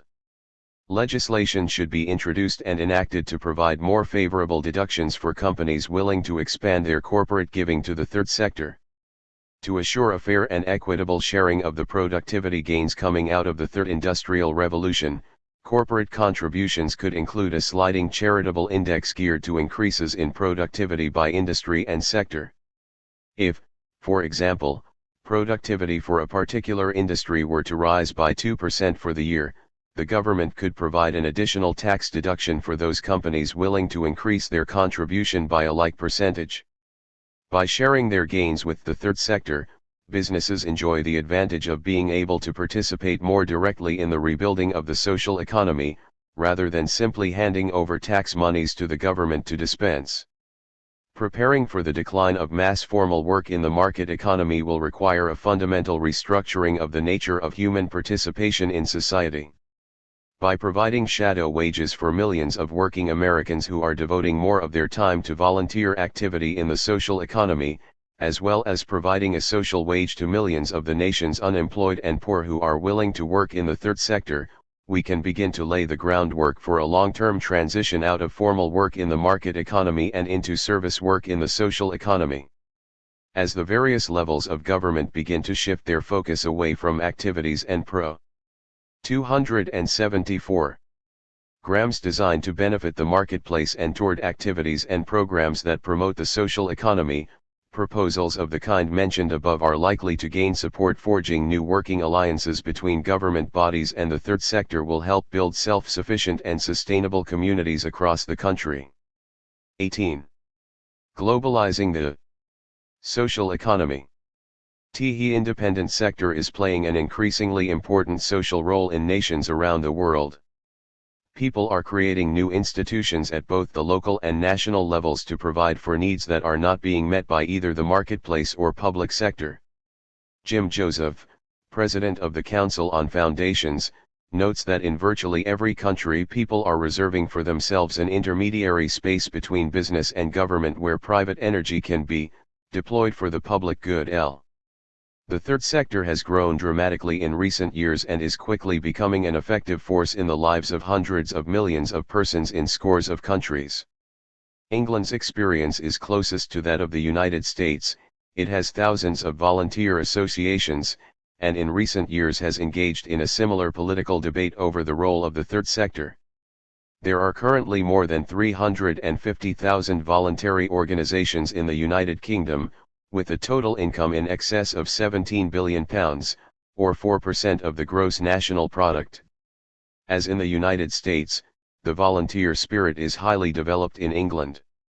A 1990 poll found that more than 39% of the population participated in voluntary activities in the third sector. 2 In France, the third sector is just now beginning to emerge as a social force. In one recent year, more than 43,000 voluntary associations were created. Employment in the third sector has been growing lately, while jobs in the formal economy have been declining. The social economy now accounts for more than 6% of total employment. 275. 26. Meant in France, or as many jobs as are provided by the entire consumer goods industry. As noted earlier, the French government has been at the forefront in providing training and placement of the unemployed in third sector activities. In an attempt to reduce the number of unemployed youth, it launched the collective utility works.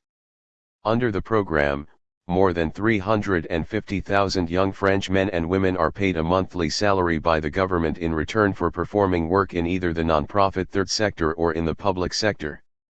Although many of the volunteer groups in France are poorly financed and enjoy only limited memberships, they are growing in number and clout and are likely to play a greater role in French life in the years ahead. 3. The third sector in Germany is growing at a faster rate than either the private or public sector. Between 1970 and 1987, the non-profit sector grew by more than 5%. In the late 1980s there were more than 300,000 voluntary organizations operating in Germany. While most function without paid staff, the non-profit sector still accounted for 4.3% of the country's total paid employment in 1987. By the end of the decade just prior to reunification, the non-profit sector contributed nearly 2% of the country's GNP and employed more people than the agricultural sector and nearly half as many jobs as the banking and insurance industries. In recent years, employment in the non-profit sector has been growing while overall employment has declined. Nearly one-third of the non-profit groups in Germany are tied to churches and religious organizations. 4. In Italy, the voluntary sector was largely centered around the Catholic Church until the 1970s. In the past 2 decades, however, non-religious volunteer associations and groups have sprung up and are playing an increasingly important role in local communities. It is estimated that more than 15.4% of the adult population in Italy volunteer their time to activities in the third sector. 5. In Japan, the third sector has grown dramatically in recent years, in part to address the many new social issues facing the country. The rapid restoration and reconstruction of Japan in the post-war period left Japanese society with a new set of problems, ranging from environmental pollution to care for the young and the elderly. The weakening of the traditional family, long regarded as the primary institutional mechanism for guaranteeing personal welfare, created a vacuum at the neighborhood and community level that has come to be filled by third sector organizations. 277. Today, thousands of non-profit organizations function throughout Japanese society, attend to the cultural, social, and economic needs of millions of people. Some 23,000 charitable organizations, called Koiki Hojin, currently operate in Japan. These are private philanthropic organizations, incorporated by the government and involved in the fields of science, art, religion, charity, and other public interest endeavors. In addition to the Koiki Hojin, there are more than 12,000 social welfare organizations, known as Sheikai Fukushi Hojin, which administer daycare centers, services for the elderly, maternal and child health services, and women's protective services. Most of these organizations are dependent on public sector support, between 80 and 90%, with the remainder of their expenses raised by fees, sales, charges, and private donations, largely from community chests. The third sector also includes thousands of private schools, religious institutions, and medical facilities, as well as charitable trusts and cooperatives. There are also more than 1 million community and mass organizations, including children's associations, which are formed in most primary school districts and organize outdoor activities, festivals, sporting events, and fundraising activities. The elderly are likely to belong to one of the 130,000 Rizin clubs that exist throughout the country to meet the social and cultural needs of senior citizens. 6. One of the potentially most powerful third sector forces in Japan is the community-based mutual help organization, which includes more than 90% of all Japanese households. Neighborhood associations began to proliferate in the 1920s and 30s, in large part to address the issues of rapid industrialization and urbanization. In the late 1930s, the imperial government incorporated these associations into the state machinery. In 1940, the government ordered every community in Japan to form neighborhood associations and made membership compulsory. The groups were used to spread wartime propaganda and control the distribution of food and other goods and services. After the war, neighborhood groups resurfaced as self-governing associations without legal ties to the government, known as jikikai. These organizations now exist in more than 270,000 neighborhoods. A local jichikai generally consists of between 180 and 400 households. Its leaders are elected and usually serve 2-year terms. 7. Jikikai provide a range of services. They help people who are in need of financial assistance, are homeless, or who have a serious illness. Oftentimes the local jichikai will provide free building materials and labor to rebuild a neighbor's house that has burnt down. It also 278 sponsors cultural activities and trips and hosts local festivals and fairs. Many of the associations have become advocates, fighting unwanted development and unfair housing laws. In recent years, THIRD-WORLDISM have also become increasingly active in environmental issues and often lobby the government to clean up the environment and enforce pollution statutes. Because they have no formal legal recognition, jichikai receive no government funds and have to rely almost exclusively on membership fees. But even without government money, these associations have continued to grow and flourish, in large part because of the high degree of participation by their members. The Confucian tradition, with its emphasis on cooperation and harmonious relations, has helped spur voluntary efforts in every community, making Japan's third sector a formidable force in the life of the country. In the years ahead, third sector organizations are likely to play an even more critical role as local communities are forced to take on increasing responsibilities in the wake of the government cutbacks in social services. A new voice for democracy. Not surprisingly, the new interest in third sector associations is also paralleling the worldwide spread of democratic movements.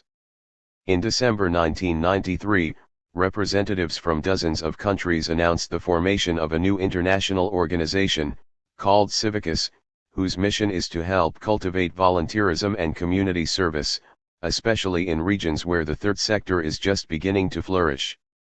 The organization's first executive director, Miklos Marshall, the former deputy mayor of Budapest, said, "We are witnessing a real revolution throughout the world involving tens of thousands of associations, clubs, and non-governmental groups." Marshall believes that the 90s will be the decades of the third sector because throughout the world there has been a great deal of disappointment concerning the traditional established institutions such as trade unions, political parties, and churches. The power vacuum, argues Marshall, is being filled by the creation of small non-governmental organizations, NGOs, and community groups in dozens of countries. 8. Marshall says that the new organization will provide a forum for these groups, an opportunity for international advocacy, and serve also as a moral world court. 9. 279.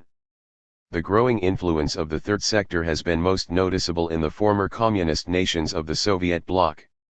NGOs played a decisive role in the collapse of the Soviet Union and the former satellite regimes of Eastern Europe and now figure prominently in the reconstruction of that region. In 1988, more than 40,000 illegal non-governmental organizations were active in the Soviet Union. Many of the volunteer organizations in Russia and Eastern Europe were nurtured by church authorities, who provided a safe haven for their activities. Volunteer groups engaged in a wide range of programs, from promoting cultural reforms to waging war on environmental degradation. Many engaged directly in political activity, challenging the power and prerogatives of the state.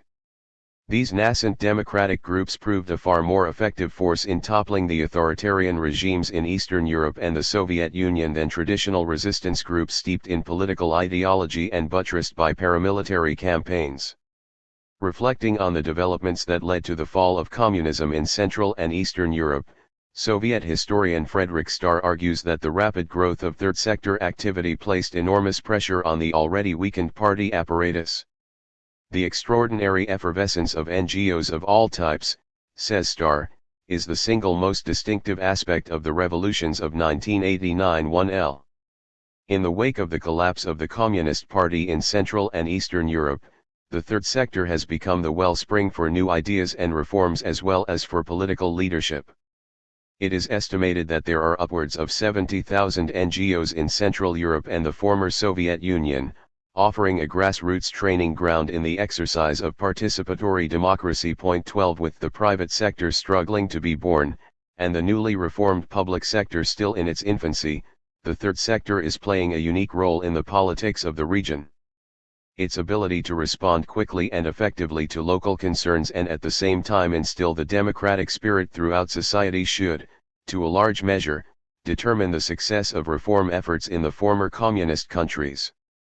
As the high-technology revolution and new market forces make their way into Eastern Europe and Russia, questions regarding technological displacement and growing unemployment are likely to come to the fore and become central to the political debate there. The rising tide of xenophobia, nationalism, and fascism, fueled by increasing unemployment, population pressures, and the globalization of the market economy, is going to seriously test the fledgling democratic 280 spirit of the newly emerging third sector as well as the political stability of these newly liberated nations. The political future of Central and Eastern Europe will probably be decided by how well the third sector can fend off the new wave of neo-fascist sentiment and build a strong grassroots infrastructure for popular democratic participation. If the third sector fails to mount an effective response to the problems of technological displacement and long-term structural unemployment, these countries may well succumb to the emotional appeals of fascism, plunging that part of the world into a new dark age.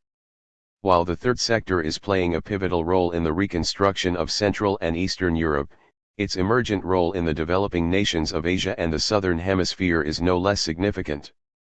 NGOs in the Third World are a relatively new phenomenon. They have accompanied the movement for human rights and democratic reforms in the post-colonial era and are now a major force in the political and cultural life of countries throughout the Southern Hemisphere.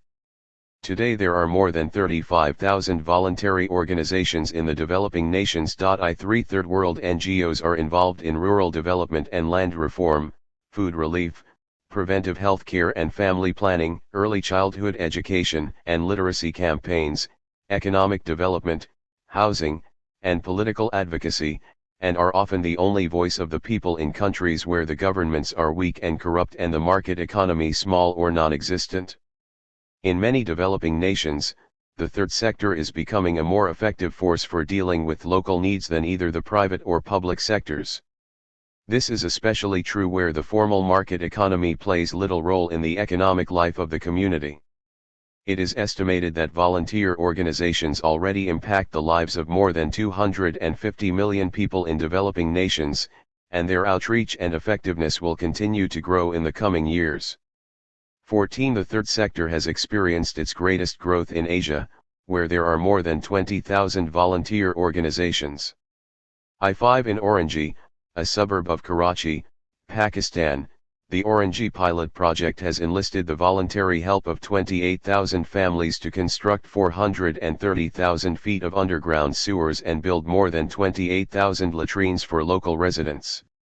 In India, the Self-Employed Women's Association, SUA, a trade union of poor women in Ahmedabad, provides free legal services for women, child care services and training courses in carpentry, plumbing, bamboo work, and midwifery. I6 in Nepal, grassroots NGOs, working with local populations, built 62 dams at 1/4 the 281 cost of comparable construction done by the government.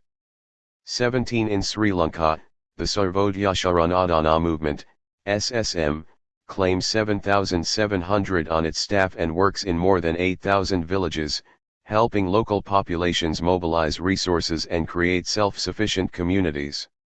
SSM projects include nutrition programs for preschool children, assistance to the deaf and disabled, and income-generating training programs for sewing, mechanical repair, printing, and carpentry. IB in Malaysia, the Consumers Association of Penang, CAP, works with rural communities, helping them secure government assistance and protecting them from exploitative development schemes.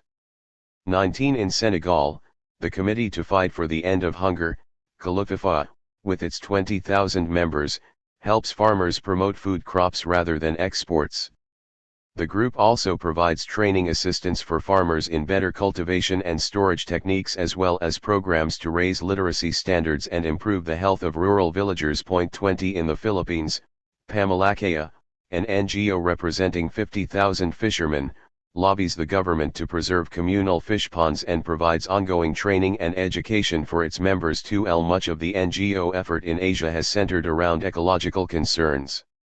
Forest protection groups, for example, have been set up in South Korea, Bangladesh, Nepal, and other Asian nations to save the remaining forests from the hands of loggers and developers.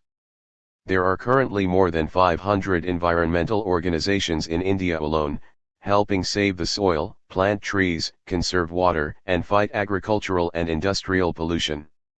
One of the most effective environmental efforts of recent years was launched by women villagers determined to protect their forests from logging companies.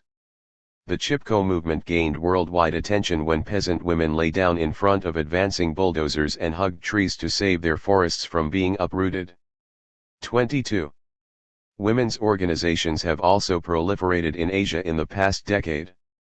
In Indonesia and Korea, mothers' clubs are helping women develop effective family planning. In Bangladesh, members of a National Association of Women Lawyers have traveled to more than 68,000 villages, informing women of their basic legal rights and providing legal assistance to women who have been victims of mistreatment at the hands of spouses and the government. 23. Latin America, like Asia, has seen an explosion of volunteer organizations in the past 25 years. Much of the impetus for the emerging third sector has come from the Catholic Church. Priests, 282. Nuns, and lay people have created a network of local action groups called Christian base communities. In Brazil alone, more than 100,000 base communities, with more than 3 million members, have been created. About an equal number of similar communities exists throughout the rest of Latin America. These CBCs combine self-help and advocacy efforts, creating a bottom-up democratic movement among the continent's poorest people. 24. In Lima, some 1,500 community kitchens have been established. More than 100,000 mothers work through these kitchens, distributing powdered milk to the poor. In Chile, hundreds of urban volunteer organizations, called Organizaciones Económicas Populares, or OEPs, have been set up to address public needs long ignored by the government and market sectors. Some OEPs have established consumer and housing cooperatives. Others have established health and education programs, alternative schools, and community kitchens. 25. In the Dominican Republic, women have joined together to form the Centro de Investigación para la Acción Femina, CIPAF, an NCO that works on improving the lot of peasant women and poor women of the urban barrios. 26. In Colombia, more than 700 non-profit community housing groups are building housing units for the homeless neighborhood improvement associations Juntas de Vecinos Sexist throughout Latin America. These volunteer groups help build schools and water taps, organize garbage removal, and arrange transportation services. Parent associations have mushroomed throughout Latin America over the past decade, helping parents establish child care centers, community vegetable gardens, and producer cooperatives. In countries where small landowning elites still own and control much of the countryside, peasant associations and unions have been formed to press for land reforms. The Mexican National Union of Autonomous Regional Peasant Organizations and the Movement of Landless Rural Workers in Brazil are among the best known and most visible groups. 28 Africa too is experiencing a rapid growth in third sector activity. There are more than 4,000 NCOs currently operating on the African continent, and many observers regard them as the most significant driving force behind development in that part of the world. 29. In Uganda, 250 local NCOs provide emergency assistance and healthcare programs to the poor. In Burkina Faso, 2,800 community work groups, called NOMs, with more than 160,000 members, dig ditches, construct raw water storage tanks, build small dams, tend community. 283. Forests, operate literacy programs, build maternity hospitals, pharmacies, schools, and village clinics. The NOMs even promote cultural activities and host sporting events in local communities across the country. 30 In Kenya, the Green Belt movement, made up of some 80,000 women, has planted more than 10 million trees and taught its members how to restore and conserve their soil and use natural fertilizer. 31. In Zaire, the Église du Christ, with 12 million followers, works in 6 THIRD-WO communities establishing health promotion programs, primary schools, and tree planting campaigns. 32 In many Southern Hemisphere countries where the formal market economy is virtually non-existent, especially in the countryside, NGOs play a somewhat different role than their northern counterparts in the nonprofit sector. In the United States and other industrial countries, third sector organizations often take over activities that the market cares little about or ignores, for example, rehabilitating low-income housing and building homeless shelters. However, in the Third World, says Julie Fisher, of the Program on Nonprofit Organizations at Yale University, NGOs are getting into precisely the areas that the market does provide for in the developed countries, because the market sector barely exists. Because people are so desperately poor, says Fisher, there's literally no opportunity for them in the formal economy. It's essentially irrelevant to most people in the world. Local populations often have little choice, says Fisher, but to develop alternatives to the market. These substitutes often metamorphose into market activities.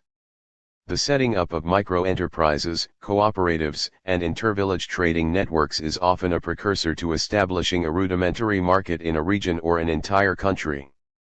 Fisher says that what you have in the Third World is the third sector promoting the private sector on a massive scale. The gains made from the market sector are often used, in turn, to finance the continued expansion of third sector activity. 33 The third sector is emerging in every region of the world. Its meteoric rise is attributable in part to the increasing need to fill a political vacuum left by the retreat of both the private and public sectors from the affairs of local communities. Global corporations operating in a global marketplace are usually impervious to the needs of individual communities. In many third world countries, the global market economy is largely absent. Where it does exist, local communities are powerless to negotiate the terms of trade. The rules and 284. Regulations are set by faceless men operating from behind closed doors in corporate boardrooms thousands of miles away. Similarly, national governments are less involved in local communities. In most second and third world countries, the governments are fragile arrangements, tangled in bureaucratic red tape and rife with corruption.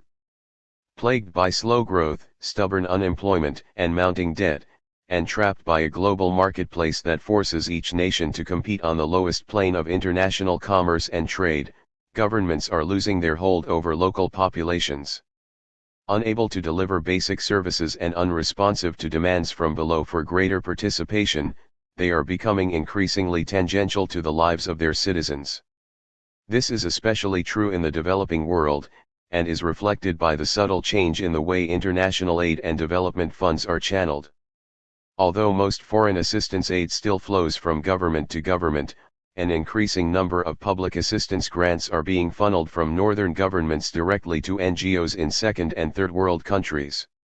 In the United States, the Inter-American Foundation and the African Development Foundation, both created by Congress, provide funds directly to grassroots organizations in developing countries, generally to support sustainable development projects in local communities. The United States Agency for International Development, AID, also supports local NGO projects and initiatives throughout the Third World. 34 While foreign assistance grants to second and third world NGOs are beginning to inch upwards, most of the money for third sector initiatives in the developing nations still comes directly from NGOs operating in northern industrial countries. Between 1970 and 1990, northern NGOs increased their grants to southern NGOs from $1 billion to $5 billion. In 1991, the United States accounted for nearly half of all the private funds transferred to third sector activity in the developing world. 35 Direct foreign assistance to NGOs in the developing world is likely to increase in the years ahead as the third sector becomes more established and better equipped to deal with human needs at the local level. At the same time, the social economy is going to play a much more significant role in the labor market in these countries, says Miklos Marshall. Like others, Marshall believes that one of the most important functions of the NGO sector is offering community-based job opportunities to people. he says he is convinced that many of the new jobs that will be created will be in the third sector. 285. And that much of the funding for community-based jobs will come from central governments contracting out to NGOs rather than creating costly public sector programs. 36.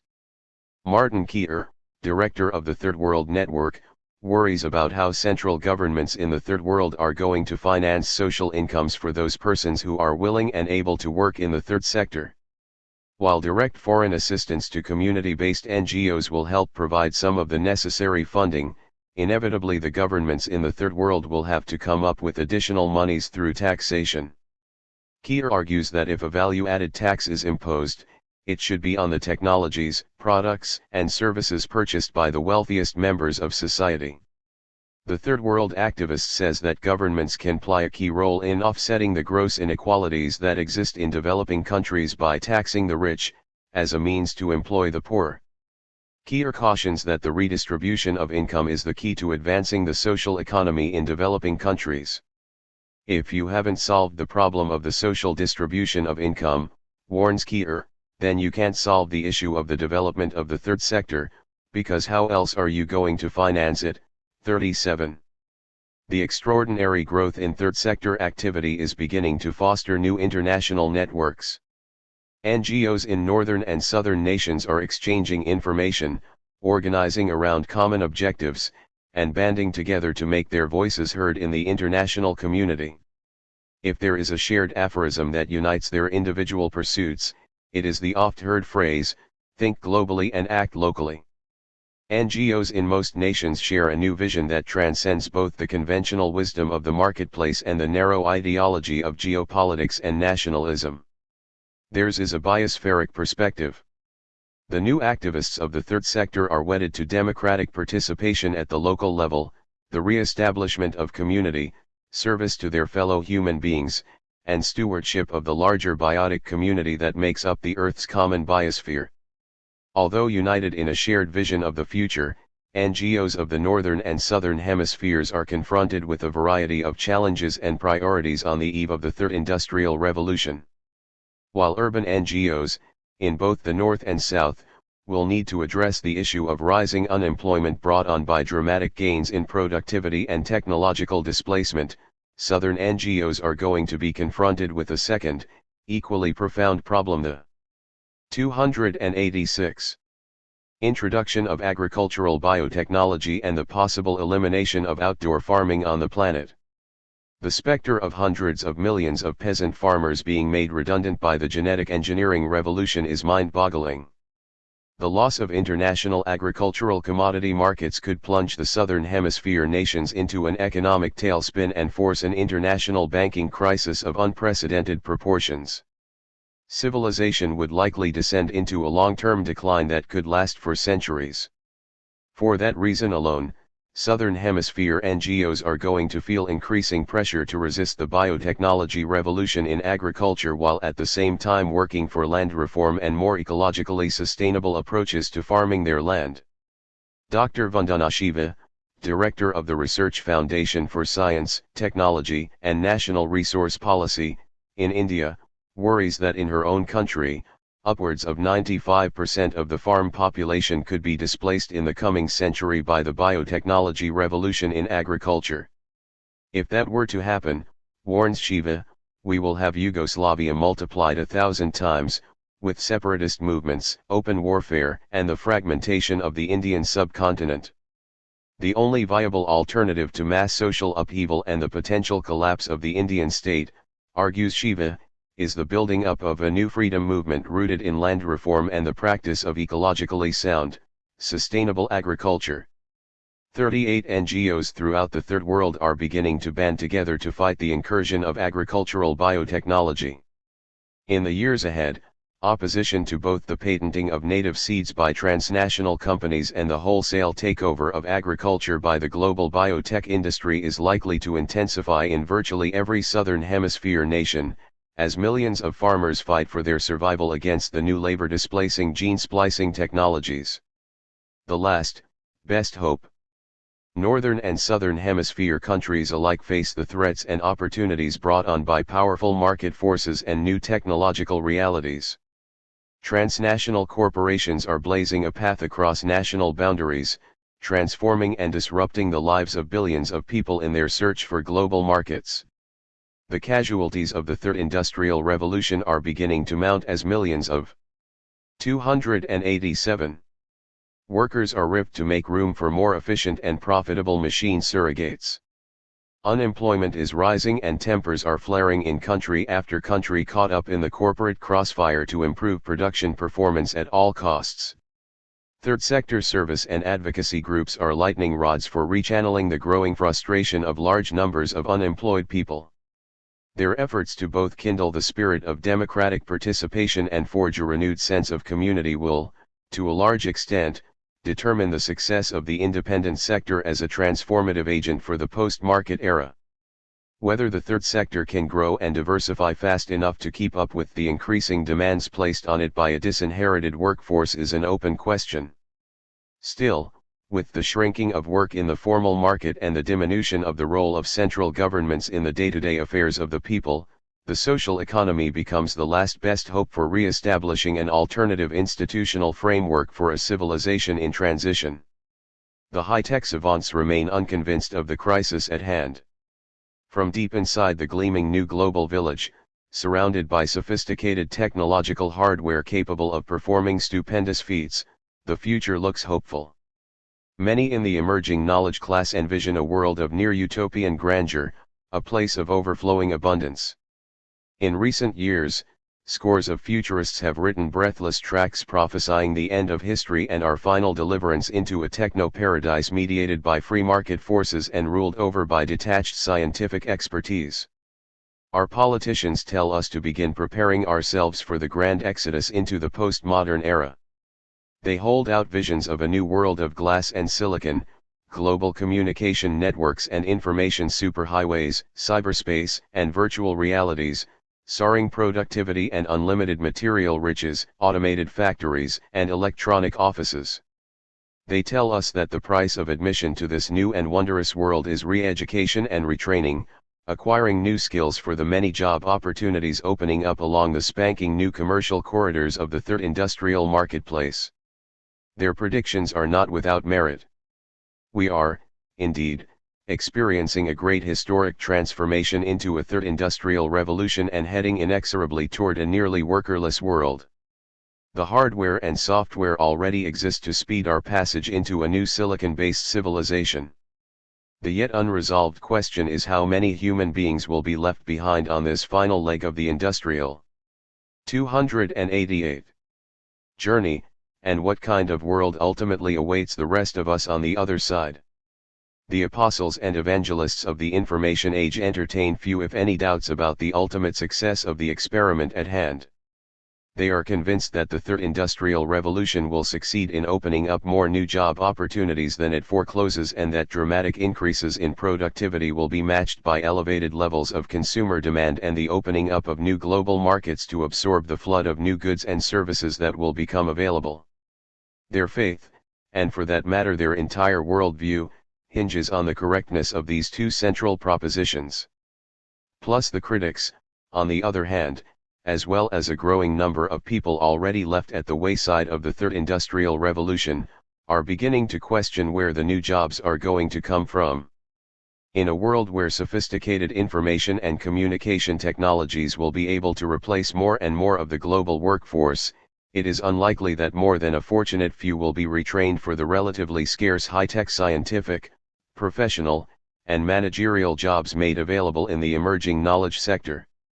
The very notion that millions of workers displaced by the re-engineering and automation of the agricultural, manufacturing, and service sectors can be retrained to be scientists, engineers, technicians, executives, consultants, teachers, lawyers, and the like, and then somehow find the appropriate number of job openings in the very narrow high-tech sector, seems at best a pipe dream, and at worst a delusion.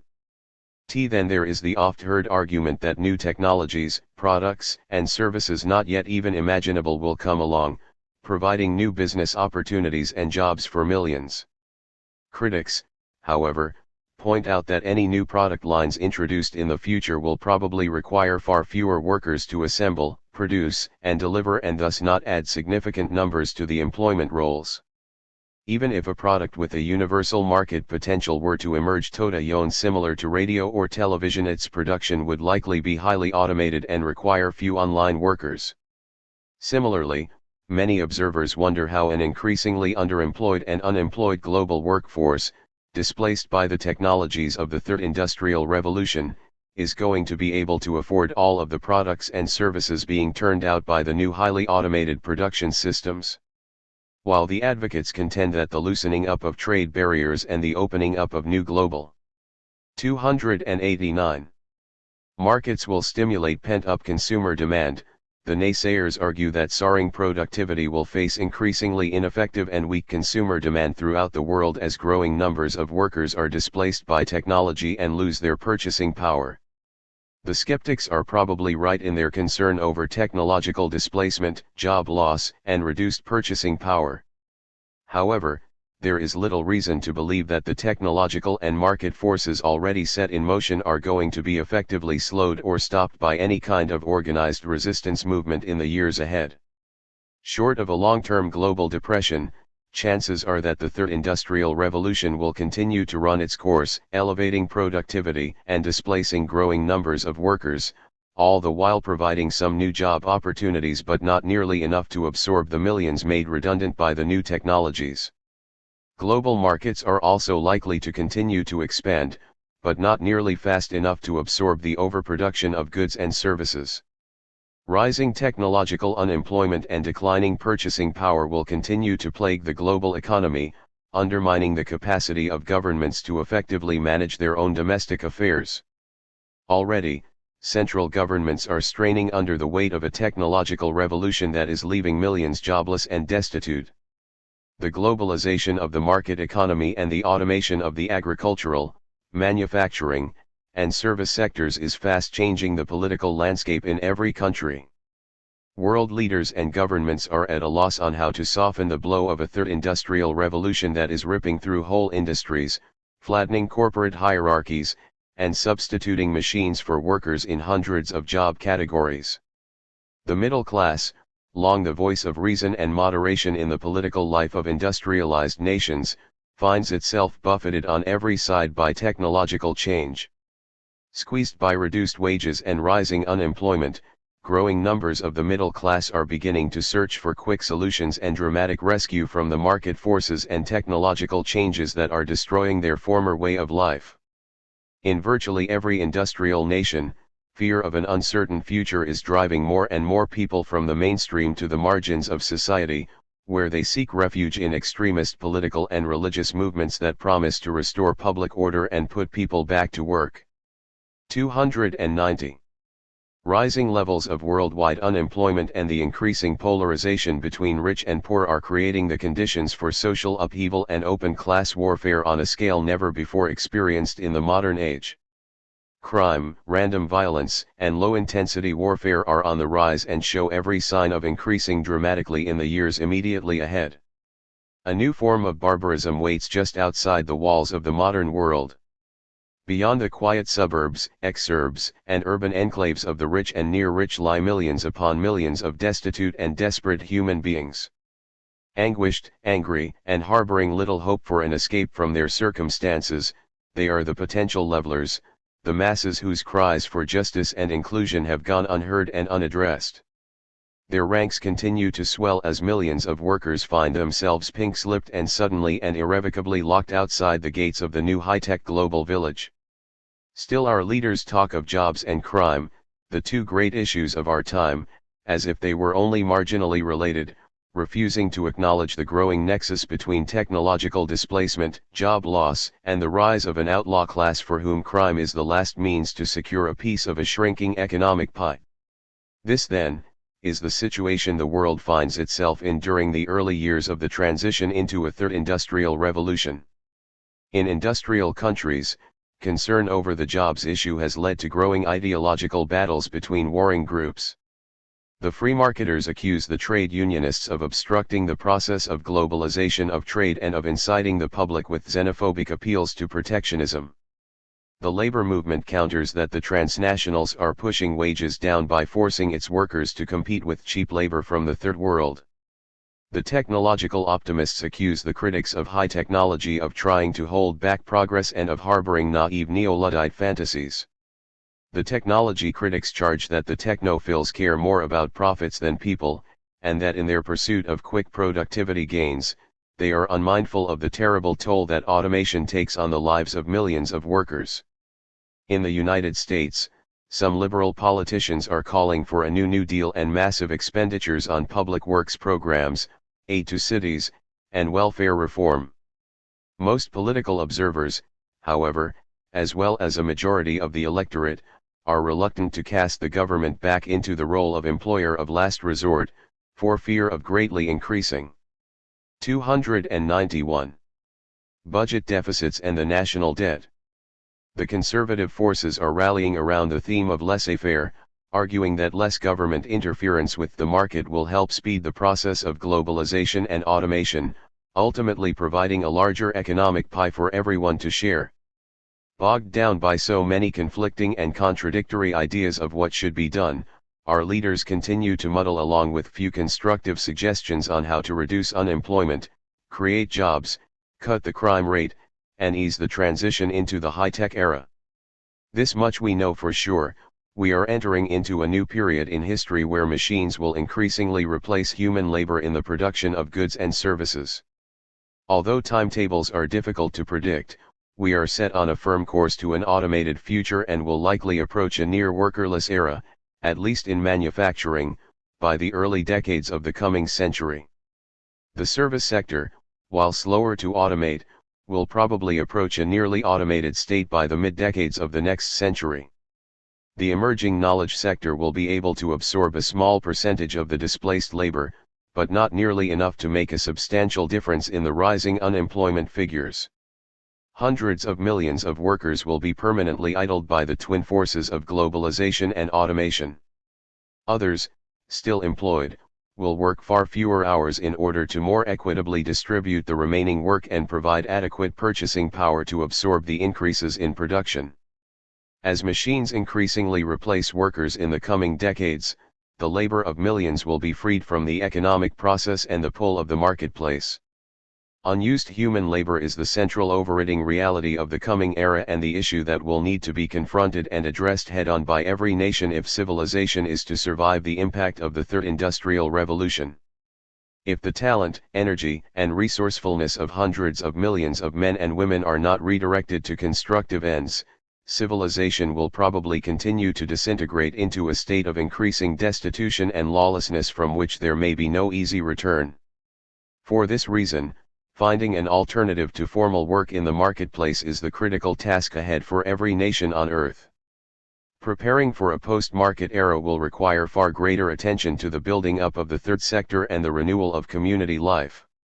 Unlike the market economy, which is based solely on productivity and therefore amenable to the substitution of machines for human input, the social 292 economy is centered on human relationships, on feelings of intimacy, on companionship, fraternal bonds, and stewardship, qualities not easily reducible to or replaceable by machines. Because it is the one realm that machines cannot fully penetrate or subsume, it will be by necessity the refuge where the displaced workers of the Third Industrial Revolution will go to find renewed meaning and purpose in life after the commodity value of their labor in the formal marketplace has become marginal or worthless. The resurrection and transformation of the third sector into a powerful independent realm capable of absorbing the flood of displaced workers let go by the market sector must be given urgent priority if we are to weather the technological storm clouds on the horizon. Thoughtful ways must be found to transfer a growing portion of the productivity gains of the Third Industrial Revolution from the market to the third sector, to keep pace with the increasing burden that will be placed on the social economy. Faced with the daunting prospect of absorbing growing numbers of workers cast off by the marketplace, and providing more and more basic social services and cultural amenities, the third sector will need significant infusions of both volunteer labor and operating funds. Providing shadow wages for volunteering time, imposing a value-added tax on the products and services of the high-tech era to be used exclusively to guarantee a social wage for the poor in return for performing community service, and increasing the tax deductions for corporate philanthropy tied to productivity gains are just a few of the steps that can be taken now in the United States to increase the third sector profile and effectiveness in the years ahead. In other countries, different approaches and incentives will likely be advanced to strengthen and broaden the mandate of the social economy. Up to now, the world has been so preoccupied with the workings of the market economy that the notion of focusing greater attention on the social economy has been little considered by the public or by those who make public policy. That is likely to change in the coming years as it becomes increasingly clear that a transformed third sector offers the only viable means for constructively channeling the surplus labor cast off by the global market. We are entering a new age of global markets and automated production. The road to a near workerless economy is within sight. Whether that road leads to a safe haven or a terrible abyss will depend on how well civilization prepares for the post-market era that will 293. Follow on the heels of the Third Industrial Revolution. The end of work could spell a death sentence for civilization as we have come to know it. The end of work could also signal the beginning of a great social transformation, a rebirth of the human spirit. The future lies in our hands.